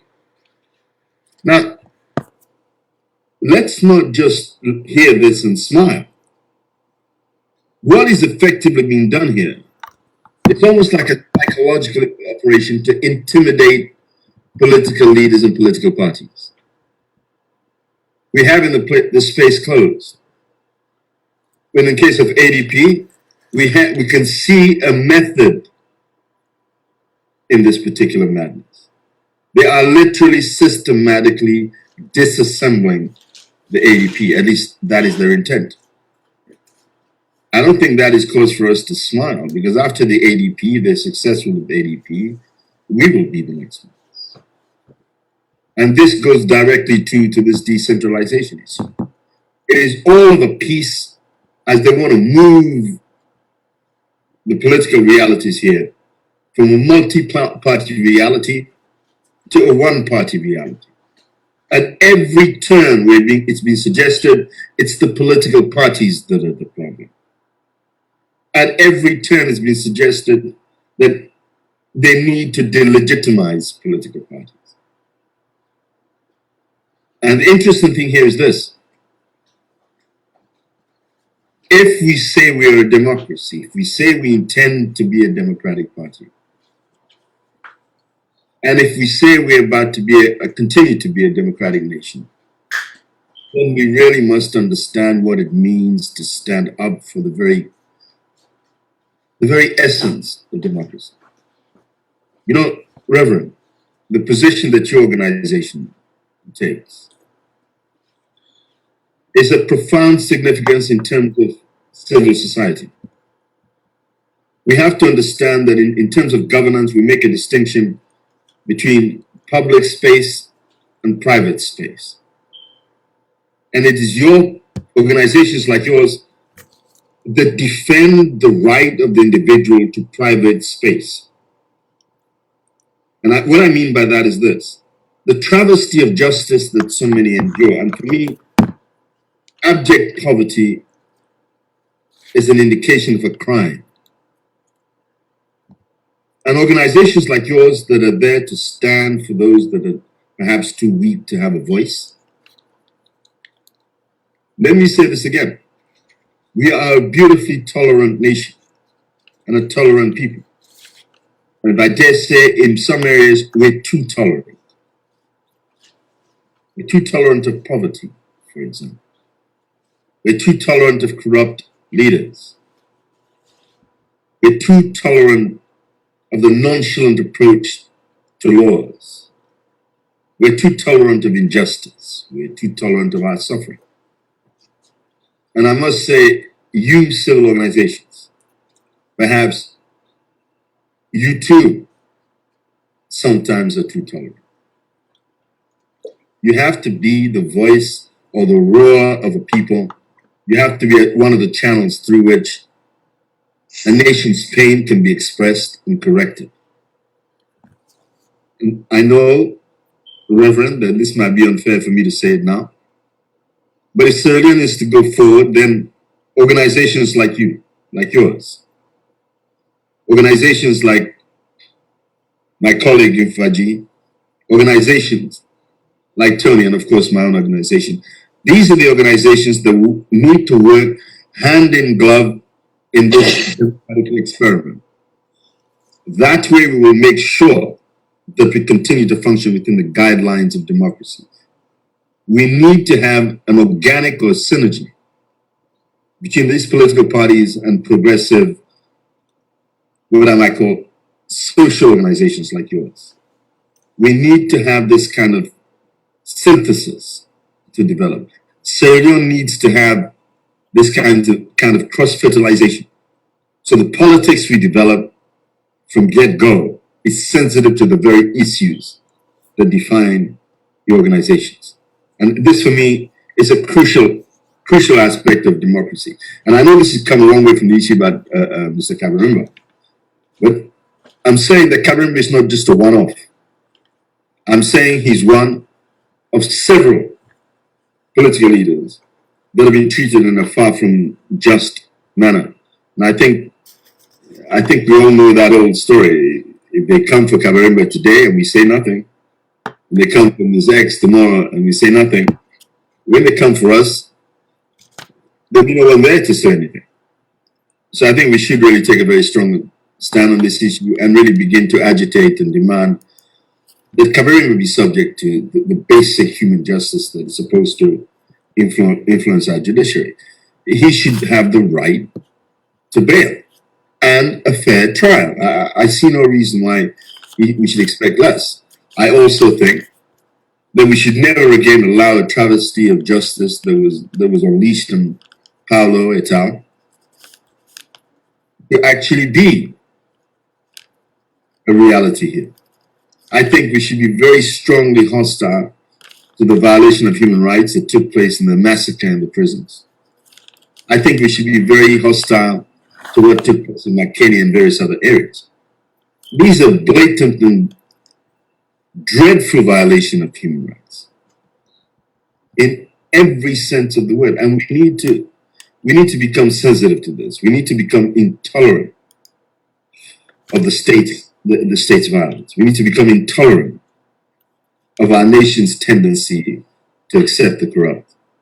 And I will say this finally: if we claim to be leaders of political action, or leaders of political parties, if we claim to be, if you like, our social conscience and our social organization, then really we need to be clear about our view on issues of this, issues of political intimidation, of issues of political violence, of issues, and here, as I said to you again, of issues and attempts to delegitimize legitimate democratic organizations. We cannot turn a blind eye to this, and I hope that we will, in fact, fight this good fight so we do have democracy flourish here. Thank you, sir. Right to bail, right to fair trial, but most significantly, his human right to medical care. So let's get on. Let's bring Mr. Tony on, and then we'll bring Reverend shortly. I want Mr. Mfaji to go last because he has more detail that he'll be able to supply to us or make known to us. Sorry. Come on, Mr. Tony. Thank you very much. It's sort of unfortunate. Yeah. We're talking about democracy. And as we said initially, democracy is on the line. Multi-party democracy cannot go without oppositions.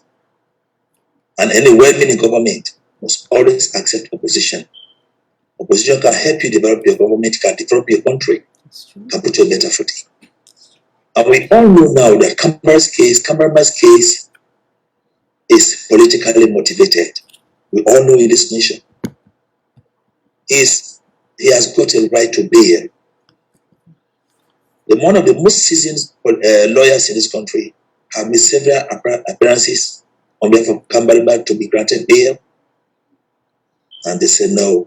I know these are orders that are coming from above. We are not vindicating Kamara's that he has not committed crime. He's on trial. Or he's not right to bail. My question now is, what if in the process of denying this young man bail, he dies in prison? What will this government say? I want peace in this nation. Will this bring any synergy? Will it bring any peace? Will it bring any love among one another? Excellent. We feel disturbed as other political parties, very disturbed. Excellent. We're not happy at the way they have treated him, and we will not be happy. I will never be happy. Excellent point. Refusing Kamara's bail, killing his political party, does not mean you're killing Australians. You don't kill Australians. You're not killing all of the members. You not kill all of their ideas in their minds. You don't kill all of them. But rather, you're creating more worse situations. You're creating more trouble. So please, other agencies, other social organizations have made several appearances to the judiciary. We once said that judiciary has been operating on orders from above, and this is what is still happening in this country. We cannot say Cameron is above the law. He's not, but he has got right to bail. He has suffered in that place for over months. What if he dies? What will you tell the international community? What will you tell the supporters? What will you tell Sierra-Leoneans? So I want to appeal to this government. If they knew where, for Somalia, if they knew where, let them give it and give the same orders from above to Gladys Yoma Besuka. He can have his medical attention, medical treatment. They have been freed on his human right, and this country has signed a treaty to respect human rights. So please, we are very disturbed as other political parties. Like what they said in this cameraman today, it can be any one of us tomorrow. And for those speak up now, there will be nobody to speak up on our behalf tomorrow. So therefore, in our next meeting, as political parties, we are going to put pen and paper again and write to the entire community that this kind of example will not mean well for Sierra Leone. And what goes around comes around. And what is good for the goose will not always be good for the gander. So please, we are not happy about it. They have tried to kill C4C, a political party. They have reasons. We know the game plans. We know it as political parties. We know the game plans. But we feel sorry for them. We feel sorry for those in governance. We feel pity for them. Because you know what? The message will catch up with them sooner or later. That's my take. Thank you so very much, Mr. Tony. Thank you. True word has never been spoken. Thank you. Reverend, if you are comfortable to speak on it, so be it. If not, I can go straight to Mr. Amfaji. I do not want to put you in any... Why not? Yes. Why not? Oh, please feel free then. Let me state this clearly that there is never a governance issue in our country that we've not addressed. Yeah. It could be through press releases or go to the media, use different means of communication to address the issues. Yeah. And the issue relating to Kamaremba is not an exception. We've raised our concern, and you see, it's good for people to know this. And most of the time, things go wrong. The first institution they turn to bash is NCD.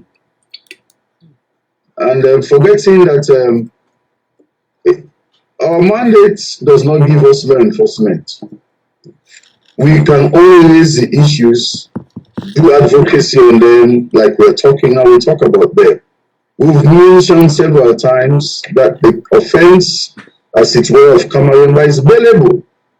There are several cases of rape. We don't glorify it. We know it's not the right thing to do, but there are several other cases of rape, and the so-called perpetrators, they are walking free.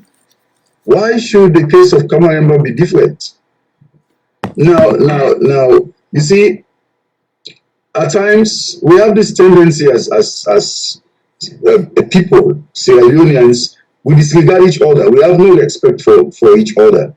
But if somebody from the international community raises a voice, we want to listen to them, which is very bad for our interaction as a people, because it has to start from within. But unfortunately, that is the reality in our country. Nobody would want to listen to the other person when it comes to issues of this nature. And it's clear, even in the eyes of a blind person, that what is happening to Kamaremba is well plotted out, it's planned. Yeah. Give the man the opportunity to go out and get his treatment. Somebody just mentioned, it's not a flight risk. In fact, for this very matter, it was Kamaremba himself who left his house and went to the CID to report. And I heard you went to me, but I'm here now. What is the matter? And he was arrested on the basis of that. Why are you holding this man and not releasing him on bail? That is most unfair. You see, I know at times it's not possible for all of us to agree on the same issues at the same time. But for anything that involves the rights of other people, we're always concerned. And we've been talking and we'll continue to talk. And I'm using this platform to say to government, this situation about Cameroon is not right. And it's good to form alliances and not create enemies in the governance process of the state. No one person can do it for Sierra Leone. It has to be all of us coming together. And that is why we always emphasize the issue of national unity and cohesion, where it does not exist. And when in fact the factors responsible for its non-existence are all over the place, we're not going to see meaningful development. If Sierra Leone is to make progress, it has to be on the basis of consensus, where one person does not say it has to be me or nobody else. The approach should be, let's live and let's live. Let us have other players on board. And that is why I'm also using this opportunity to appeal to the other political parties who are in opposition. Give us a reason to be convinced that you know exactly what to do. In the West, we always talk about shadow government. In place of what is happening currently, let us see viable options from the other political parties. Let me say this. It could be somebody from NGC is not here. But once in a while, what they do is impressive. They do research and they come to the public and tell the public that this is what we found out. We want to hear that same kind of think tank approach to governance from the other political parties, so that whoever is in power will know that there are several others who are even more capable to run the show if they have the opportunity. But when you have it now, you don't misuse the opportunity. And you see, again, I make reference to my latest piece that I titled "Hypocrisy, Overcoming Hypocrisy is a Serious Challenge for the Typical Sierra Leonean." And I reference the story. It's one of the children's story by Hans Christian Andersen, a Danish writer.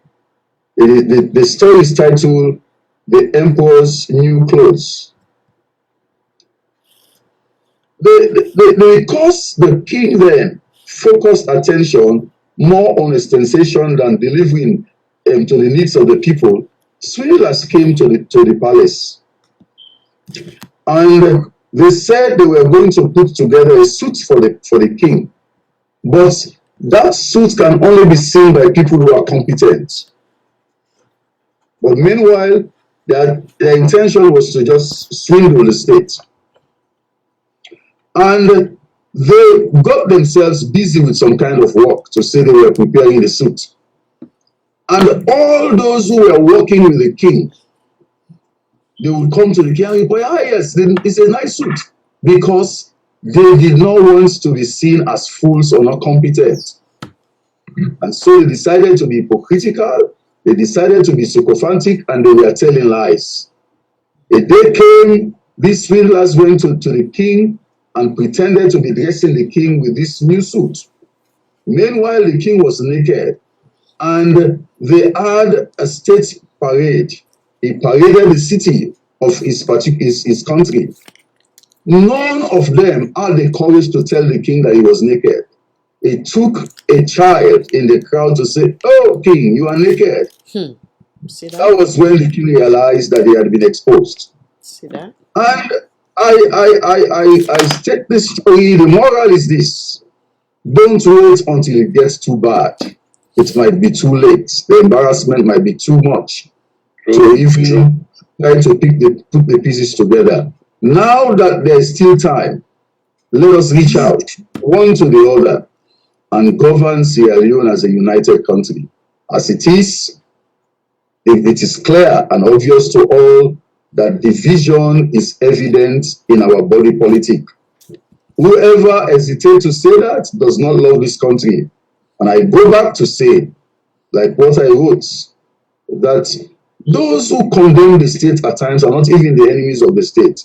It is those who pretend to be serving the state, but they serve with hypocrisy, with lies and sycophancy.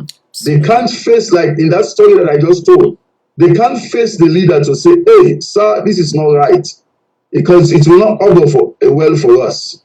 And let us face it. Yesterday, it was Ernest Koma that we elected, and he appointed ministers. Today, when COIs were done, all of the ministers that served with him, they faced the embarrassment. And tomorrow might not be an exception. But we don't want to wait until we get down that road before we begin to complain. It is now that we must change the story for the better. You see, I often say this, and most of the time when I write, that is something that I write about, that our politicians in Sierra Leone, they don't learn their lessons. When they are in opposition, they complain. When they get into governance, the very things they complain about, they do it. And they only wait for it to change again, and they begin to complain. Yes. Why not correct it now? Love it. Nice one. I think Mr. Tony is about saying something. You want to say something? Oh. Reverend, you are very true, perfectly correct. Yes. Everything this government were condemning the past government for, they are even now doing the worst. So we are disappointed about new direction. I'm disappointed. And it is very correct that we always say the truth for the sake of Sierra Leone, not because of our political parties or our individual differences. But let's be very honest and say the truth. I'm very proud of Reverend Kabo because of the kind of job he's doing, the kind of office. Yes. People of this nature, they'll behave psychopathically. Yes. Because, I'm afraid that they'll not drop me tomorrow out of being a commissioner. But like what he said, is articulated very well. Yes. It is high time we put a stop to all of this democracy. About being democratic, let us care for one another. Let us have love for one another. For once, just love. Love supersedes everything. Love can bring democracy to the pinnacle. But with hate, with vengeance, with come on. God is over. Please let us. Yes. Let us rise up for one another, rather than being at each other's throat, try to kill people, try to kill their political parties. Where will it take you? It's true. We are watching at you. Mm-hmm. We are watching at you. And God is on his throne. We don't condemn leaders because after God is leader of any nation. Yeah. But you know what? We need to let you guys step up for the sake of this country. Nobody knows tomorrow. Anything can happen between now and tomorrow. And you have to settle blame. Yes. Please. Well stated. Mr. Tony, and you know what? Yes. Let me come in and make a statement. You just made a point that we don't usually condemn leaders. And for me, I think that is where the problem is in our country. Yeah. We don't want to tell the leaders the truth. So we shift the blame to other people. And most of the time, you will hear this in Sierra Leone. The president, meanwhile, and the one they around them. I think we have to change that narrative and begin to ask our leaders to take responsibility for their actions, so that when things go wrong, they will not just look for somebody to blame. We've seen examples in our country that subordinates are sacrificed so that the leader does not look bad, even though it's the leader that is responsible. And listen, one day soon. Well, even if it's not soon, after 100 years, except otherwise, none of us will be around. And you face your maker. What are you going to say to him? That he gave you the opportunity to look at somebody in the face and say the truth. I have not insulted anybody. I get this threat on a daily basis. Reverend, you're not afraid, you're not this and that. No. I say to people, well, for the school that I attended, part of our school song, there is a profound verse in it that has always guided my action. It says, life is big before us, and our prospect bright. What will make us anxious if we do the right? I have suffered a lot of persecution because I always want to stand for the truth. As I speak, I don't claim to be a saint. No, I'm not a saint. But those basic things about life, especially what concerns other people regarding their rights, I always stand for that truth. And so, sir, it does not matter what happens. As long as God is on the throne, yes, I will not hesitate to tell anybody the truth. The worst you can do to me is to say, we are taking the job from you. Yeah. But before I went to that place, I was somewhere else, and somebody else was there. I cannot even stay there forever. It's a matter of time. When the time comes, I will exit. Somebody else will come in. And if it's about what to eat, God will always provide, as long as I remain faithful to Him. So we must learn to look at each other in the face as a nation. Wow. And tell each other the truth. That is it beautiful. doesn't matter what we stand to lose or what we stand to gain. At the end of the day, it's your conscience. I always tell people this story.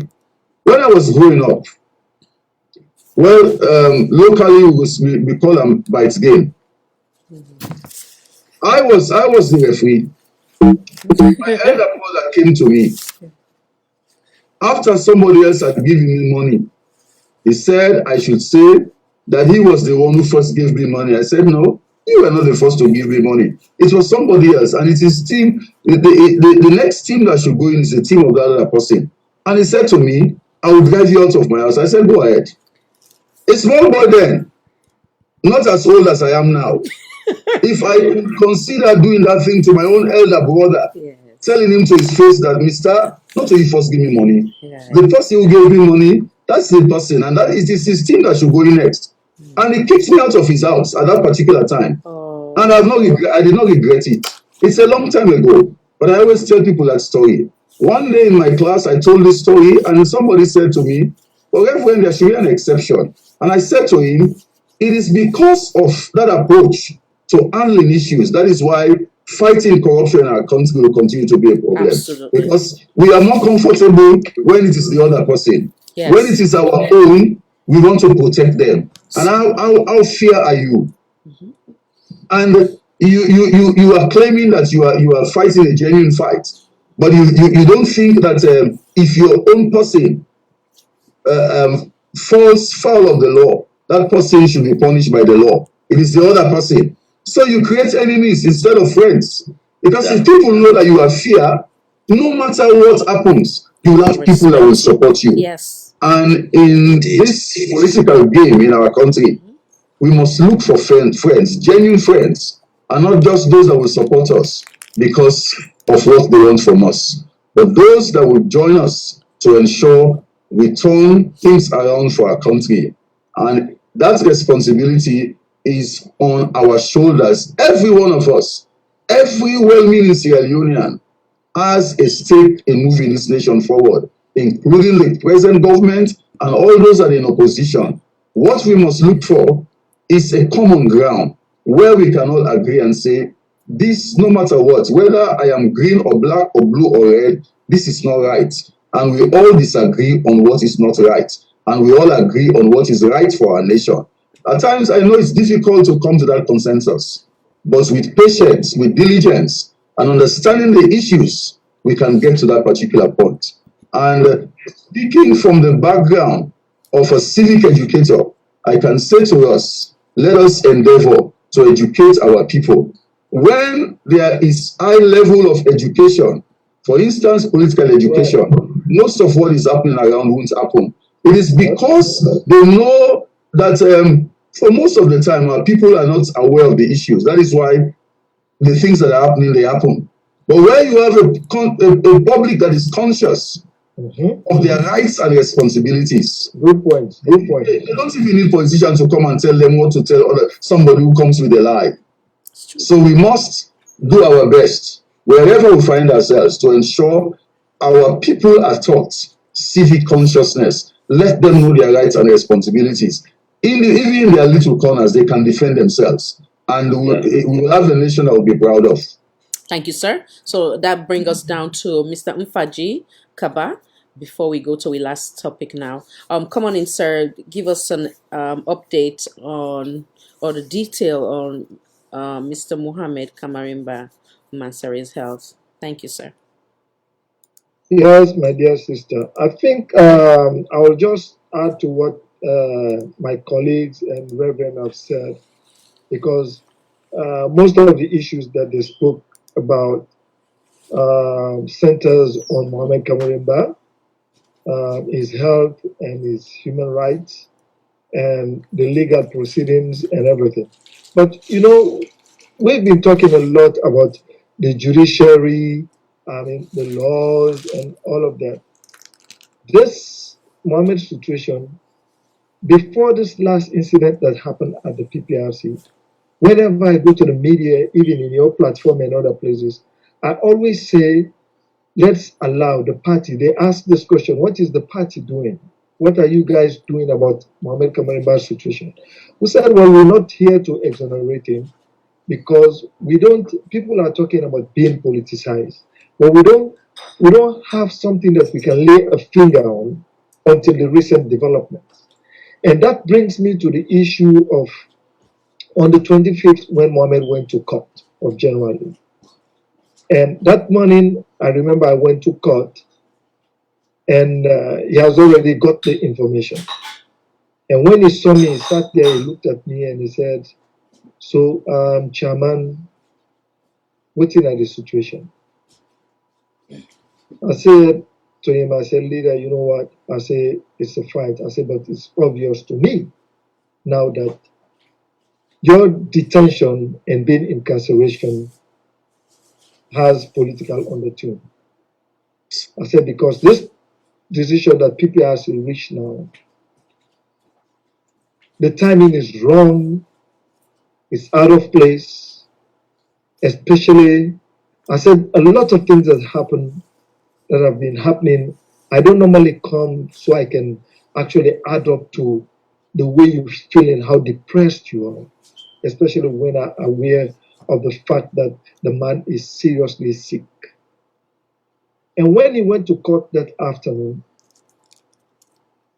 it will interest all of you to know that this thing is politically motivated, irrespective of the man's deteriorating health condition.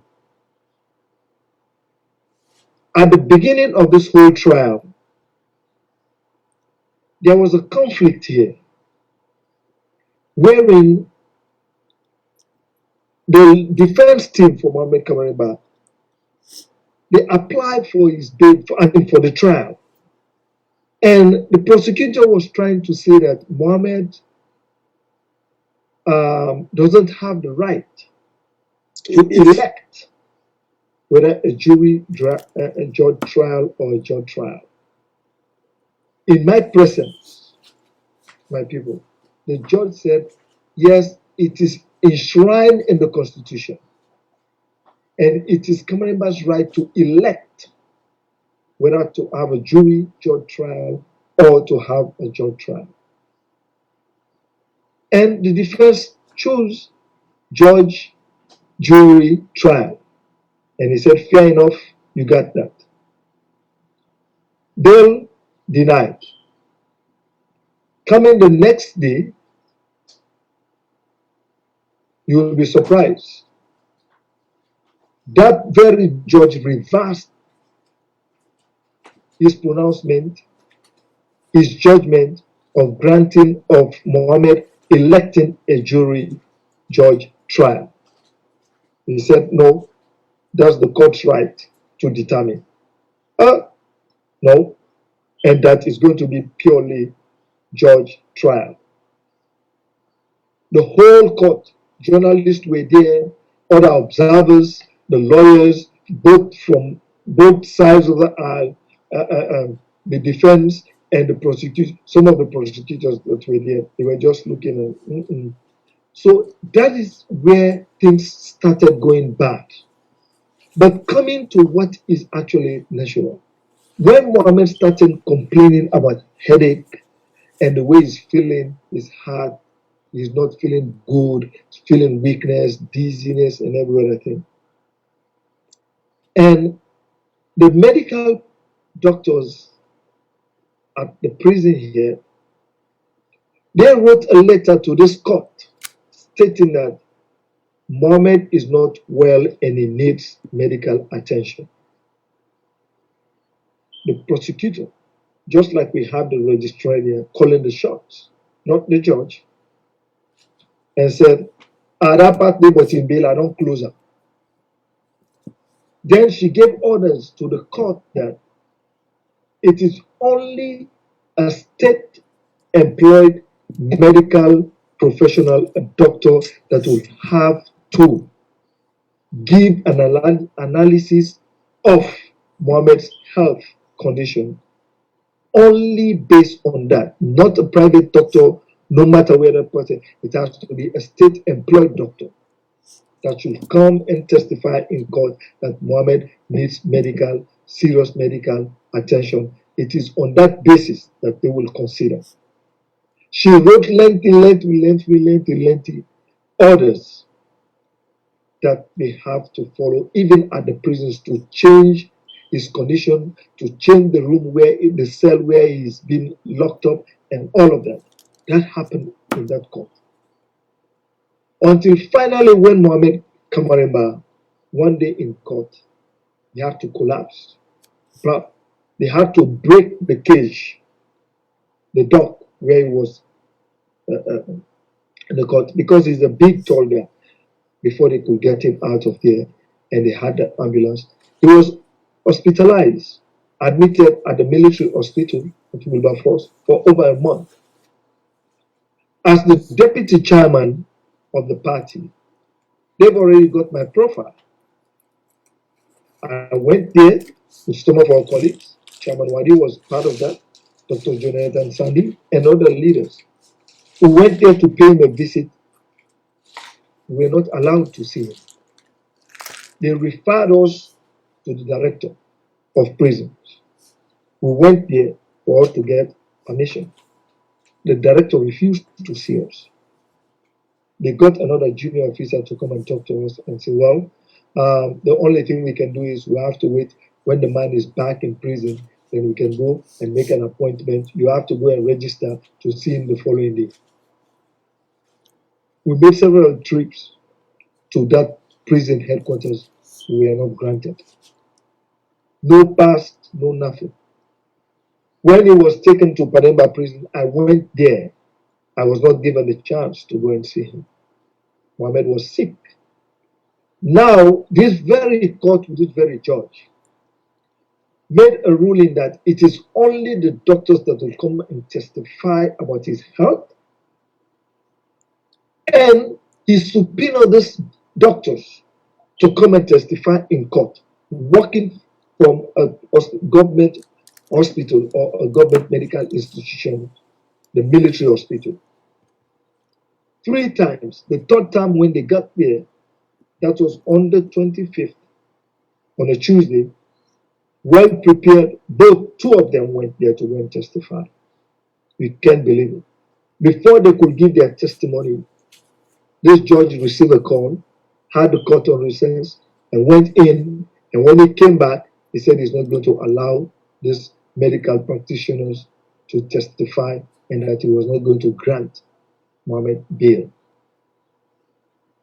That was when Mohammed, for the first time I saw in this whole process, he got out of control, and he told them, he said, now I know that my detention or having me incarceration has nothing to do with the allegations for which I'm here, but this is politically motivated.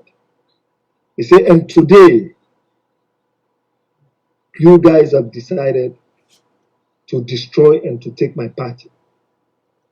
He told the judge, he said, you are a coward. And those that are actually feeding you or pushing you to take this kind of decision, they are cowards and they are hiding behind you. And you've been used. He said, now let me make this clear. If you want to kill me, because that is what you want to do. He said, but I will never come to this court again. He walked out. Before the matter was adjourned, they sent for him to come. He said, except they come with a tow rope to come and tow me, but I'm not going to that court. And he didn't. But the matter was adjourned to the 3rd, and he came and still denied.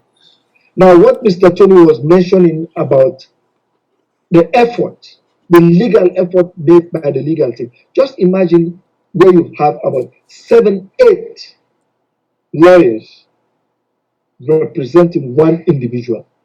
The whole thing is hung on his bail refusal. The way he's been maltreated, the way they've actually deprived him. You know, it is obvious that when you appeal on a judgment, the Chief Justice will have to assign that case to an appeals court or to the High Court or Supreme Court or whatever it is. When lawyer Charles Magai came on board as one of the defense lawyers, I was in court.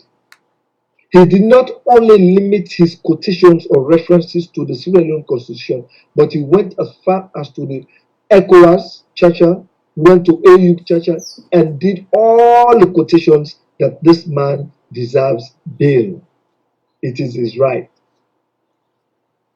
And I'm telling you, that was not a good sin at all. The judge, he castigated and actually addressed Charles in a way that I looked at it and say, no, if not for anything, this man is far older than you. He deserves some respect. He didn't say anything out of the ordinary. You have human rights lawyers like Emmanuel Safar Abdullahi. It will surprise you to know that this very government nominated Safar to be the chairman of the African Union Human Rights Commission. He is currently the chairman of the Human Rights Commission for African Union. That guy was there. He is still there. He's the lead defense lawyer. He did everything. At some point, I've seen him more than 2, 3 times crying and saying, what do you want to do with this guy? Do you want to kill him? And that brings us to the situation about PPRC. This man is going through psychological stress, emotional stress, and all of that, medical and everything is on a death row. And you decide, just because you want to satisfy orders from above or whatever it is, you say, oh, the next step now for him to be more stressful in jail, we're going to kill his party. Nothing other than that. You don't have any reason to disband his executive, to disband the party, to work towards that. It's a deliberate attempt not only to hijack the party and absorb it into the SLPP, because that's what they want to do. If Madam Aissata should have accepted that, obviously that would have been the case. Now that Macaulay, they want to impose him on the thing, he is SLPP and campaign for SLPP. So which means they want to usurp the authority that the executive have and to impose, and not only that, but to make sure that they mentally torture Cameron Ba and say, okay, and you not agree for joining during the last election. Well, now we did our power. Now this we will do. But Cameron Ba is situation like talking at Creole. That man seriously sick. Khadija, not to play. He's seriously sick. He get now on pains and every other thing, painkillers, and they take this medication where they take. But the doctor then wait for men the man. Then just they try their best and prescribe. So okay, let the man do on painkillers and let they take this medication. But not to that one that he need. He needs something far more intensive than what he received. So like where Brother Tony in the talk, me see and say that man if they get way, they want make it to that way they no more and say now the Lord and the Father. But now 2 things. Because if they don't take the party, they don't get a bill, what you know want next. And following the man 60, he died. They say that prisoner. And if you not get the medical attention where he need, definitely he will die. because nobody know the see now. Nobody know the see any chances of him being granted bail. Just my guy and Safa Ablaide, they wrote an appeal, this appeal to the appeals court for let them go there so that they will address this issue of a bail. The Chief Justice refused to assign that matter there to an appeals court. Waiting Tony they talk. Definitely it happened. Not a story they talk to.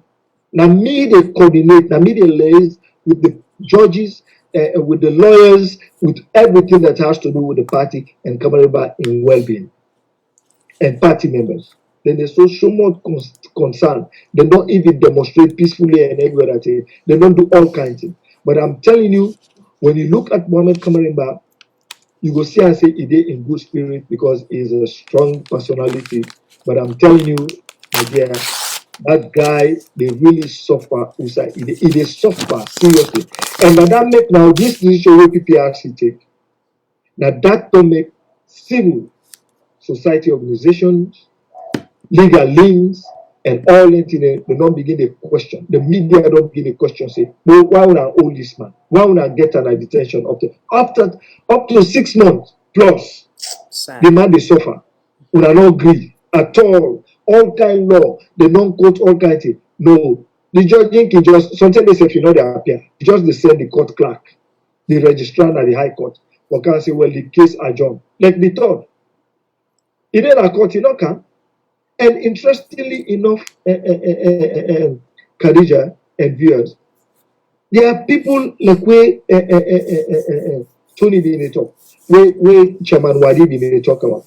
People in the way they don't get similar allegations in a court. This very court don't grant them bail. Absolutely, absolutely. So what do you have to explain to the people why you still keep it in there? Too many Now for let cases. you kill a party.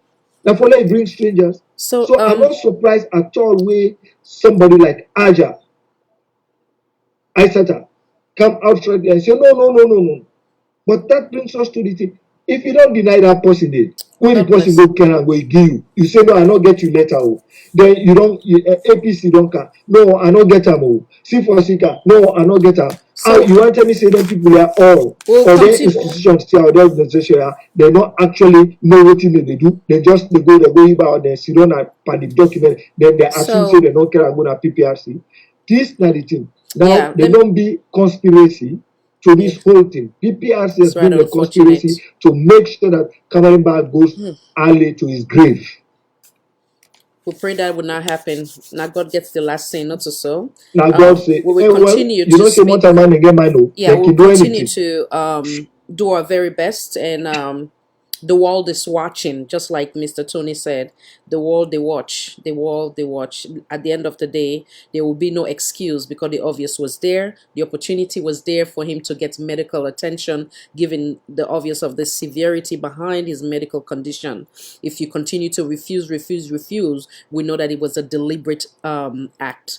Should, God forbid, anything happen to that man. So the world will continue to watch, and we will continue to use our voice to speak truth to power, to see that we someday get the Mama Salon we all they crave for.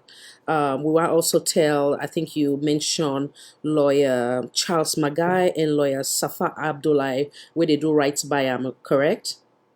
Yes, you have Django, you have Ablai Koroma, you get Samuel Conte, you get IB Kamara. Okay. I mean, in fact, some lawyer they volunteer where they know they take fees. Okay, so we want to say every good lawyer where they behind this case, where they look at the bigger picture, they look at us as mortar man of that soil day, for say that salon they belong to we all. When they look things out of, take things out of malice in a day, and they stand for the truth, and they stand for make sure say somebody in life not go in vain. May God bless you, and may God continue for elevating, and may God continue for gaining wisdom, knowledge, understanding, patience, as in the fight for with democracy, for the rights of every Sierra Leonean. God bless you guys. Salute. Now, we're not going to stay too long. I just want to touch the very last one, and then we'll go, therefore, reschedule for another time, which is the obvious that is out there with Mrs. Fatima Bill. an alleged. Some will say it's not even alleged. The obvious is there in terms of the authentic evidence that has made available to we. But now, outside the double standard, they now, as some go look many they look and say this current administration, they ever hold themselves accountable. They always get the habit of calling another administration, whether it's the Onasopa Kababi Dondua, Onasopa Ines Bidondua. But Sierra Leonean decided to take Ines and in political party out because they get trust say in a new direction, in they can handle things differently. So now with this obvious things where they happen, we they understand say now before they handle, we see an incident with teacher them, then care then gonna cut in three. We see other incidents where concern been raised about to chief minister, then take Mr. Saluti Janjalo, then put on a tight corner, and the list goes on. But when it can now, I want to know if Mrs. Biode above the law. I want to know if you agree with the ACC boss in statement for say they go now 14 years or 20 years back instead of handling waiting they go on right at this moment. I also want to know if you look at this as conflict of interest. I want to hear you your take. Mr. Wadi, come on in. Oh, actually, I don't know if I'm Mr. Tony I've been supposed to bring. All right, now be a Mr. Wadi, come on in, then I will bring Mr. Tony. Forgive me. Well, again, we tend to look at this thing in isolation. The First Lady's drama, where the experience, so it's symptomatic of the problem where we get. We get a very ill-disciplined government, both in terms of governance and in terms of how it arranges its financial relationship. We have not mince words, Prime Minister. We will find, and I'll assure you, we will find at the end of the day that this was a nest of corrupt. Let's not mince words. Look, I don't know whether everybody here has looked at some of the figures, some of the receipts, some of the data. There's serious suspicion that what we saw, particularly with this kind of fetish for apparently purchasing office furniture, almost fetish-like obsession with purchasing furniture for the office. I think we'll find that what we're looking at there is a snapshot of possibly a money laundering operation. It seems to me almost self-evident money laundering. that the treasury of this nation is being plundered by some key officials and even non-officials. And I don't think we should mince our words about this. I don't think we should be hesitant about saying so. We should make it clear. One of the problems, the major cancer that we have at our core, is this relaxed attitude to corruption. There is no way of explaining away what we have just been witnessing, what the documents tell us. We can't pretend that somehow nobody knew what they were doing. These monies just simply leapt out of the consolidated fund and ended up in their accounts. Leapt out of the account and ended up in some commercial interest. We can't pretend there's some magical, inexplicable way these things happen. We have a government that is failing. We have a government that's failing on most fronts. This is just one of them. But perhaps what we should focus on is what it says about our nation itself. We have a First Lady who made public statements.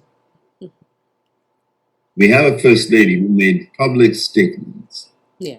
Almost touches on incitement, on mob rule, on vigilantes, on some of the crudest form of jungle justice. I'm not saying anything that you don't know. Yes. I'm sure yes. you're all familiar with. Yeah. Now, here's the thing. The most recent breach of protocol, our First Lady decided to inform the world that the First Ladies of Nigeria, First Ladies of Ghana, and indeed the First Lady of Liberia, to name but a few. She made certain statements about what these ladies were receiving, and we had the embarrassment as a nation of these First Ladies having denied, effectively calling our First Lady a liar. Well, I don't know about you, but really our First Lady needs to take stock of this scenario. It is profoundly embarrassing to this nation. It is profoundly embarrassing to, in fact, the culture of this nation, that she would literally make us the laughing stock of, if not Africa as a whole, then certainly the sub-region. And I say it again, our president really needs to address this issue. Our president really needs to address the extent to which this government can continue to behave in a way that is anti-democratic, that seems to be coalescing with corruption, that seems to, if not in practice, but would seem to give weight to the problems we have with tribalism, with regionalism, with lack of vision. This government lacks a vision. And what we're seeing is crystallizing with the First Lady is totally symptomatic of that. I think we really do have to hold the government to account and explain to us where these monies are, why these monies were used, what and who authorized the expenditure of the nation's funds in that manner. We need to be able to make this kind of demand on our government, and we need to insist that the government responds to us in a manner that at least makes sense to those of us that are striving to make Sierra Leone a better place. I'm appalled at the behavior of our First Lady. I really am. Thank you so much, sir. Well stated. Let me bring in Mr. Tony, please. Come on in. It's unfortunate. I'm very disturbed in my spirit. Very much disturbed and disappointed at the Anti-Corruption Commission. We now know we have secret cows in this present government. We now know it. And we have records to prove. We have records to prove that posterity will judge them very, very soon.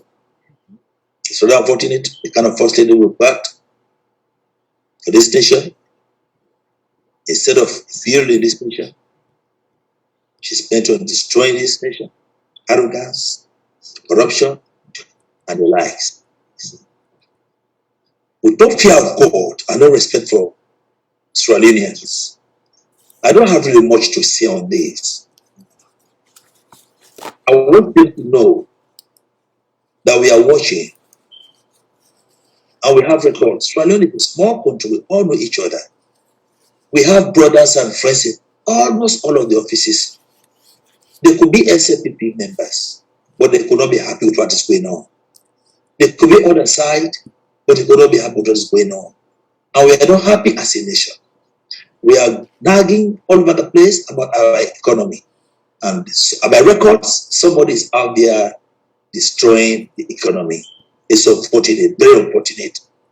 And it is happening that we as Australians and as political parties, we are not happy about it. I will never be happy about it. And if the anti-corruption is up to its task, they will want them to step up and find out. Rather than making us press releases reverting to 40 years back, why now? Why only now? And why the First Lady? And why the First Lady's office? With all these words, I want them to know that God is on his throne.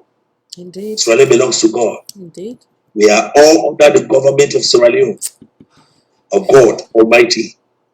Let them have a fear of God for once and bring peace on this. Because all of this, what is happening, was what was responsible for the war, civil war in this country. We have prayed, I will continue to pray that we don't revert to it anymore. We move on with life. I will pray that God will intercede and intervene on Australians' behalf. Rather taking us for granted. Even if we continue to make curfew for the next 1 year, you know what? It will one day come to an end. Because there's no need for this coffee. Well, if COVID has got nothing to do with coffee, or you continue to impose, we just want to let them know that we are law-abiding Australians, we are law-abiding citizens. We love this nation, I don't want to revert to the dark days of whatever pains we've gone through. It has been too much for us. We've gone through pains enough. We've paid the price enough. We continue to ask God for His mercy and intervention on this land, into this land, and to bring to book with His mercy. For we know God can forgive, but that doesn't mean He will not punish. I'll continue to talk to Australians. We hold our peace. We pray for unity. We pray for one heart, for one mind, and one love. If we want God to have it for us. But let the first lady know that we have records. And what goes around comes around. My battery is going low. Yes. I might not continue this program. We're close. But I want to appreciate Khadija. Yes. I want to thank all our speakers, my brothers out there. Let us talk with one voice, with no sentiment, with no immotivated ideas. Let us talk with one voice. And let us keep talking. And let us stand up for what is correct. So that this nation will be saved from doom. This nation will be peaceful. And this nation will be united. Amen. God bless you all, and God bless you, Raleigh. God bless you too, Mr. Tony. We're almost at the end. Another 5 minutes, we will be done. Reverend Jibril, come on in. Your take on the topic. If you want to bypass that, you're welcome. Yes. Thank you so much. You're welcome, sir. This is my concern. Since this saga started, it is the levity with which the matter is treated. We had when the BBC reporter interviewed the First Lady and tried talking to the communication person at State House and even the Minister of Information. Yes. They told the nation and the world that they were not going to talk about it.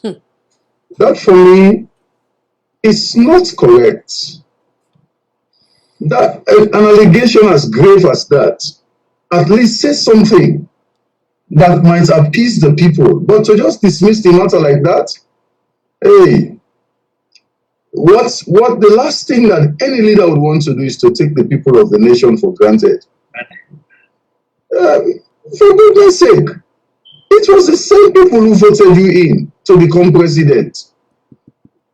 And no matter how long you take, probably it might not go beyond 5 years, or at most it might not go beyond 10 years.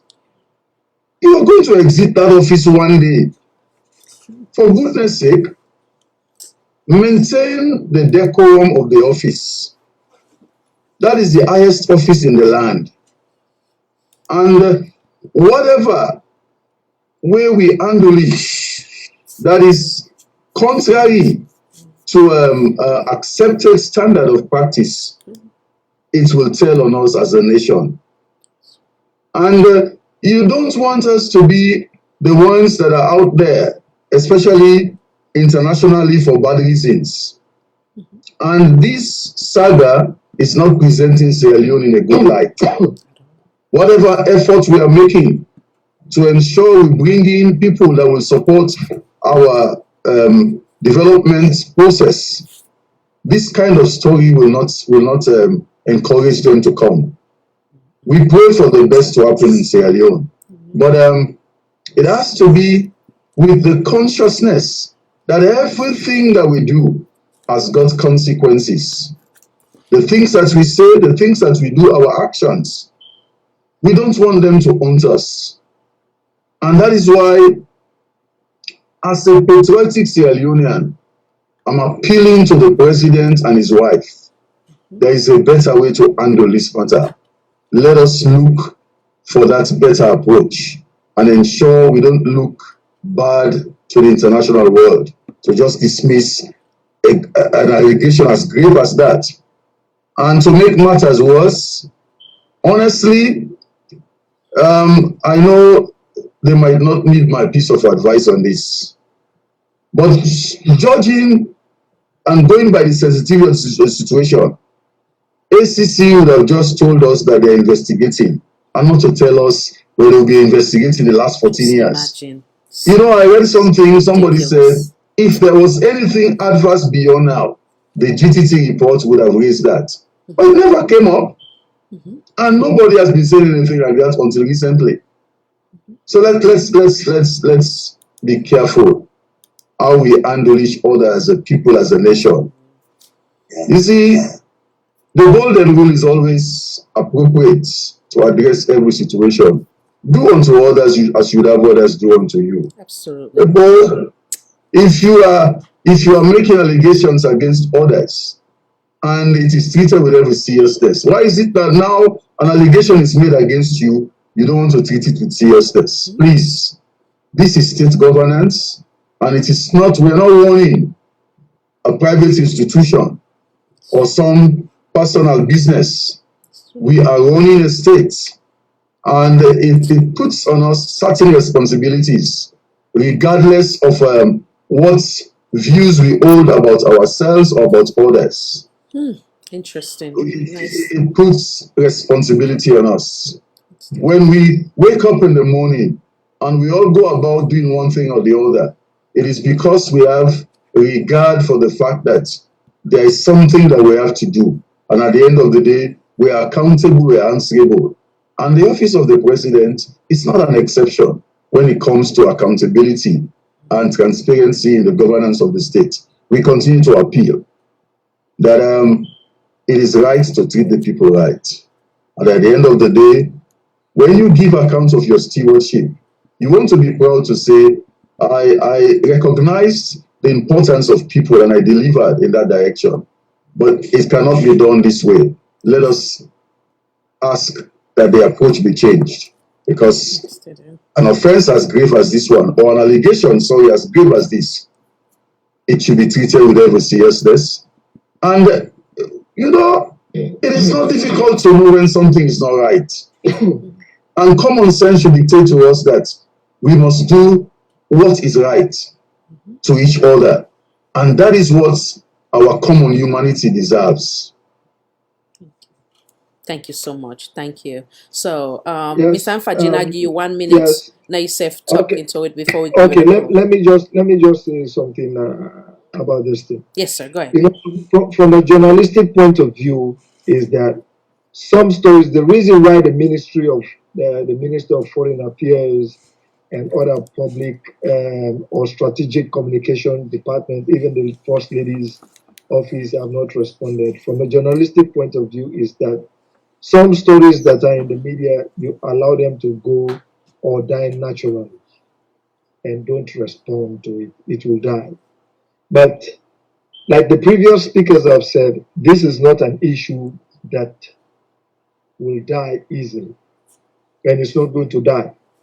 So the best they can do is do the right thing. The reason why it won't die, because one of the flagship of the president is, I am going to fight, we're going to fight corruption, and this is a fight that we must win. That is not something that the people of this country will just treat lightly. That's a policy statement. That's one. Number two, it is an embarrassment. Besides the allegation, it's an embarrassment. You see, in governance, get the right people, like Reverend has been saying, let people have the guts, by virtue of their position, to speak the truth to power. You see, the embarrassment has gone out of control because even the strategic communication team at the First Lady's office, they should have cautioned her, take their time, and what we call, Americans call, damage control. Work a strategy on how you will address this issue. Like Reverend said again, in the case of ACC, all ACC should have said, we investigated. But here is the thing now. From the First Lady's own words, when she was explaining the thing, I looked at it and I was with some of my colleagues, including Chairman Wadi. I said, what do you deduce from this thing? And we all came up with one thing, that they are confused and they don't know how to address it and therefore she is making the situation more explosive and cannot defend her actions. Right? How? You were interviewed and you started explaining how things happen, what you got in your office. But you actually acknowledging the fact that yes, these transactions with the bank and this monies, it all happened. Then you went further as to embarrass your husband, the president, that you are just the face, how they do procurement, what they buy, your office just write to the president. But these checks reflect on your account. It has been established that there is a government of Sierra Leone bank account carrying whatever name it is that has to do with your office. Get the people, the professionals, to actually come in and see, let them hang it and see how best they can address this thing or respond. But that was not done. Whether it was through panic, whether they were confused, and now the implications are also reflected on other heads of state. Don't make references to something that you can't justify. Are you part of the account system or the finance ministry of finance in Nigeria? How do you know how much the first lady of Nigeria is earning? Great one. How do you know annually? How do you know about the president in the president's wife in Liberia? How do you know that she's getting an allowance? Now, what is happening is you've actually created a situation where they have to give explanations for just not being involved in what the allegations against you. So, therefore, what I'm saying here, as a responsible government, if you don't actually tap into the natural, into the human resources of this country, getting experts to do it, eventually you get in a messy situation that you can actually manage. Because with the case, let me tell you now, for example, you see the ACC, what is laughing with me and some of our colleagues, even when I go and visit some other friends and we're talking, because that's the hot topic now, they're laughing at the chairman or the commissioner for PPRC. How could you say two things? You summon the governor of the Bank of Salon to come and answer how Chernobyl got access to those information. The guy has already said that we have 30 years of data. We have it. Now you're going to summon the governor of the Bank of Salon, Dr. Kepa, to come and testify or to tell you how they got. How would he know that? Somebody who has access to that, that's a big institution, the Bank of Salon. Somebody just need a drive stick or a thumbstick and put it there and download everything. Then you're coming back to the issue of going back 13 years, not 14, he said 13 years. That 13 years, you know what you're telling us? That, you can go after the first lady, we said we'll go after an Eskolomai. So sad. Because now 10 years, it's clear. Petty, with like all your legal and all what, and what I've seen about 10 years, it means you want to investigate Sia Kuruma. 10 years. Why didn't you go to Patricia Kaba? That's my uncle and his wife. Because what? Because she's SLPP. You don't want to go there? You want us to think that way? Why didn't you go back to Momo? I mean, let's stop this petty. Yeah, This is a serious national issue. Address it. Just cut it short. We are investigating. And Khadija viewers, you know what happened? Political parties wrote a formal letter to ACC, requesting, demanding that a forensic audit should be done at PPRC because we have evidences, for example, $100,000 from ECOWAS, right? That has taken a whole year and more than a year. We had a meeting with the commissioner. He promised us we'll get back to you. Of course, we're going to do the investigation and whatnot. We haven't had nothing.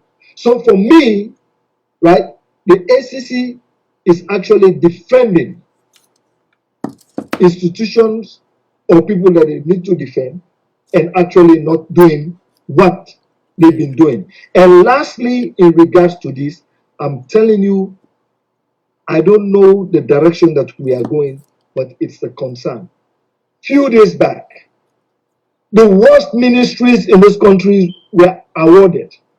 They reward people for doing bad jobs. How can we have For all the public exams we have, we couldn't reach 5% when other countries are having 50 something, 60 something percent, on average.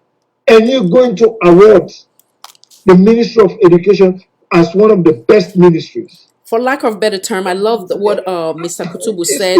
It's basically we should just the governor says there is no money in. Well, yeah, Mr. Kutubu said we should just ignore that, and at the end of the day, when it comes time for election, Sierra Leonean would decide who will get the award. I think that is the best way to address unfortunate incidents. That come on in, sir. Come on in. I know you want to say one last few things before I call it quit. I think we have exhausted our time. Oh, check your device, Mr. Mfaji. Son mute. Check. Press the mute button. The red line, yeah. Okay. All right, so let me take this opportunity while I'm still waiting for him to come back in. Let me take this opportunity to extend profound gratitude to each and every one of you guys for taking time out of your very busy schedule to honor this invitation. It has been a wonderful, wonderful session. And I know I don't really keep it long today. I'm sorry because of so many things that we'll be get for discuss, and some of which we'll not even go through. And I think so we'll find another time for that. It's been too much. Thank you guys. Thank you. I don't know what's in the last saying, Mr. Mfaji still they get issue with in device for they press the line for unmute himself. So I will bring back Mr. Wadi for your last statement, and then Reverend Jibrila. Come on in, Mr. Wadi. Right, my statement is ultra brief. I simply want to say what I said earlier on. We need to focus on the fact that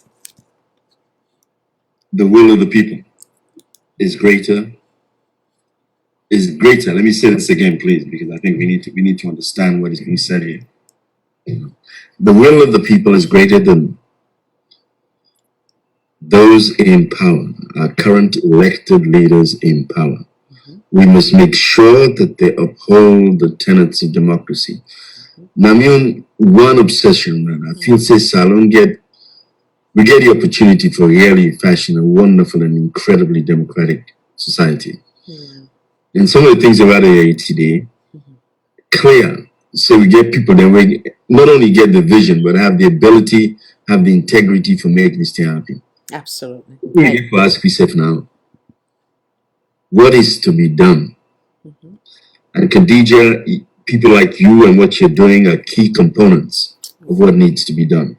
All I'm saying, Sierra Leone deserves better, and we're in a position where we can actually make that happen. I agree. And Reverend, I think people like you and what you're doing should be acknowledged and recognized. Yes. As indeed, I think that those the progressive political parties also should be recognized. So let me take this opportunity and say, look, thank you. And I hope that this marks a beginning of a new kind of synergy between civil society and some of the progressive political parties. Thank you so much. Okay. Thank you so much for giving us this opportunity to say Always that. a pleasure. We're going to have this over and over again. Thank you so much, sir. Come on in, Reverend Jibrila. Well, let me also express my appreciation and admiration for you. It appears as if you don't sleep. For the love of Sierra Leone. Serious note. For the love of Sierra Leone. Oh man. Our peace, unity, and cohesion, all of these are at stake in Sierra Leone. And we have to work real hard. And it has to be together as a nation, as a people. We must look for those things that can bring us together. As we put away those things that will continue to divide us. Yes. It's a small country, a very small population. And what we have in terms of wealth, mineral resources, if we harness them very well, definitely every Sierra Leonean will benefit from that. But they all know that the only way they can prevents Sierra Leoneans from benefiting from what we have is by ensuring that we are not united. It's by ensuring that we're not tolerant politically, because it's a serious challenge. But when we begin to speak truth to power and truth to each other, definitely we'll get to that particular spot. And let me just say this: before I came online, I ministered during our Bible study, and my message to the people was, God will heal Sierra Leone. Amen. And I said, but there are conditions to be fulfilled. Number one, we must acknowledge that we are God's people, which should require that we behave in a certain way that is right, according to God's own standard. And number two, we must be ready to be humble before God and not behave as if we are gods and we are on top of the world. And number three, I said we should be prepared to pray and seek the face of God. But the last one that I said is a condition for God to heal our land is this one, that we must turn away from our wicked ways. And you will agree with me that so many things are happening that are not right. But until we fulfill these requirements, God cannot come in to heal our land.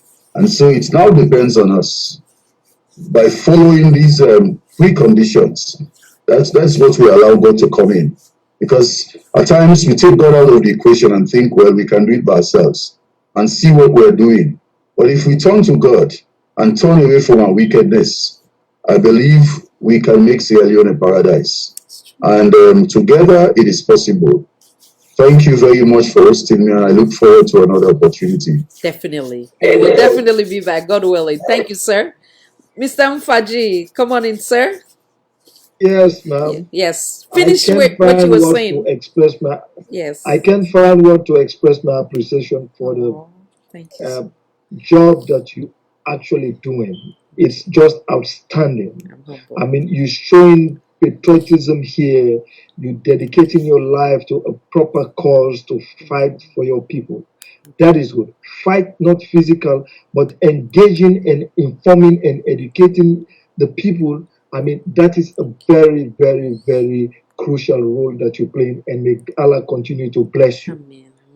In addition to what I will have to say here is, I am appealing to Reverend Jibrila and other civil society organizations, especially the human rights organizations, good governance and democracy and all of that. Kamarimba, the leader and chairman of the Alliance Democratic Party, it's not much more about politics, but his health. Please continue to advocate and solicit for him to enjoy his human rights. He doesn't deserve what he is going through right now, especially what has to do with his health. That's life. It comes, and once it's gone, you can't replace it, you can't do anything, and you will ever remain to regret it if you're a party for him to lose his life at a premature time. Please, I'm appealing to the judiciary. I'm appealing to the president's office. It's not prerogative of mercy or whatnot. Let justice be done. He deserves bail. And to PPRC, I'm strongly recommending, don't be shy when you make mistakes. Don't be shy. We still have respect. We're expecting to have a good, working, cordial relationship with you like we've been having it for the last 2 and more years. Please reverse your decision in the interest of the rights of the people that own that party, the membership of the party. Don't deprive them. They've already decided to associate themselves. That is a fundamental right, freedom of association. They've associated themselves, especially Khadija. 85% of the membership of that party are youths. They're calling me, they're crying, women are crying, young men are crying. I mean, they just look at it that, why are we being deprived? we are asking PPRC, we're recommending to them, please reverse that decision. Because if you disband this party and you take it from Kamariba, hey, okay, you've done it. But I can go to any other party, it will be a national news. Because I can articulate, I know the issues, I can address it. You can't stop me from talking. That's my freedom. Freedom of speech, freedom of association. I know my rights. So what you're doing, if you think because Faji has been a fierce critic of the situation, well, it's objective and constructive criticism. And besides, I belong to a political party, an opposition party. So therefore, I should be the mouthpiece, I should be the watchdog for our people and for our democracy. So please do things in fairness. Don't go beyond what is your mandate.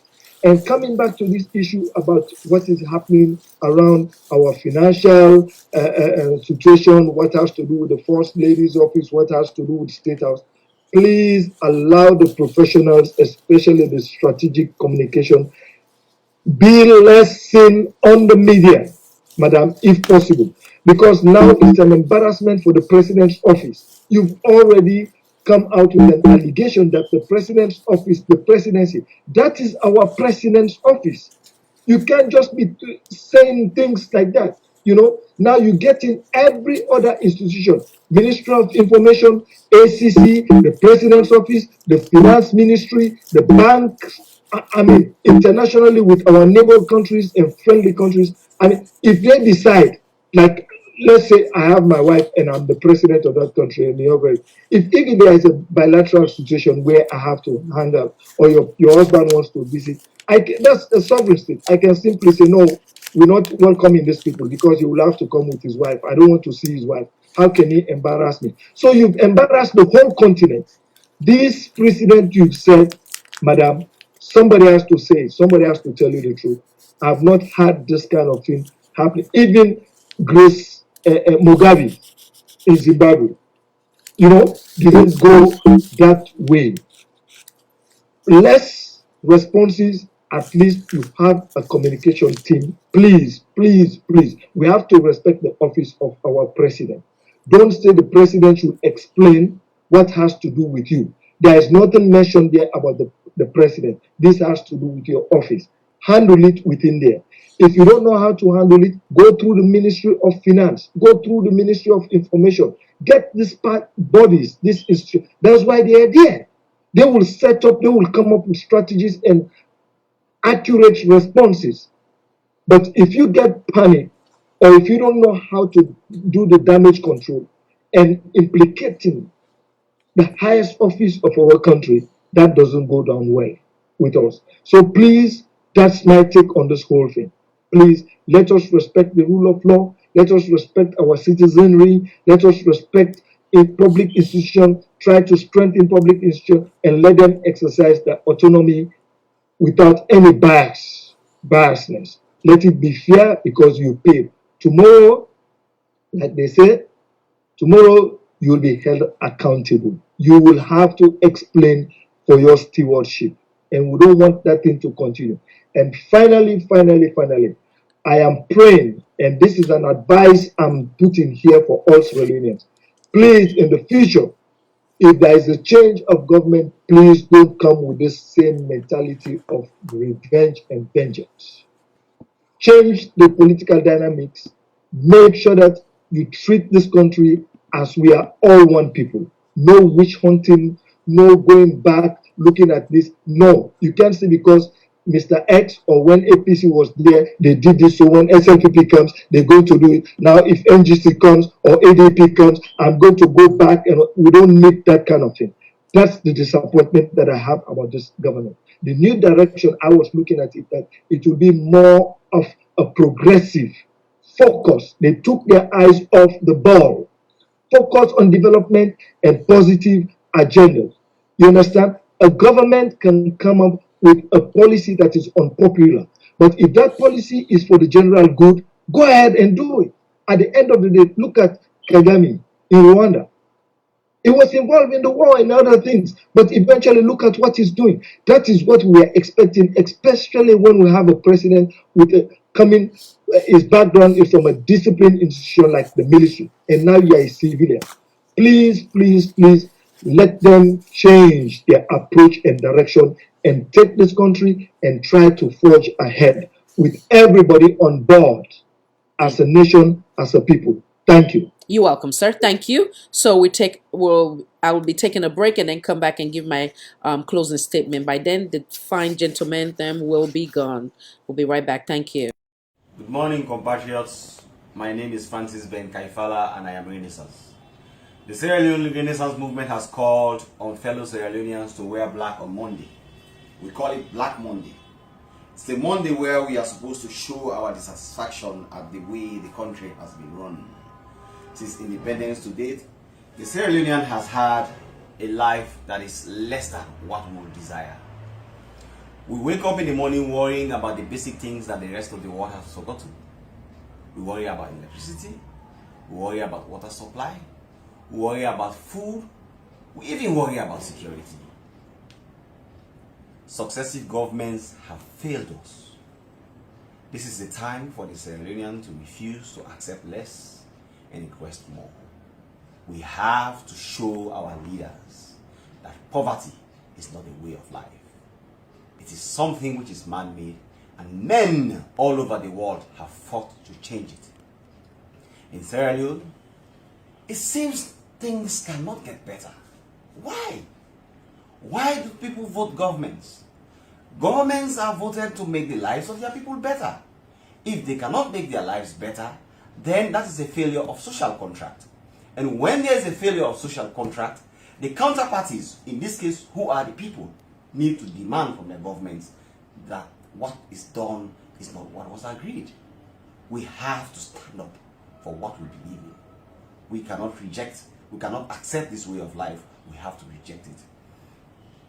In recent times, the economy has been destroyed. Inflation is galloping. The dollar has moved from 4,300 yuans in 2013 to 7,300 yuans in 2016. Inflation is something around 12.5%. Few days ago, even fuel, which underscores the basic movement of people to engage in economic activity, has moved from 3,750 yuans to 6,000 yuans. Why? How do they expect people to live? That is why we in the Renaissance movement are calling on Sierra Leoneans to wear black. The black is to show that the colors that have led us have failed us. Now in Sierra Leone, black is the new red. We are not ready to accept less. I thank you.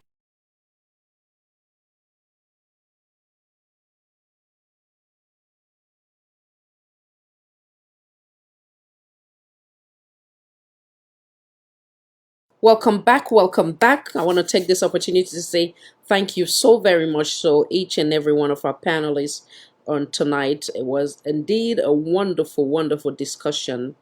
Discussion like this will only help to bring about a better Mama Salon. Thank you, Reverend Jibrila. Thank you, Mr. Mfaji Kaba. Thank you, Mr. Tony. Thank you, Mr. Wadi. God bless each and every one of you. And I want to also thank, on behalf of Salon for All, each and every one of you who have participated today in our chat room. Thank you for your time. Thank you for always being part of the united family that we have here on Salon for All. Until next time, once again, this is Salon for All and Voice for All Network Television. May God bless the Republic of Sierra Leone. God bless the Republic of Sierra Leone. God bless the Republic of Sierra Leone. God bless the United States of America, United Kingdom, and everywhere Sierra Leonean find themselves. Until next time, once again, Salon for All and Voice for All Network Television. I am your host, Khadija Tijan Nabi. Bye.